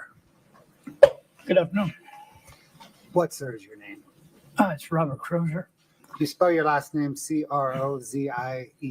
Yes, sir. Sir, do you have a criminal drug history? I do. Can you please explain it to us? I had a distribution charge in December of 22, and 2 possession charges in 23.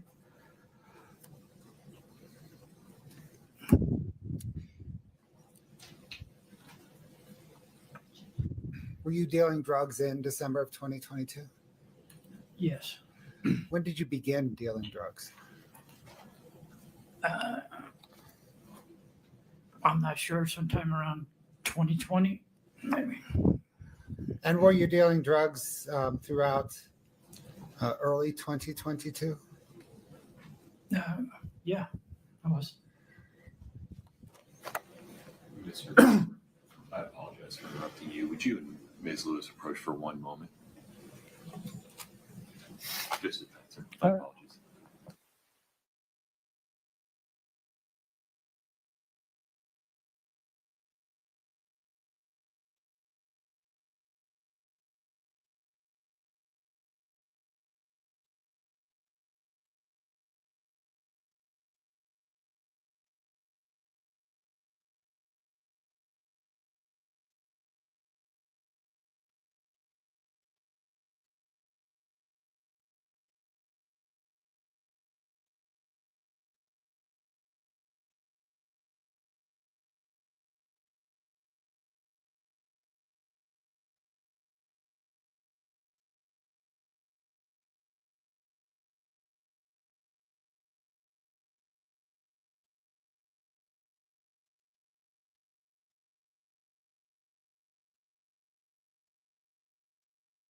Should you take a quick restroom break while I handle a quick issue? Please rise for the jury. Please.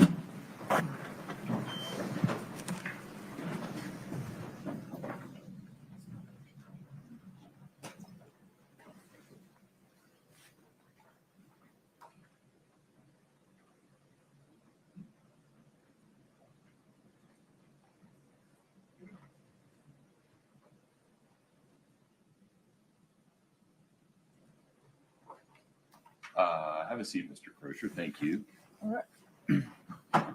We're going to be in recess until 1:25. Who I have present? Watts, be careful for a minute. Court's in recess. If you want to stretch your legs, now's the time.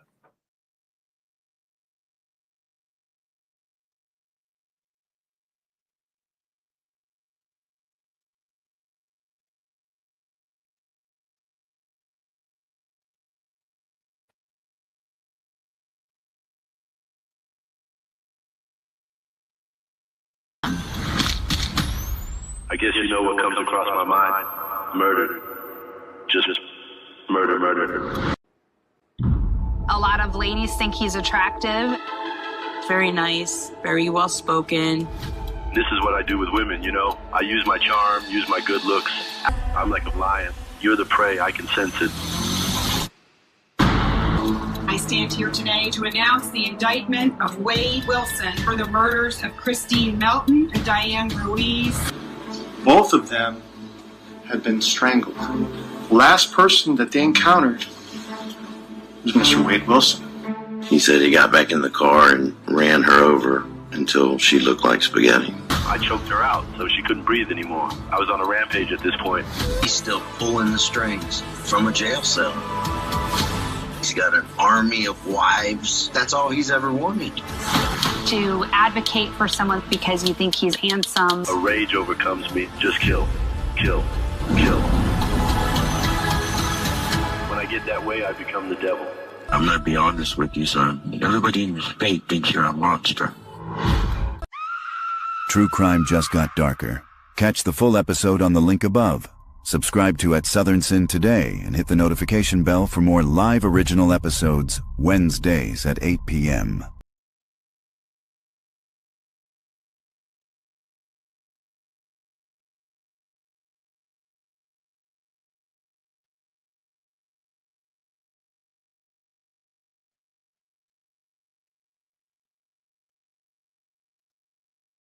Is this Mr. Lloyd, Markeith Lloyd? All right, thank you. Let's go ahead and begin these first appearances. Sir, you're here for the charge of murder of a... There ain't no Markeith Lloyd. Who are you? All right, you're here for murder of a law enforcement officer, attempted murder of a law enforcement officer, carjacking with a firearm, aggravated assault. May I have your name, please? Is this... Markeith Lloyd was captured, wanted for the murder of his pregnant girlfriend. For real, you not about to kill me and the baby. This man, he has to be stopped. See, they just stopped. But no, you need a greater force than that. I'm not going to live past 25. Most wanted man in Florida is waking up in a hospital this morning. Police captured Markeith Lloyd Tuesday night in Orlando. Catch the full episode on the link above. Subscribe to At Southern Sin today for more exclusive crime episodes.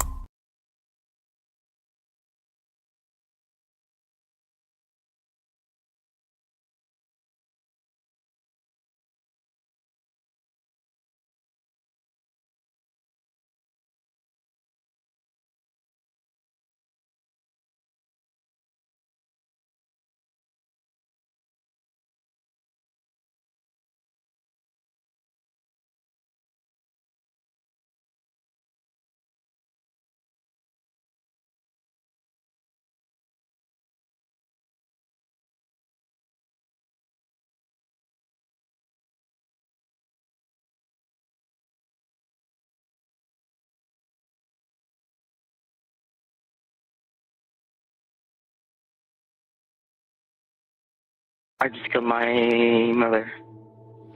And What happened, sir? Earlier that evening, Champaign County dispatchers answered a 911 call from Shane's 14-year-old son. At first, it sounded like a routine emergency. But buried in the boy's trembling words was something far more chilling, an unsettling confession. The question wasn't just what happened inside that house, but who, exactly, was confessing to murder. I just killed my mother. And What happened, sir? I just killed my mother, and I need to go to the hospital. Captain Loney assures Shane his son is safe, tucked away in police custody. But behind the calm words, a darker truth lurks. As Shane's fear spirals, Loney tightens the net, asking pointed questions. Give me a little history on your son. And is his name, am I correct, is his name Donovan? Oh, God, yes. Yes, Donovan Asher Nicholas. What's his date of birth? Okay, I think he's 14 years old. Okay. But is it? I don't know. Okay. Has he been any behavior problem or anything to you? Never. The boy is soft-spoken. He's a genius. He's very, very smart. He's non-confrontational. Okay. He's never done anything. No, this is not man. Has he ever inflicted harm to any family member or anything like that? Never. No harm to anyone? Never. None. Does he have friends None. and things of that nature? No. No, he does not. True Crime Tuesdays just got darker. Southern Sin's all-new episodes drop at 9 p.m. Subscribe now for exclusive content.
Investigators could only conclude the unimaginable, that this weight had been used to crush her skull and ultimately the life from her.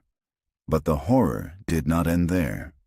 Inside the master bedroom closet lay Gloria's teenage son, Caleb.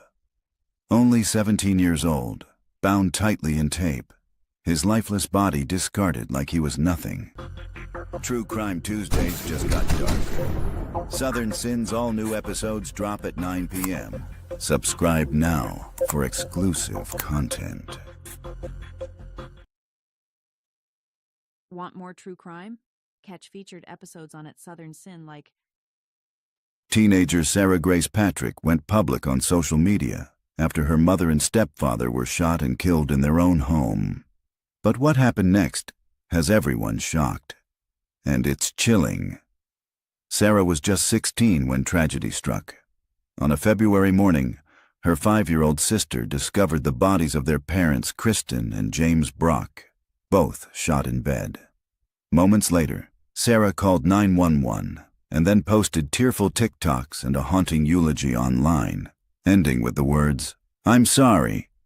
Now, authorities say the story isn't so simple.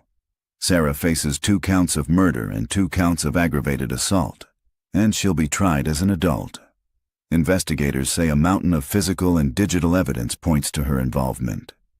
Her social media activity, reaching out to true crime TikTok influencers, has only fueled suspicion. With no clear motive, the community is left asking the same question everyone's asking. Why would a teen allegedly kill her own parents? The case is far from over, and prosecutors claim they have evidence no one has seen yet. Follow the live trial daily on at Southern Sin. True Crime just got darker. Catch the full episode on the link above. Subscribe to at Southern Sin today and hit the notification bell for more live original episodes Wednesdays at 8 p.m. Want more true crime? Catch featured episodes on its Southern Sin like They left here around 7. Do they normally go for this long of walks?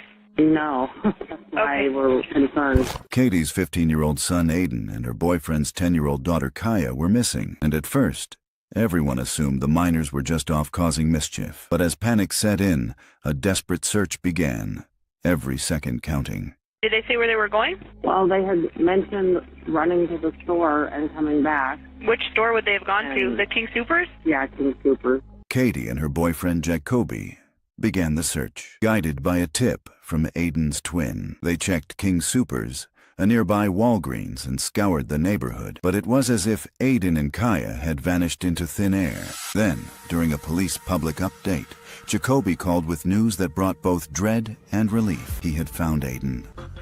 True Crime Tuesdays just got darker. Southern Sin's all new episodes drop at 9 p.m. Subscribe now for exclusive content.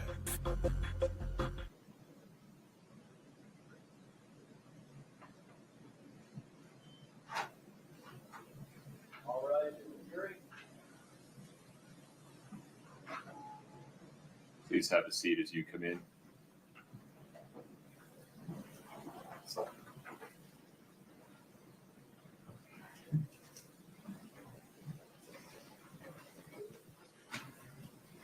All right, please have a seat.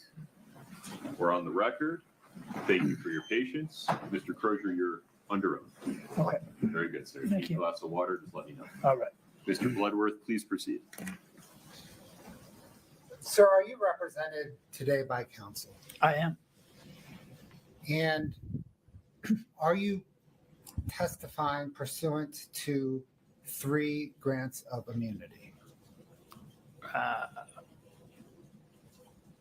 I know that I know that there's immunity. I don't know how many of them. Yes. Understand. Are you aware of immunity from Summit County? Yes. From Salt Lake County? Yes. And from the federal government? Yes. Did your attorney assist you in getting those grants of immunity? Yes. As far as I know, yeah. Okay. What is your understanding of those grants of immunity? That need to be honest, or they're void, I guess. Okay. Do you also understand that you have to testify not only honestly, truthfully, but also fully and completely? Yes. And did your lawyer advise you regarding your obligations under the grants of immunity? I don't understand what you mean. Did she tell you what you had to do? You told me I had to come to court and be honest. And did she tell you what would happen if you weren't honest? that the immunity would be void, or so that I could potentially be charged with a crime.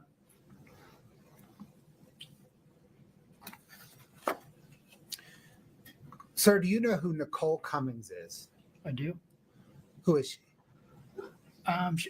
Excuse me. She is a girl that I lived with for a couple of months at the end of 2021. Did there come a time in early 2022 when she contacted you about a friend of hers? Yes. What did she say to you? She asked me if I would talk to her friend. I don't remember her name. And get some Roxy's for her, the oxycodone.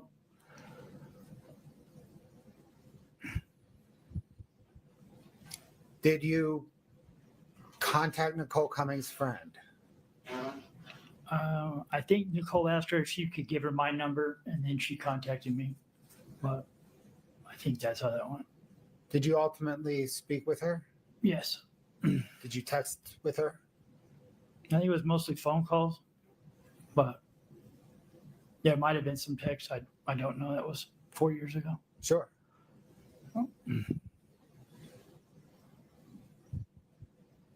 When you spoke or texted with her, what did she ask for? As far as I remember, she was asking for Roxy's for the oxycodone.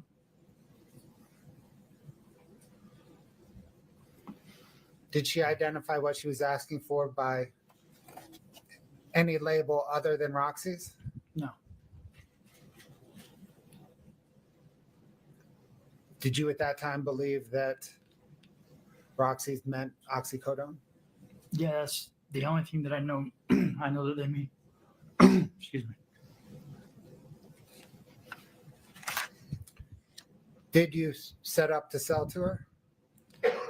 I set up to meet her in Draper. Did you set up to meet her at a Maverick in Draper? Yes.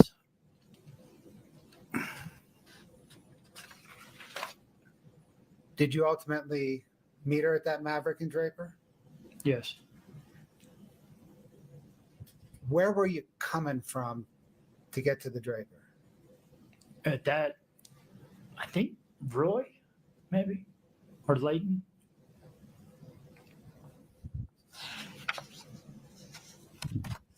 Do you remember how many times you agreed to meet her at the Draper? Like I said, it was 4 years ago. I remember once clearly, maybe twice. Could there have been a third time? I don't think so. So let's talk about the first time you can recall. Is that the one you recall the clearest? I mean, yeah. Yeah, I believe it was raining that day, and she was coming from quite a distance, so we met in Draper to make it easier.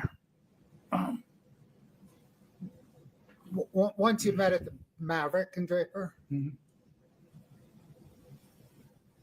did you meet up with her personally? I mean, she was in a car. Okay. I went up to the car. She handed me the money. I gave her the pills, and then went our separate ways. Did you have the pills with you, or did you have to go get them from somebody?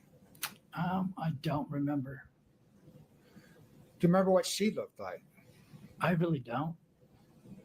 I think she was Mexican, kind of short, but I don't know if she was in a car the whole time. Like, I don't even think she got out because I remember it was raining. Have you come to learn that her name is Carmen Lauber? I have heard that, yeah. Like,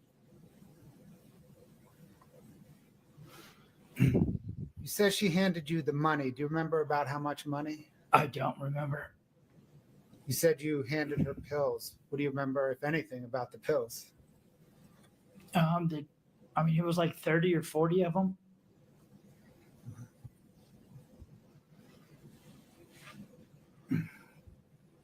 Do you remember anything else about that first buy with this lady?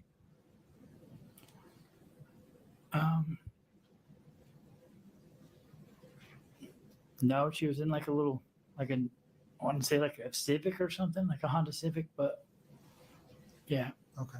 Were you selling a lot of drugs around this time? I wouldn't say a lot, no. I sold or got pills for maybe 3 or 4 people. So yeah, I wouldn't by any means say it was a lot. And was this about early February 2022? Yeah, I believe so. Can we talk about the second time? Okay.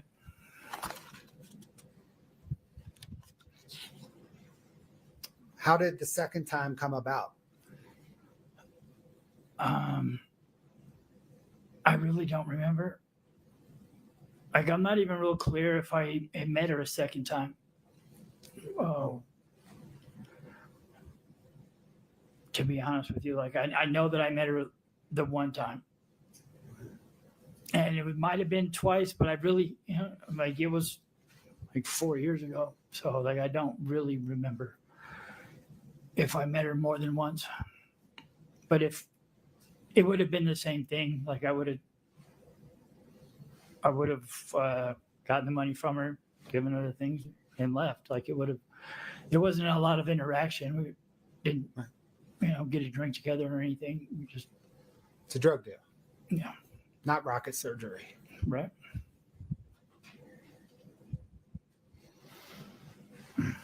Had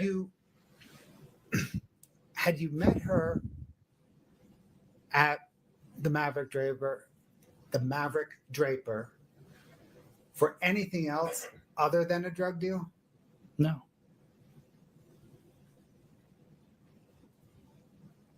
Had you met her anywhere other than the Maverick Draper? No. So am I right that the only times you've met Carmen Lauber is at the Maverick Draper? That's right. And the only times you've met her at the Maverick Draper was to sell her drugs? That's correct.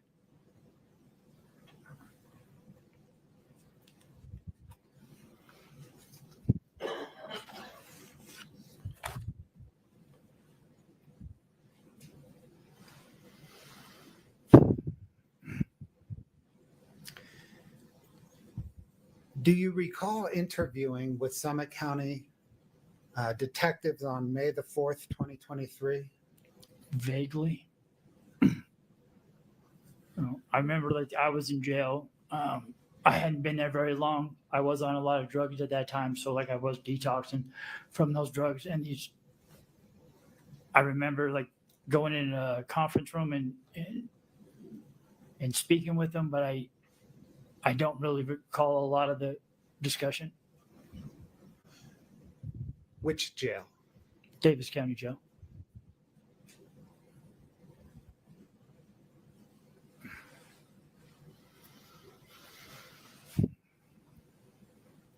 Do you recall whether they asked you if Carmen asked for blues specifically or fentanyl specifically? I have read the report, so, like, I know that they did, but I don't remember them saying that to me. Okay. And by report, do you mean a transcript of their interview? Yeah. So you know from reading a transcript of their interview that they asked you whether Carmen asked for blues or fentanyl on one hand or oxys on the other hand? Yes. Do you recall how you responded to that question?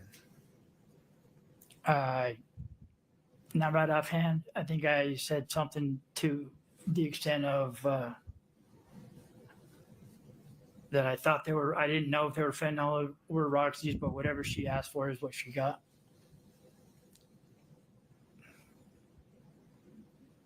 Do you recall your answer to that specific question of theirs, whether she asked for blues specifically or fentanyl on one hand or oxys on the other hand? No. If I were to show you that transcript again, would you be able to recall? I mean, I'm not going to remember it, but I can Would that help see you it. Like, refresh it? I can see like what it says. I mean, yeah. So, but as far as remembering that that was 3 years ago, or however many years ago, and I was in a rough state at the time that I had that conversation with them. Scott, can we bring up for the witness, please, 8-46, Tango?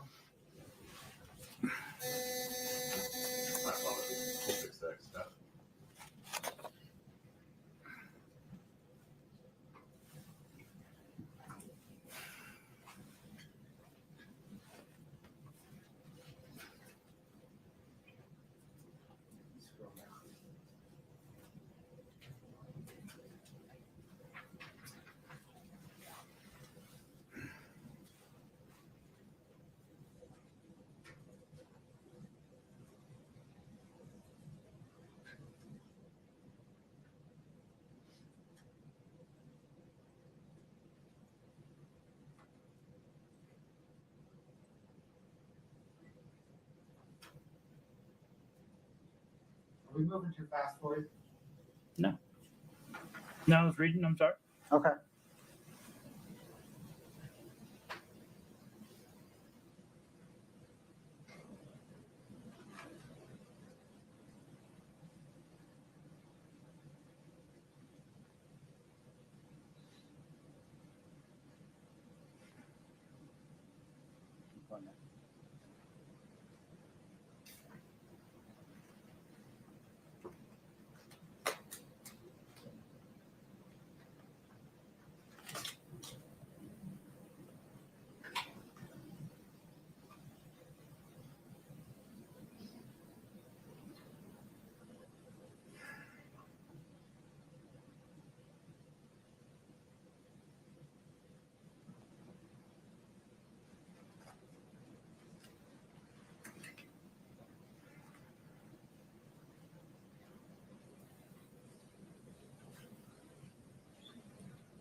Sir, can you focus in, please, on page 13, line 13?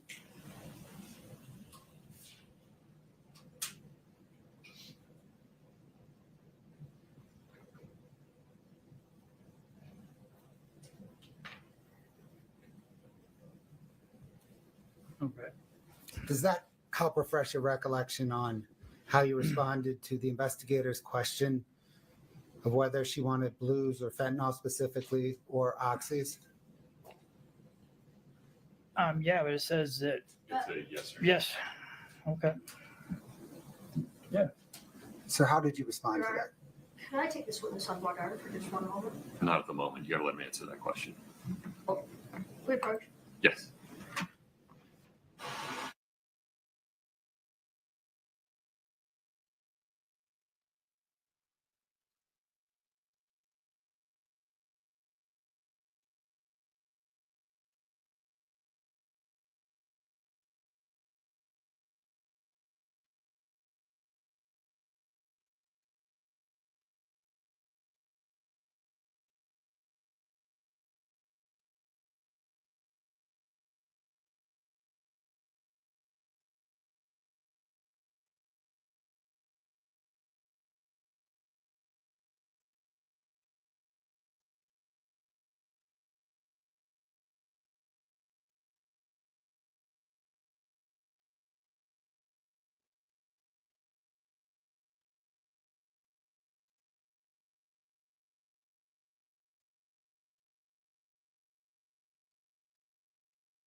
Sir, when the investigators asked you whether Carmen Lauber asked specifically for blues or fentanyl or oxy, how did you respond?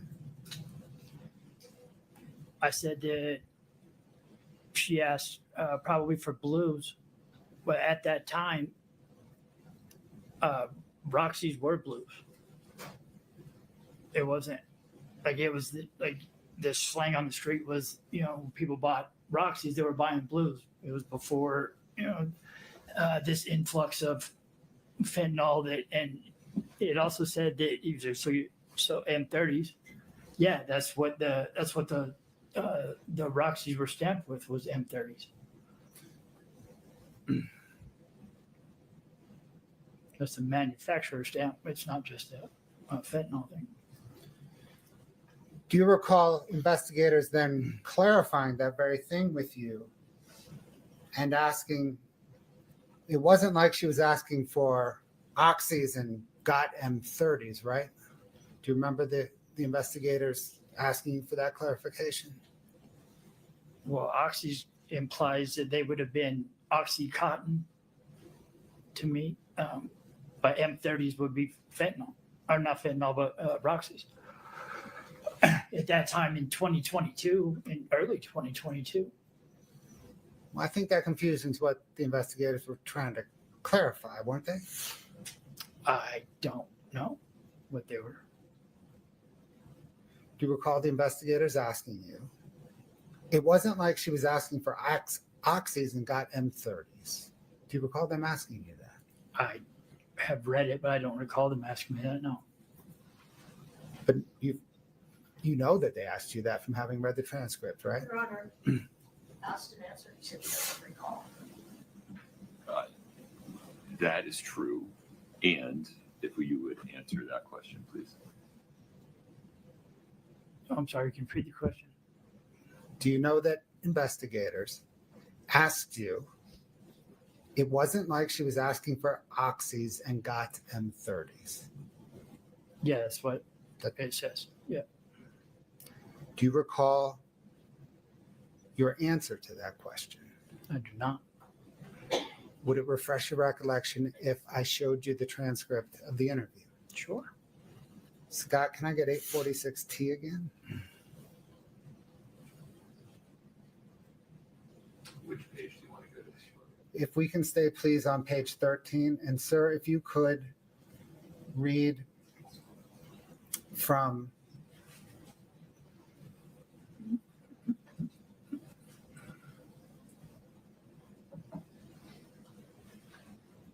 Says I sold her what? Oh, I'm sorry. I'm sorry, can you please read to yourself? Yeah. Oh, okay. Can you please read to yourself from page 13, line 19, and then we'll switch over to 14 in a second. Okay.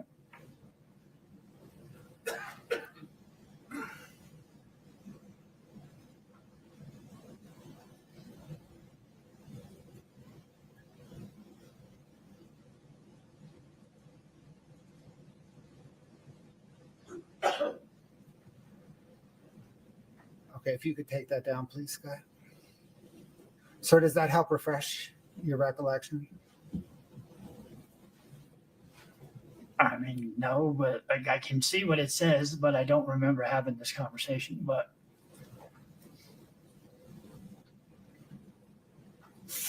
when the police asked you whether she was asking for oxys and got M30s, do you recall how you responded? yeah, it says no. She would have got what she asked for. Okay. He said he doesn't recall. Sustained. Sir, do you recall whether police asked you if Carmen Lauber knew there was fentanyl in the pills that you sold her? Again, yeah, it said that. It's a yes or no question. Do you recall it? I don't recall. I really don't recall the conversation with the police at all, other than I had the conversation with them. I don't remember details of it other than what I've read. Do you agree in the interview generally that you confirmed that you sold pills containing fentanyl to Carmen Lauber? No, I said that. From what I read, I said that she knew what she was. She got what she wanted. Whatever she asked me for is what she got. But I'm pretty sure it was Roxy's. And it was the whole questioning with those cops was them kind of telling me what I had been doing.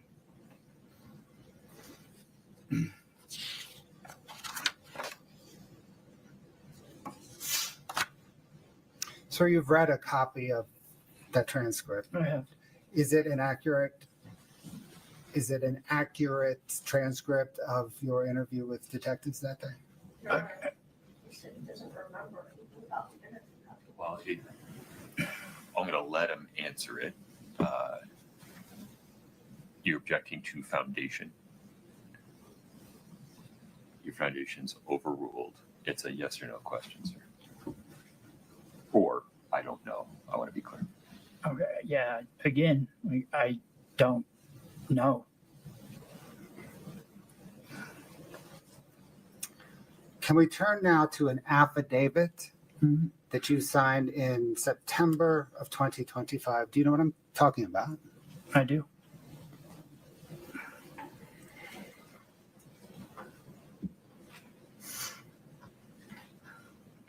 Did you swear to the affidavit saying that it was true? Yes. Did you read the affidavit before swearing to it? I believe it was read to me. In that affidavit, did you say that you sold drugs to Carmen Lauber 2 times in February 2022 at the Maverick in Draper? I believe it said the same thing I've been saying, that it was once, maybe twice. Like, I don't recall if it was more than that. But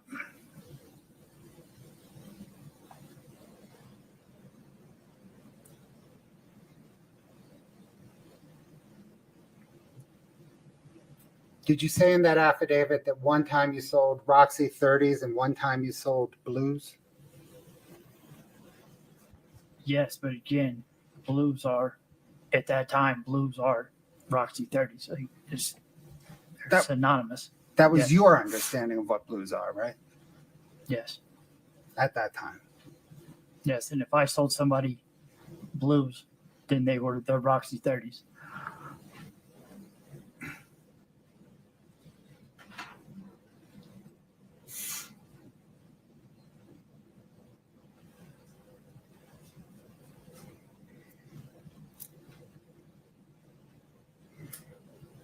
Did you say in that affidavit that you understood actually at that time in early 2022,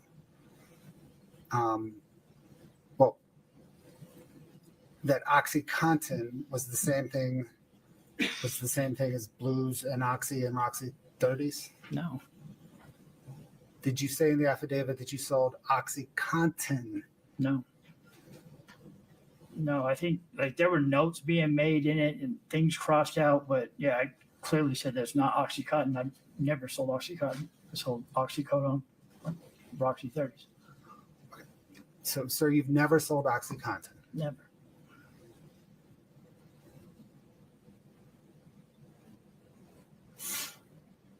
Scott, can I get 847, please?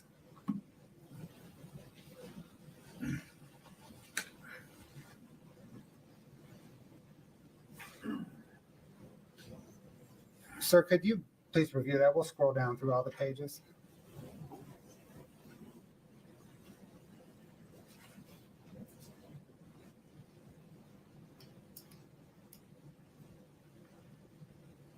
Scott, can you go down one?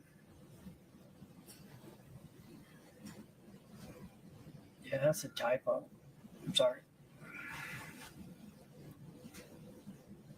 Go down again, please.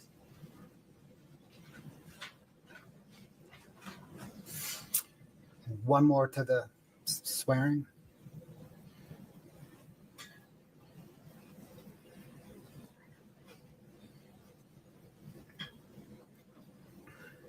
Can you go back to the top, please, Scott?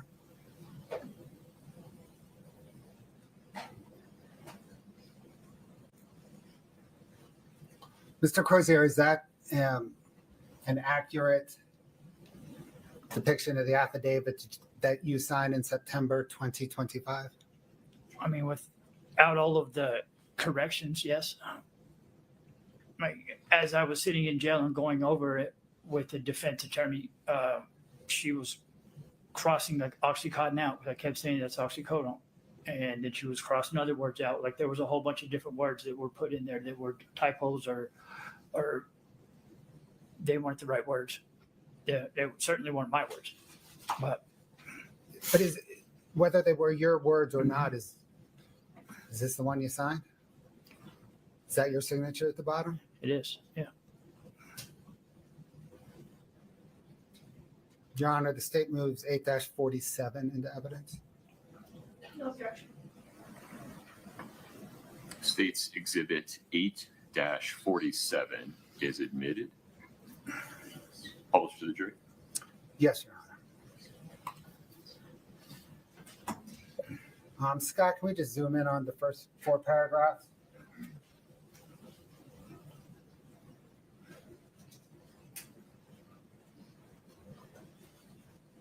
So is that first paragraph accurate? Yes. Is the second paragraph accurate? Yes. Is the third paragraph accurate? Yes.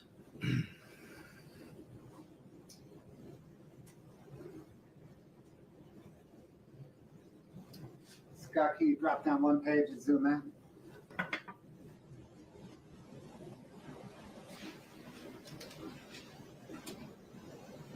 Is that fourth paragraph accurate? No. No, it's got a. Yeah, it's got the. It says oxycontin and not oxycodone.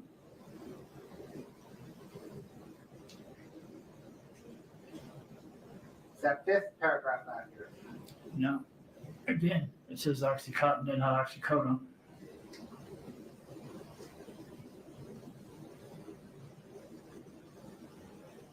Is that sixth paragraph accurate?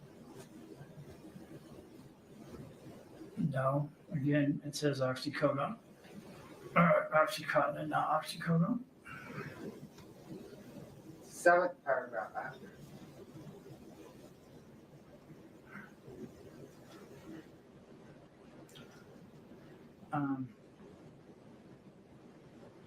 No, because it says that I met with her 2 times, and I'm not sure that I met with her 2 times.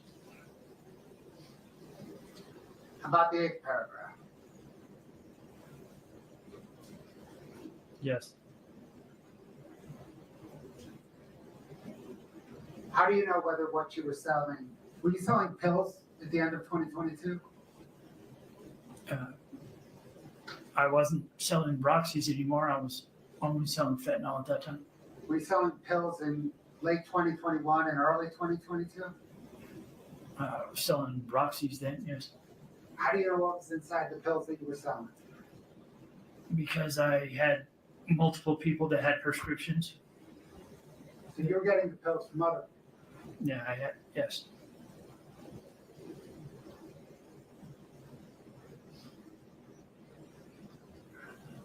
Who did you get the pills from that you sold to Carmen Lawler? I don't recall. I had multiple sources that I was getting them from. So you just had a guy? I had a few guys.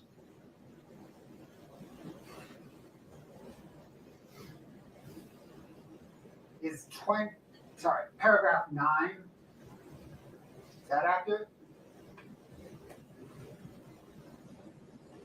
Yes. Is that accurate with the handwritten correction? Yeah, the possessing, yes. Are those your initials next to that possessing it's handwritten in? Yes. How about paragraph 10? Is that accurate?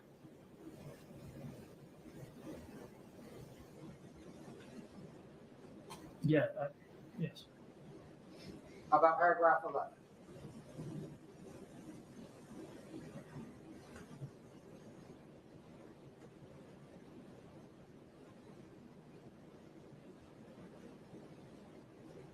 Yes. We go down to, we can go all the way, just do, okay.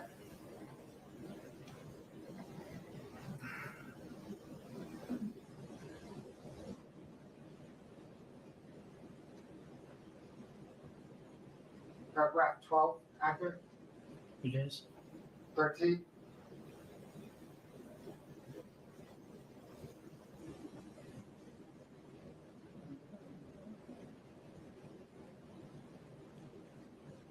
With the exception of the Oxycontin again, instead of oxycodone.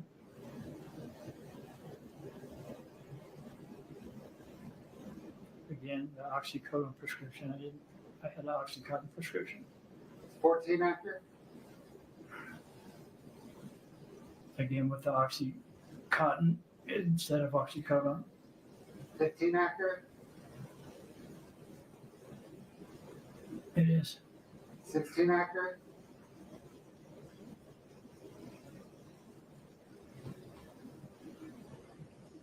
With the Oxycontin instead of oxycodone. And let's scroll down to that's your signature? It is. Can we go to the next page, Scott? Is that your signature? It is. Now in there you say that you read the foregoing. Did you read it?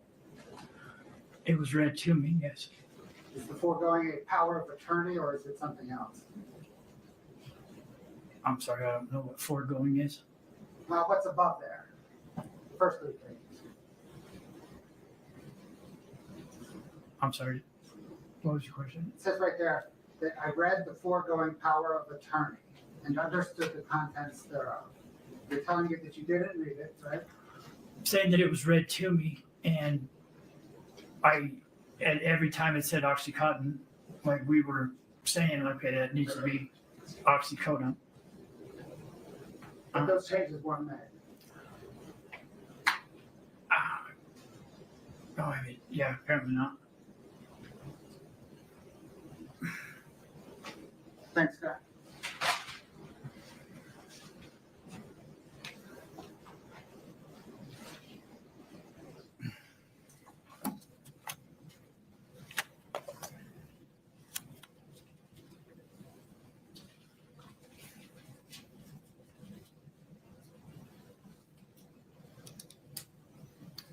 Is it fair to summarize your testimony today that you sold Carmen Lauber on at least one, maybe 2 occasions, M30s and blues, and you believe that M30s and blues referred to at that time oxycodone? Yes.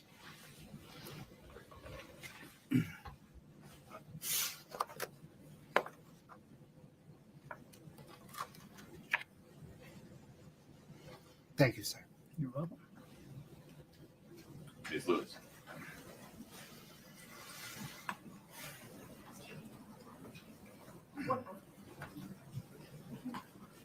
Did last floor. I do not, thank you.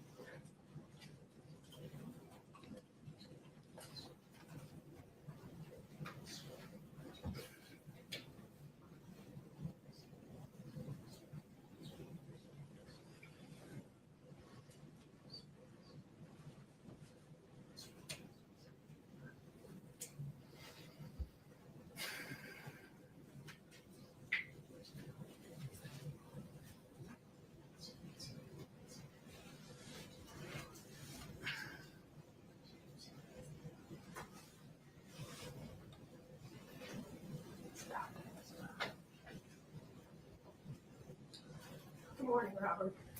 Good morning. We've met before. Good afternoon. Yeah. I don't know. It's all a blur. We've met before, right? What's that? We've met before. We have? Yes. Okay. Just gonna ask you a couple of questions about that first interview. You said that with the detectives that you really didn't remember that interview. You did say, though, just a moment ago, well, they were just telling me what I'd been doing. Do you remember that? I do. All right. So during that interview, remember that they just told you what you'd been doing and you just kind of agreed. Is that a fair statement? Yeah, I didn't really want to get in trouble. I was already in jail. I had bail. I was trying to get out. I wasn't. And they kept telling me that I wasn't in trouble and nobody was going after me and things like that. But still, I mean, when they originally came and talked to me and were asking me about, I had no idea who any of the people they were besides Nicole. They showed me pictures and I was like, I don't know who that is. But yeah. All right. Let's fast forward to September of 2025. And you were interviewed by myself and by my investigator, Mr. Bertram. Correct? Yes. And were you sober when you and I and Mr. Bertram met? I was.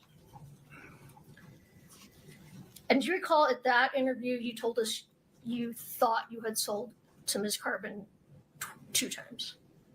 I think I said once, maybe twice. All right. Same thing I've been saying. You said once, maybe twice. Mm-hmm. And that the first time was Roxy 30s, which you've explained, right? I'm sorry, yes. And Roxy 30s, and we're going to get to this whole Oxycontin, oxycodone thing in just a minute. Okay. But Roxy 30s, would that be 30 milligram oxycodone pills? Yes. All right. And you said you met her at the Maverick to sell them. And you... If you would just add a question mark at the end of these as you go. Oh, all right. And you met her at the Maverick to sell them, correct? Yes. And that you remember it was early 2022, correct? Yeah, it was around this time. Okay. There was snow then. So. Okay. So can you remember what you were charging per pill for 30 milligram oxycodones? Like either $25 or $30 a piece. $25 or $30 per pill. Mm-hmm. You weren't selling fentanyl at that time, but when you did sell fentanyl, what did that sell for? About the same. You sold fentanyl for about the same. Mm-hmm. Are you aware that there was a time that fentanyl was sold for considerably less than oxycodone? Yes. And would that have been earlier when fentanyl first started in the market, or would that just depend on who was selling it? It just depends on who was selling it. Okay. Where you got it from. If you know a Hondo that'll give them to you for 80 cents, then yeah, but. All right, that's fair.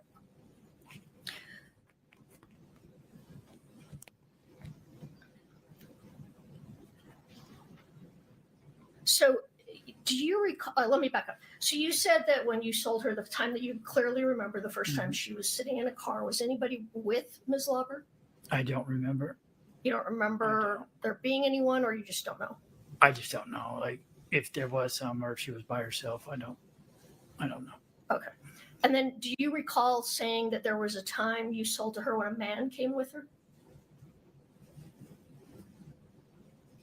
Yes, I do. So that would have been the second time that we talked about earlier, correct? Not sure. It could have been the first time, but probably. Yeah, Okay. If there was twice, why not? Okay. All right. So,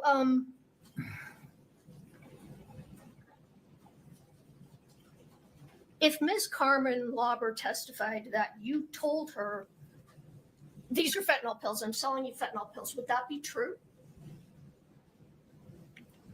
I mean, if I said it to her, then it would be true, but I don't know that I said that to her. Well, were you selling her fentanyl pills? I don't believe so, no. Okay. And let's go over that again, because I know this was you were using during that period. Mm-hmm. But why was it that you remembered that in 2022, early 2022, you were selling oxycodone and not fentanyl? Because everybody was scared of fentanyl in early 2022 and in 21. It was all over the news and people were dying. And everybody was, it was kind of hard to get, and people were scared of getting it. And like I testified, I had people that had prescriptions. I had my own prescription, and we sold those. When you said you had a prescription and you knew people that had prescriptions, are you talking about oxycodone? Yes. Do you remember the milligrams of your prescription? Mine were 10s at that time. Tons. Did Yeah. you sell any of those to Carmen Lauber? No. Okay, so you sold somebody else's prescription. Yes.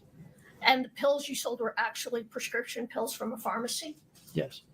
And do you recall you met her at the Maverick, and do you recall the person that you were buying from actually lived not super far away from that Maverick? Isn't that correct? No. You didn't have a supplier that was pretty close to that Maverick? No. So you don't recall that you met her there and then you left to get the pills and came back? I don't remember.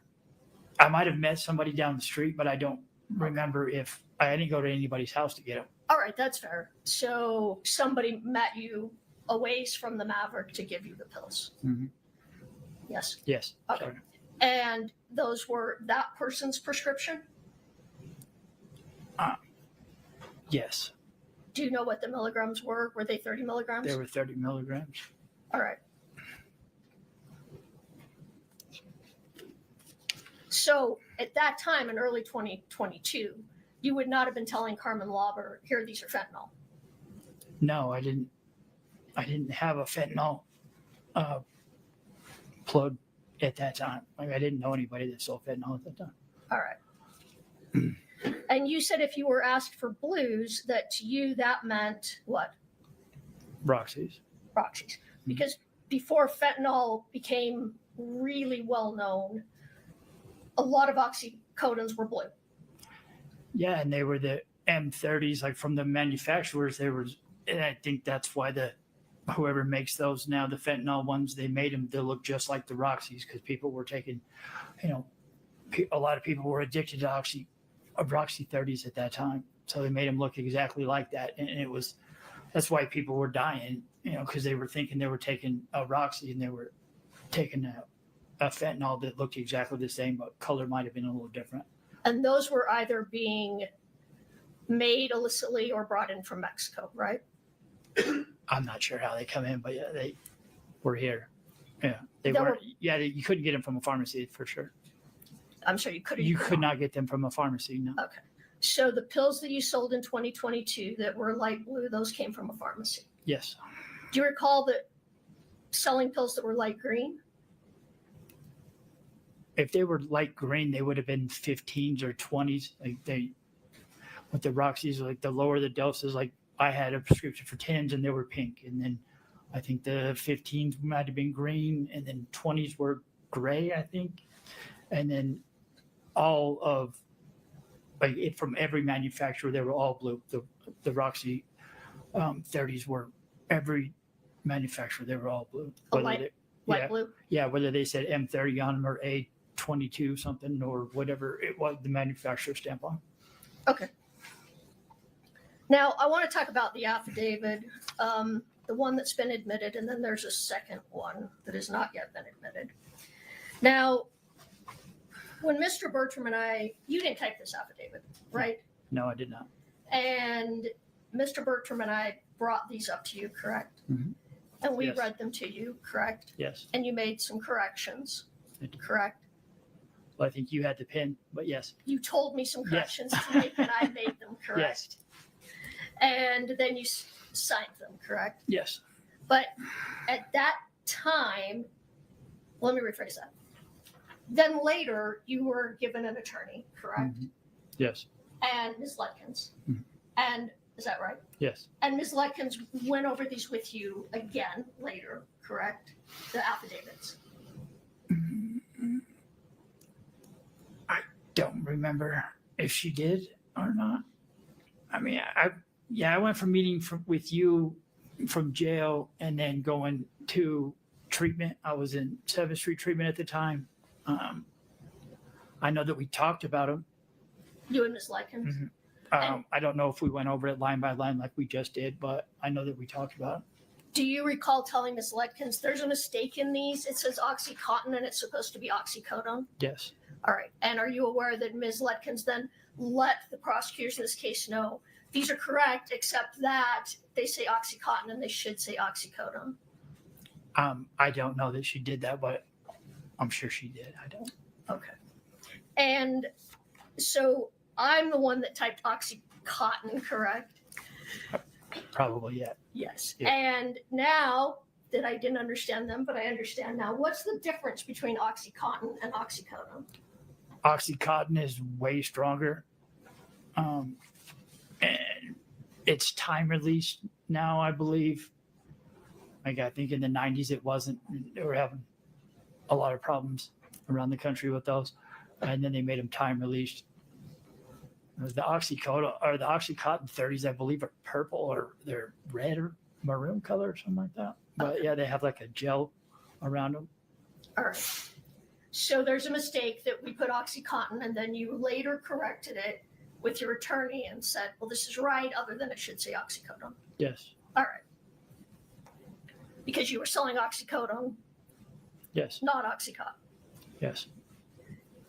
All right, let me show you. Do we have the mark on the new exhibit? Okay. Let's pull up what is Defense Exhibit 1025. You actually signed 2 affidavits in September of 2025, Yes. correct? And the state introduced one of those affidavits, correct? I don't know. They just showed me one. They showed you one. Okay. Yes. That's the only one they showed you. Yes. Will you take a look at this and tell me if this is the second one you signed?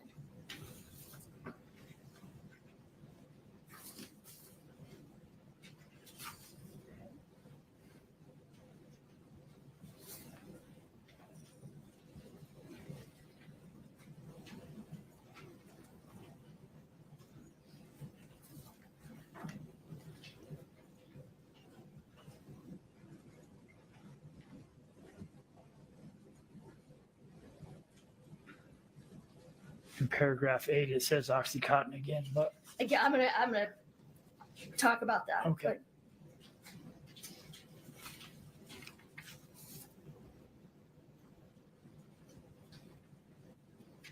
yes. okay, so other than where it says there's 2 times it says Oxycontin when it should have said Mhm. oxycodone. Other than that, is this a true statement? Yes. All right. I'd like to admit Defense Exhibit 1025, which actually is both statements, the one that was already admitted plus this one together. We can separate them out, but it's the same. Objection, Your Honor.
Let me just get us back to square one here. Katie, if you would go back to page 1. I'm going to hide this for just a moment. Ms. Lewis, it is queued up, though, if you need it. All right, let's actually go to page 2, though, Katie, because you just read this, right, as you were sitting here. All right. So do you recall a meeting with prosecutors in this case in April of 2025 to discuss your testimony? I do. And that was before you met with myself and Mr. Bertram in September of 2025. Yeah. Yes.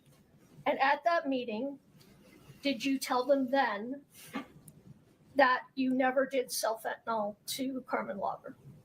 I told them that I'm pretty sure that I sold her Roxy's and not fentanyl.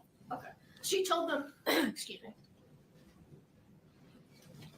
You told them basically the same thing that you said in September of 2025 and what you're saying today.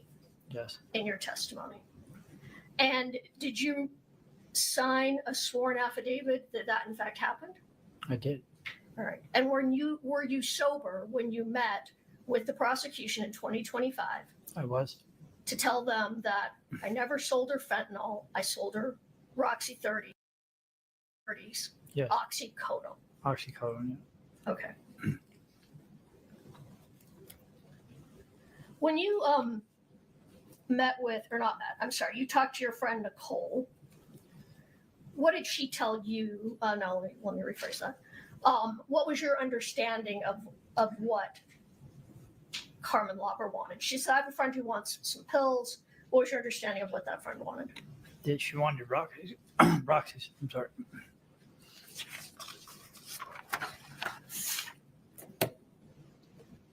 So again, you didn't start selling fentanyl until late 2022. That's right. You had no access to it in January, February, March of 2022. No. When you did start selling fentanyl, what color were those pills? Like almost purple. A really dark color. Yeah. Yeah, they were very distinctive. Okay. So not light blue, not light green. Mm-hmm. Did anyone ever ask you for the Michael Jackson stuff? I'm sorry? I think that answers my question. Okay. Nobody ever asked you, Carmen Lauber didn't ask you to sell her the Michael Jackson drug? No. Is that? Do you know what that is? What do they call that? Prohypnol or something? Propofol. There you go. Yeah, I've heard of it as I watched the Michael Jackson thing when he died, but yeah, nobody's ever asked me for that. Do you know if you can even buy that on the street? I doubt it. Oh, yeah. It seems like they would keep that under a tight lock and key. All right. All right. I'm just going to summarize and then we're going to be done. Okay. So when you initially agreed with detectives that you might have sold fentanyl, you were high, you were coming down, and you don't remember saying that specifically. True. That is correct. Yes. And when you met with myself and Mr. Bertram in September of 25, and you said you were selling only oxycodone, you were sober, correct? Yes. And you were being truthful? Yes. All right. When you met with Mr. Bloodworth and his investigator in April of 2025, you were sober? Yes. And you said you were only selling oxycodone in early 2022? That's correct. You sober today? I am.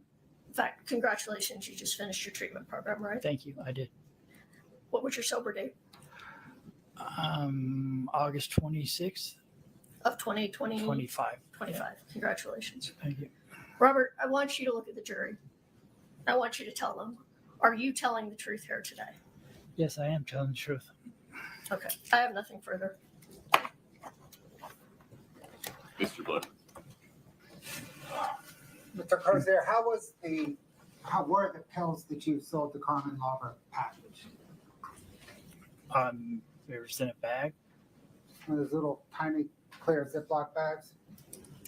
I don't remember, but a Ziploc bag or something. Yeah, they were in a bag of some kind. Yes. Like one of those little bags you get with a spare button on a shirt? Well, I don't think you can't fit 20 or 30 pills in a little bag like that, so they were probably a little bigger than that. But yes. And you got that bag from your plug, right? Yeah, from one of the guys that sold you the pills. Correct. You did not get that bag from a pharmacy, correct? No. Thank you. Anything further, Ms. Lewis? No, Your Honor. May we release this witness from the subpoena? We may, Your Honor. Yes, Your Honor. Mr. Crozier, you're free to go. Thank you so much. Ms. Ledkins, thank you.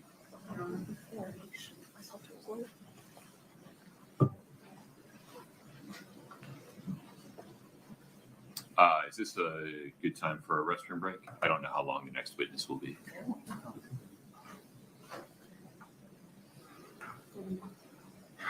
Yeah, Your Honor, next witness, maybe 30 minutes for the state. Why don't we take a restroom break? Thanks, folks. All right, jury.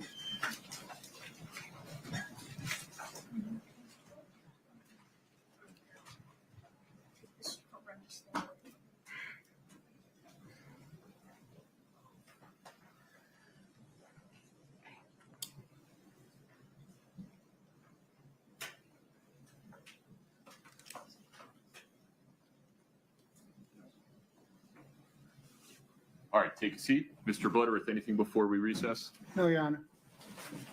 Ms. Lewis? No, Your Honor. Okay, we'll be in recess until 2:45. Thank you.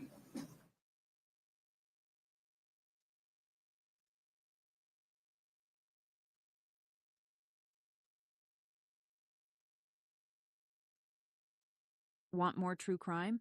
Catch featured episodes on its Southern Sin like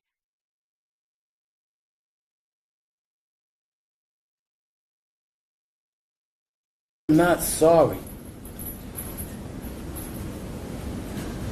for something I didn't do, and I am not sorry for the things I did do.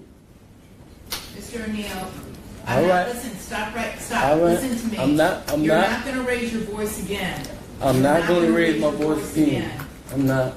I will have you removed from this courtroom. I can sentence you without you being present. Yes, ma'am. You don't conduct I yourself. understand, Your Honor. Thank you.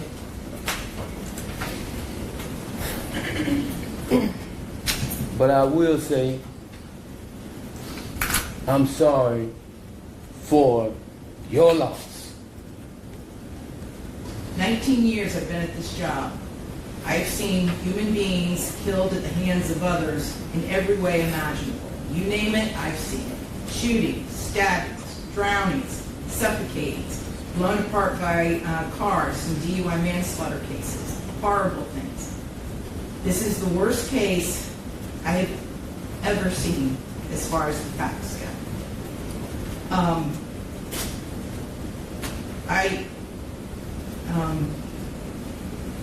When the person from fire department, when he testified, and when he said that he retrieved the body of Ronivia O'Neill from the home, and all he could do was sob. It took every ounce I had not to start sobbing too. Because there is no way any person with any feeling could have witnessed or seen the photos of what occurred that night and not be haunted for the rest of your life.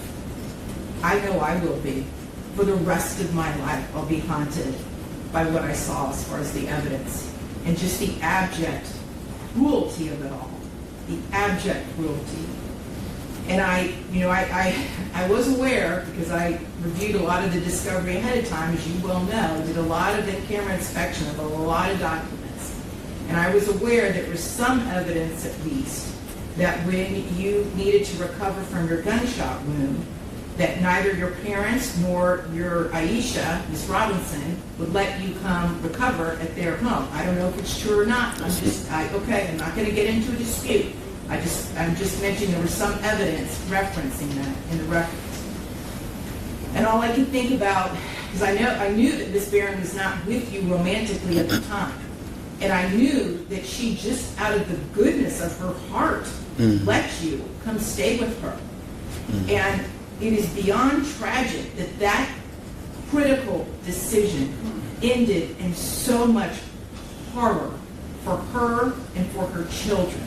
It is unspeakably cruel what happened as a result of that one decision. The way that Ms. Barron died was horrific, and that 911 call, which captured truly all of it. You heard, and everyone who's heard that 911 call heard a death scream. If anybody ever wants to know what it sounds like before a human being dies, knowing that their death is imminent, that's exactly what it is. That was a death scream. We're going to see if it's true. But what happened to little Ranivia and to little Ronnie, but I'm going to focus on Ranivia because she was special. And you could tell Miss Barron had done everything she could to create a beautiful home for her family. I noticed that the Ranivia's bedroom, before you set it on fire, you could tell she tried so hard to make her feel like a princess. Kenyatta did everything she could. And I noticed too in the kitchen, on the refrigerator, she put up magnets that said faith, love, family, hope. And then you know what else happened to that refrigerator during that night? It got splattered with blood all over it due to what happened. Little Ranivia, she couldn't scream, she couldn't run away, and she witnessed what you did to her mother as far as shooting her mother in the arm with the gunshot. She knew. And the horror that that child suffered. And she already had a life where she was born with challenges regarding her physical and her mental disabilities. But the pain and suffering that she suffered that night at your hands, unspeakable, absolutely unspeakable. And at the moment, that first time you struck her with that hatchet, and little Ronnie testified that all he could see was tears coming out of his sister's face. At that moment, that child knew. She knew she was being betrayed in the cruelest, most tragic and sorrowful way that a child could ever be betrayed. She was being betrayed by her parent, the one person that should be there to protect their children and love them and keep them from harm. And that was the last thing that child felt before she passed on from this earth, was your utter, cruel betrayal to her. And I read somewhere, and I don't know if it's true or not, I have no idea, but I read somewhere that souls pick their lives and that they know exactly how difficult their lives are going to be before they enter into this world. True crime just got darker. Catch the full episode on the link above. Subscribe to At Southern Sin today and hit the notification bell for more live original episodes Wednesdays at 8 p.m.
You're watching at Southern Sin, your new home for true crime. Smash that like button now. We'll be right back. Let's invite the jury in, please.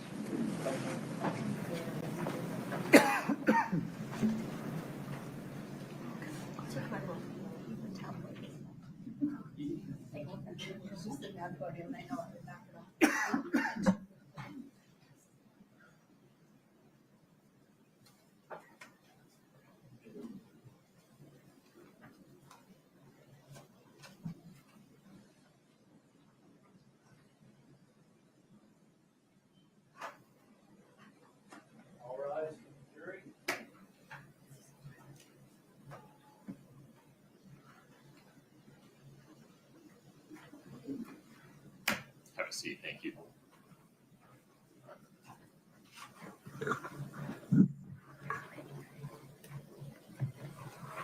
All right, have a seat. Ms. Shermack, the state's next witness. Sergeant Eric Haskell, please. Sergeant, if you'd step in front of Brittany, we'll get you sworn in.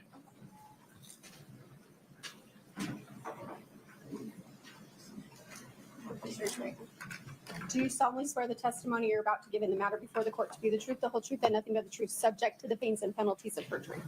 Thank you. Have a seat.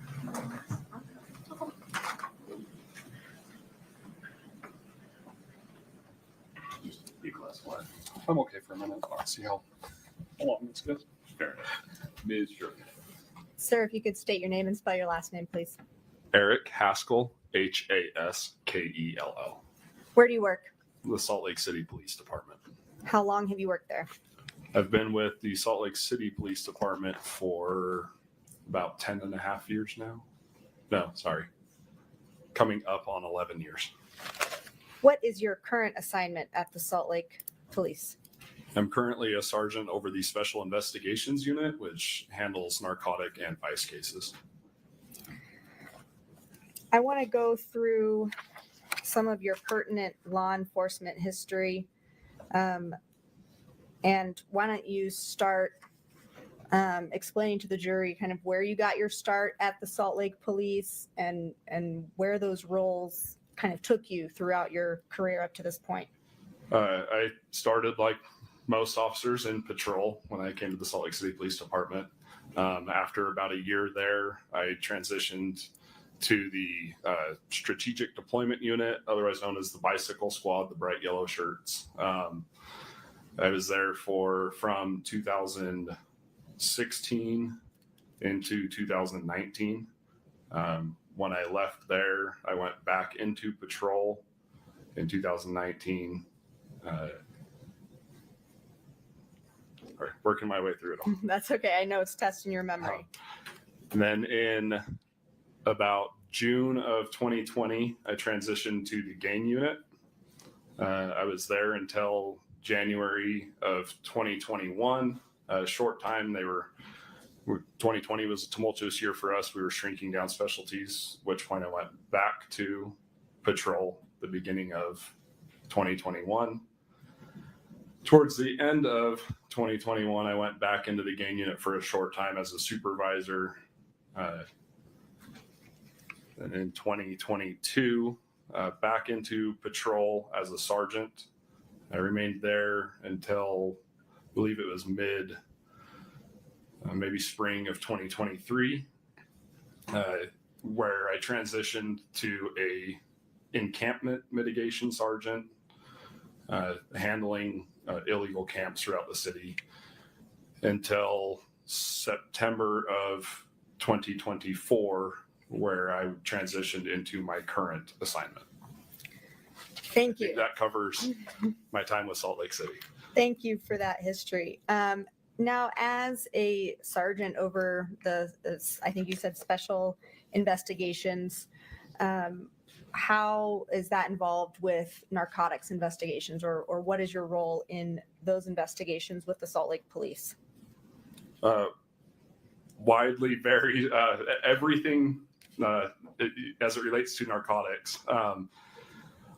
My unit, for starters, screens all of the screening being submitting charging documents, I guess, for any narcotics cases within the city. So any patrol officers or other officers throughout the department that have narcotic cases, those cases come through our office. We review them and submit them to the district attorney's office. We personally, as the beard might suggest, are a little different than a patrol officer. So we're an undercover unit. We will conduct undercover drug buys and long-term drug narcotic investigations. We will conduct short-term investigations as well, things that we would refer to as like a buy bust, where we might do an undercover buy and immediately arrest somebody. And like I said, including those long-term investigations, conducting narcotic search warrants, consulting on narcotic-related cases, officers throughout the department contacting us for our expertise in the world of narcotics. And so is it fair to say that your unit and your experience deals with everything from drug deals on the street up to larger scale, more complex drug investigations? Yes. And have you received any type of special training to perform this role? Yes. So I've attended the DEA drug investigations course. It's a week-long course put on by the DEA. I've attended the Salt Lake City Undercover Academy, which presents some information on drug investigations, as well as the name implies, the learning how to be an undercover and the tools used in that. I've attended, I have members of my unit that are part of a task force, the Utah Drug Overdose Task Force, attended seminars put on by them. Those would be the kind of the primary trainings. And so you have quite a bit of experience in drug investigations. Yes, ma'am. Talk about when we're talking about a street level drug deal, what does that look like? For someone that's not familiar with those, what does that mean? A simple street level drug deal will look like a buyer and a seller meeting somewhere. It quite frankly can be anywhere. Just as the name implies, it is on the street. Maybe not literal, and those two people will meet. It's usually very quick. It's obviously illegal. Maybe I shouldn't say obviously. That's definitely illegal though. And it will happen very quickly. There's an exchange of a product, an illicit narcotic of some kind in exchange for cash. It happens very fast, and dealer and buyer will separate, go their own way. Maybe the dealer will stay there depending on what exactly we're talking about. Sometimes it's a pre-planned meet where they will meet and then go their separate ways. We do have also instances where dealers will hang out in a particular location, be that a street corner, an area within a park, a gas station parking lot, a fast food parking lot, etc., anywhere and everywhere. And that drug deal will look very quick. It's a fast exchange. Nobody wants to be in the open for longer than they have to be doing what appears to be a drug deal. And talk a little bit about your experience with drug distribution rings or some of those more complex drug distribution investigations. So really any street level drug deal is going to be part of maybe a ring or an organization, in the sense of, generally speaking, your dealer on the street has gotten those drugs from someone else who there's a chain. So in my unit, our primary goal is to work that chain as far as we can. Would you pause there for one moment? Yes. I'm so sorry, Counsel. Would you approach for a minute?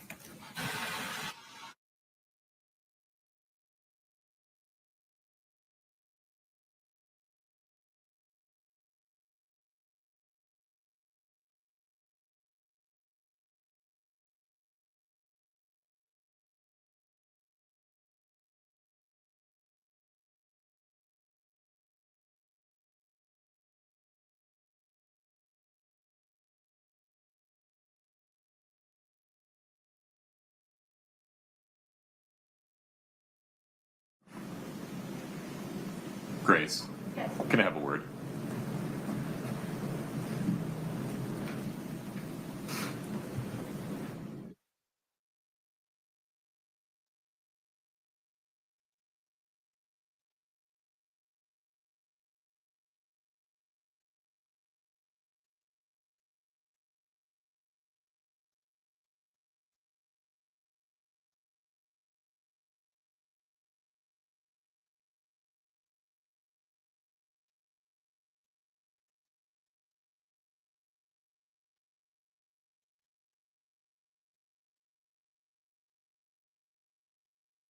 Firm. Court TV, I need you to stop recording and transmitting from this point forward until I tell you differently. You're watching at Southern Sin, your new home for apologize true for crime. interrupting. Smash that like button now. For your benefit. We'll be right back.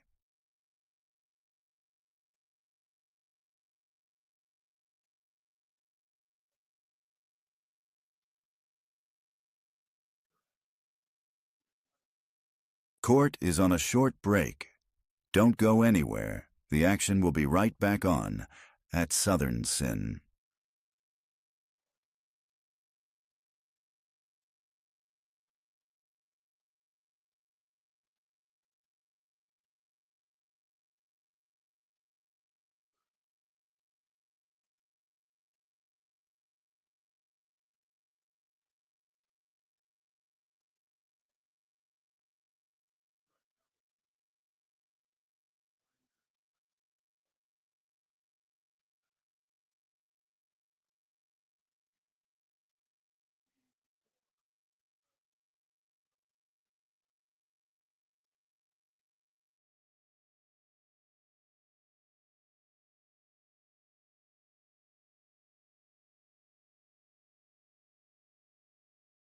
Looking for more exclusive, thrilling true crime episodes? You can now catch them on our Patreon at Southern Sin.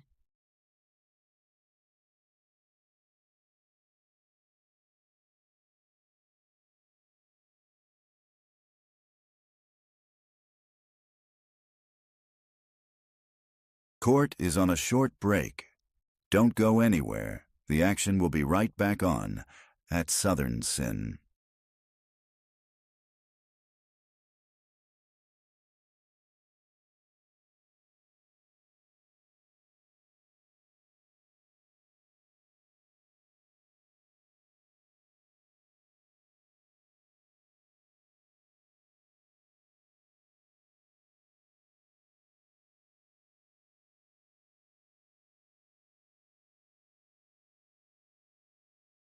Thank you for subscribing to at Southern Sin, your new home for true crime.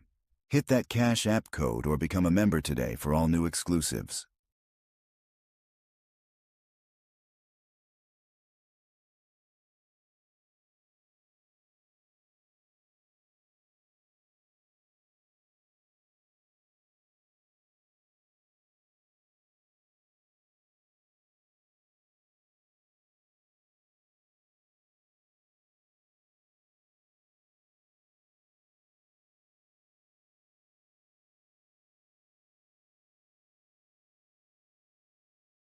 Hit us in the chat if you think the defendant is guilty or not guilty.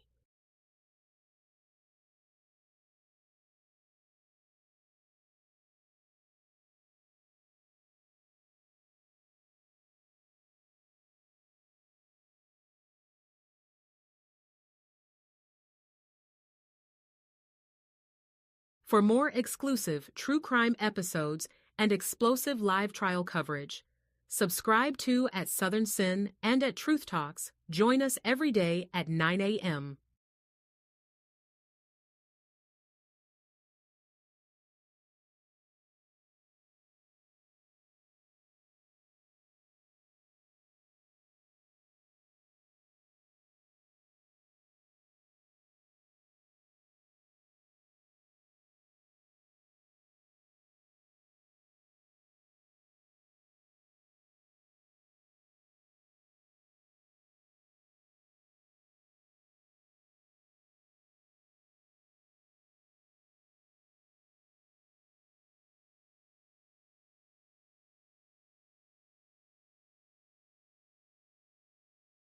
You're watching at Southern Sin, your new home for true crime. Smash that like button now. We'll be right back.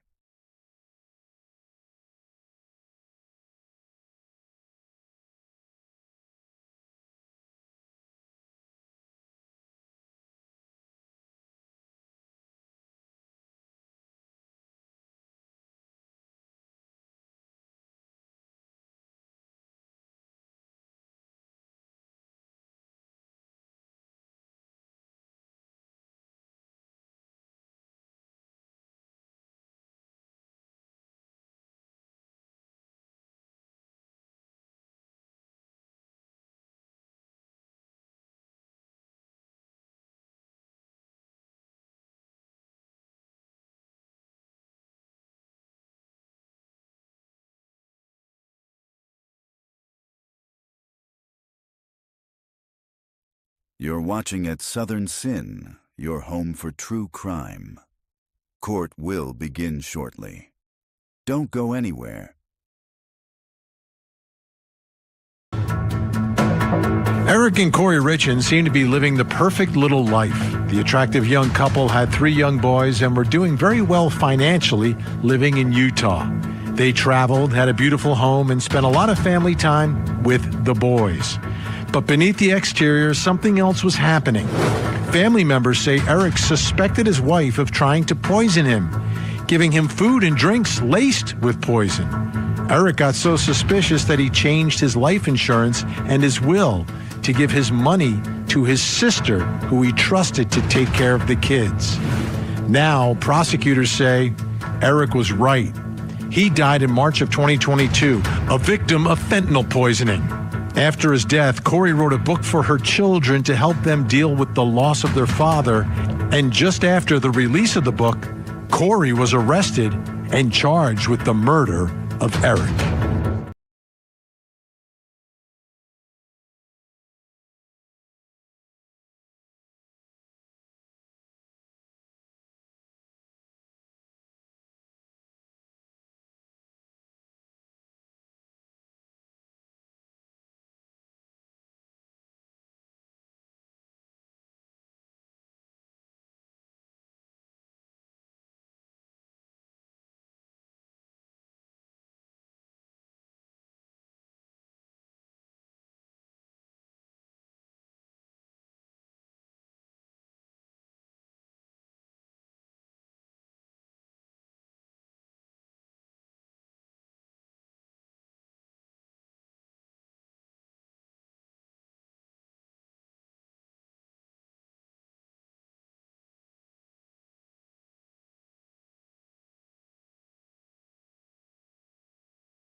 Hey there, truth tellers and all of our sinners. Be sure to watch us daily, every day, Monday through Friday at 9 o'clock in the morning. We have all of your live trial coverage here, but we also have great original episodes where we have nothing but the best of true crime that you won't see on Court TV. So stay tuned. We'll be right back. Court is on a break and we'll be right back.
What's up, all my sinners and my truth talkers and my truth fam? We are on a short court break. We are watching the Kouri Richins explosive case details. We are on a short court break. We are watching the Kouri Richins explosive case details. We'll be right back.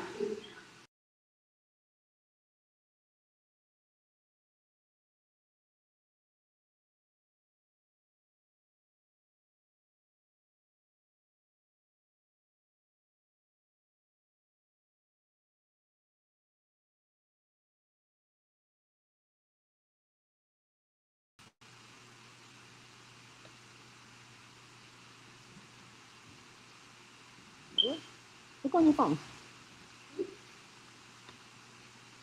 Hello, everybody out there in TV land. I'm Jody. I'm one of the producers on Southern Sin and Truth Talks Live. Hang in there with us. We basically have the Kouri Richins trial getting ready to start back up and lots more. Hit us in the comments and hit us in the chat with hashtag sinners or hashtag truthfam. Be sure to like and subscribe. Thanks for watching Southern Sin and Truth Talks Live.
Hi, it's me again. Court is on break. We'll be right back on Southern Sin and Truth Talks Live.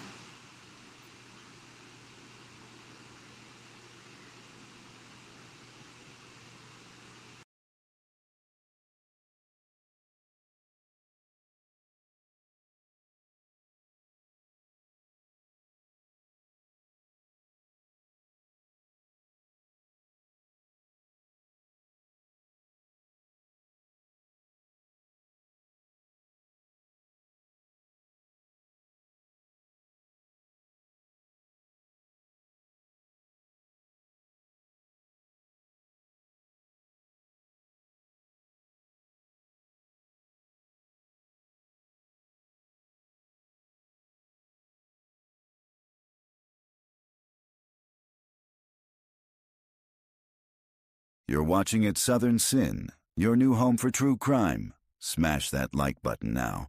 We'll be right back.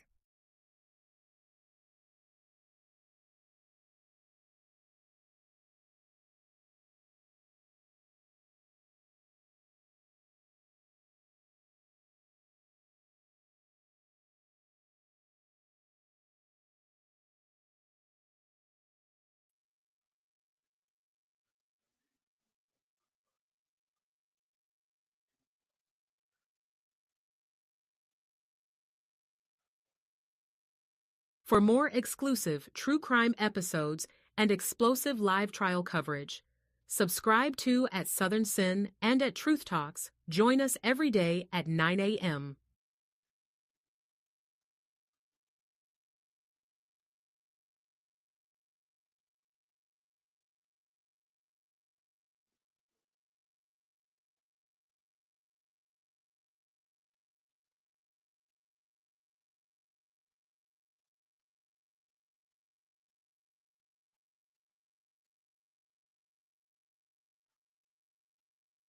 Thank you for subscribing to At Southern Sin. Keep our algorithm high by hitting the like button now and use hashtag Sinners in the chat to win a free membership.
Court is adjourned.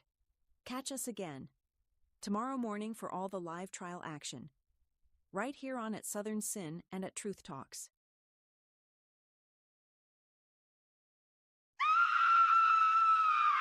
True crime just got darker. Catch the full episode on the link above. Subscribe to at Southern Sin today and hit the notification bell for more live original episodes Wednesdays at 8 p.m.